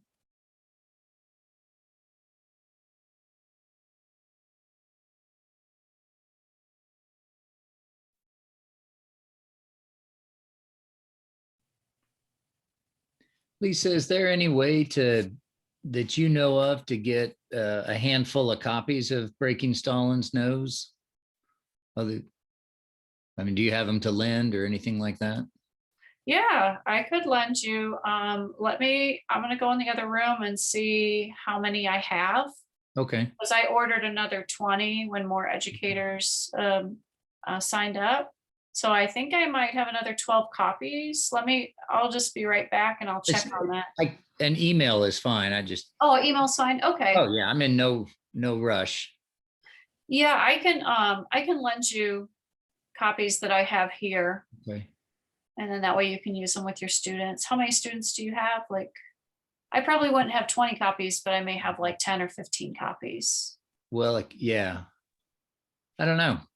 It's my government is a quarter class, and the quarter ends next Thursday, and then the new quarter starts the following Monday. Mm-hmm. So sometime next week, I'll have to find out how many students I have. Mm-hmm. Yeah, well, that'd be great. Probably next Friday is my guess. Yeah. Do you guys get a break in between the quarters, or? We get a work day. We get a grade reporting day, basically. Oh, okay. Mm-hmm. Yeah, on that day we'll probably be busy with grading and stuff. Yeah. Yeah. Are all of your students in person now? Or are some of you still doing hybrid model? Manhattan, we're 5 days. How's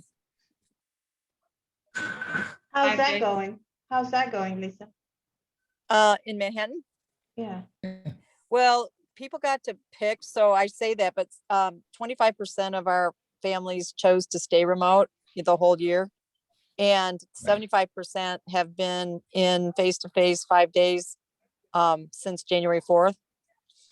Wow. And you know, so we mask up and our class sizes are slightly smaller, but I don't think you'd really notice. And yeah, the 6 foot thing was always an estimate that now they're saying 3 feet, but whatever. You know, we don't test, so we don't really know, in my opinion. But we had some sickness that would, you know, and we contact traced when that happened. And, you know, we just kind of got through it. No deaths, put it that way, but it was kind of a strange experience, but you felt pretty experimental. But my big beef is we don't have windows that open and we don't have air purifiers. And I think those are two things that the state of Kansas needs to provide. And I do not blame the teachers of Chicago for, you know, not going in, like a little bit of a trust issue, because I feel like, you know, we were expected to kind of like just do it. And the remote kids, they're online like the whole day? Yeah, in the fall, we had 1 hour a day that we did block scheduling, and we had 1 hour a day where we or you know, one period that was dedicated to the remote learners. And then at the winter break, we went ahead and set up a separate faculty for the remote learners, so that it was just they were concentrating on remote learning. And then, of course, the weird thing is if the kids are quarantined, which has been ongoing, then a teacher, if you have a quarantine student, you have things you need to do to include them in your on-site. They don't flip to the remote world. You know what I mean? Right. So it's been, you know, we've kind of organic, I guess. We've, you know, just tried to figure out best way to do it. And I think most of my middle school students that are remote, I, as a special ed gifted educator, serve both the on-site and the remote. So like I drive to their houses and leave things in their mailbox and things like that. Trying to connect them. I also invite them to come after school to events, and sometimes their families are okay with that because there's not a large population there. And I've done activities when we've had teacher work day, as mentioned. I will do events on the school, and some of those remote learners will come in because they feel comfortable, you know, with that density, you know, basically not very many people in the building. So I've tried to be really creative with it, but yeah, my 40th year goes down in history as, you know, very special. Yeah, I was asking because for Topeka, the kids come back on April 1st for 5 days, kind of what you have going on. And I'm really worried because 4 out of my 6 classes have 30 or more students in them. Yeah. So I don't know what's going to happen. I only have seat for 32, so I don't know. One thing we do is like mask breaks.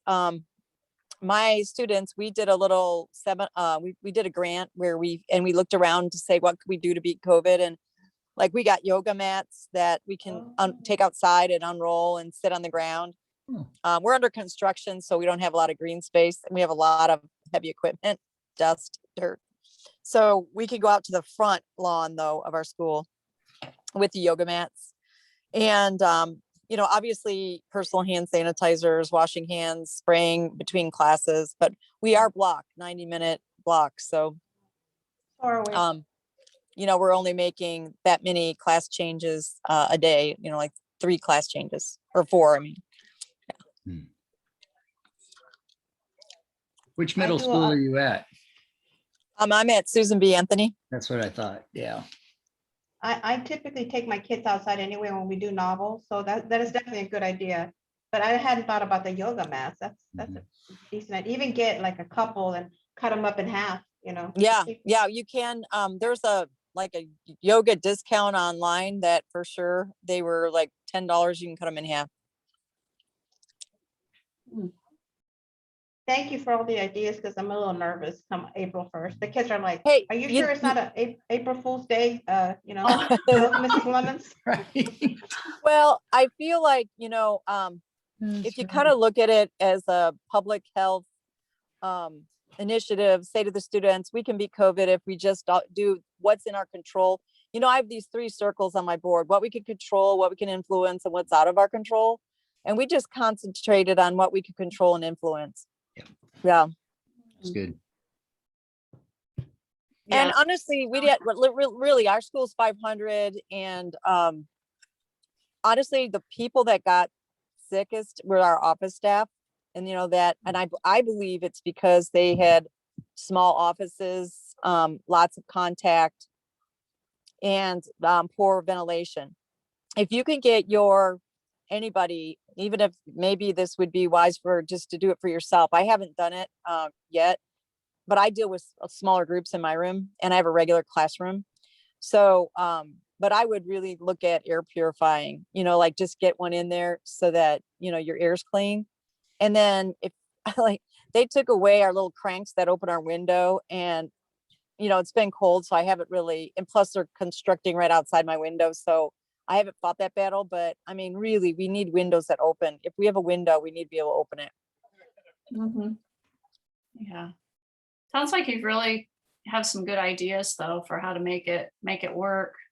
I think in Lawrence, they went back to school after spring break full time. So yeah.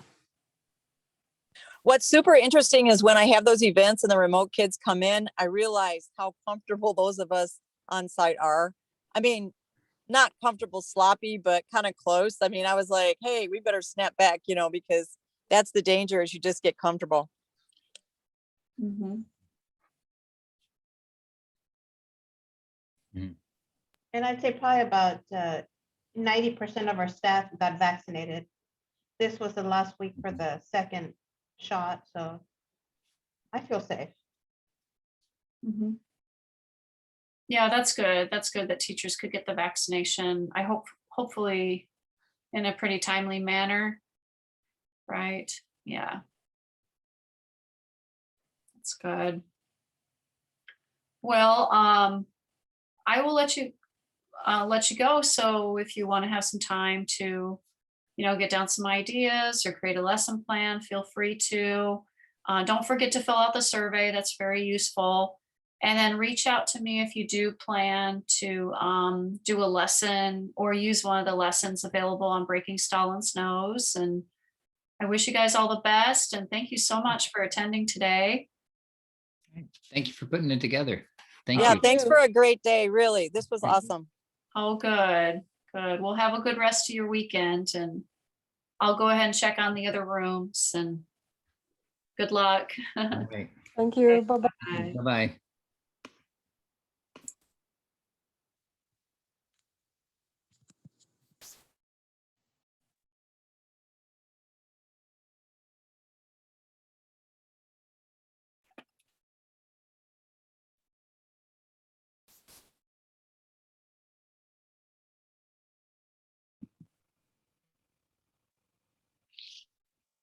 Hi, Kathy. How did your breakout session go? And I was just sending you an email. Yeah, it went fine. They all had, I think they were pretty set on what they wanted to do. That it was a 6th grade, 5th grade, and a 1st grade teacher. And then the other one was the para that was coming back from Arizona, and she was going to share ideas with the teacher she worked with at high school. But they all kind of had thought through had really ahead of time and had some good ideas. And so we just kind of, talked a little bit more, and I, kind of bounced off them other things they could maybe expand with, but we decided that they could use the time and they'd like to go through the resources and just be able to pull them up on their screen and look through and all that kind of stuff. So they were going to do that. So we stopped in just about 10 minutes ago. Okay. Okay, that's super. I mentioned the survey to my group, and I appreciate all your help today. I know in my group there was 1 or 2 teachers too that mentioned that they're really excited about your museum and its resources. So good. Did you say that you guys are working on putting together a virtual tour, or? We have, okay, right now there's just, we could do it different ways. There's online right now, there's one that's just kind of a quick walkthrough tour, but so you can see what's here, but you don't really, there's no talking. It's a short little walkthrough that someone just pans through the whole center. But if you are interested in a virtual tour, then just contact us and we'll sometime, because the whole thing would, take us pretty good chunk of time, but we can highlight certain exhibits, things like that. So it would kind of be tailored, I think, to whatever. Oh, I see. If there was one or two right. If there were people, certain, one or two unsung heroes that Right, the teacher right. was interested in. Yeah. Okay, that's good to know. or time period. Yeah, Oh, because we time could do time periods, we could do themes, I mean, civil rights and, just different things like that, that we have certain exhibits that go along with those. Women in history, I mean, we're trying to kind of branch into lots of different things like that. So, yeah, we'd be glad to work anything out that we could. And like I said, we do have there are a lot of just videos online that are on our Facebook and YouTube pages that just give an overview. They actually present, because a lot of the students have done documentaries and websites to make their project. And so we incorporate those into sharing with people. So that's another possibility. So really we can do whatever somebody would like us to help them with. So, okay. Sounds good. Thank you so much, Kathy. And all right, well, we'll see you, I guess, in a couple weeks, maybe. Are you? yeah, when we come in April, I think it's the 17th. I would have to look. I have to go back and look at it. Okay, sounds good. All right. All right, Love thank you.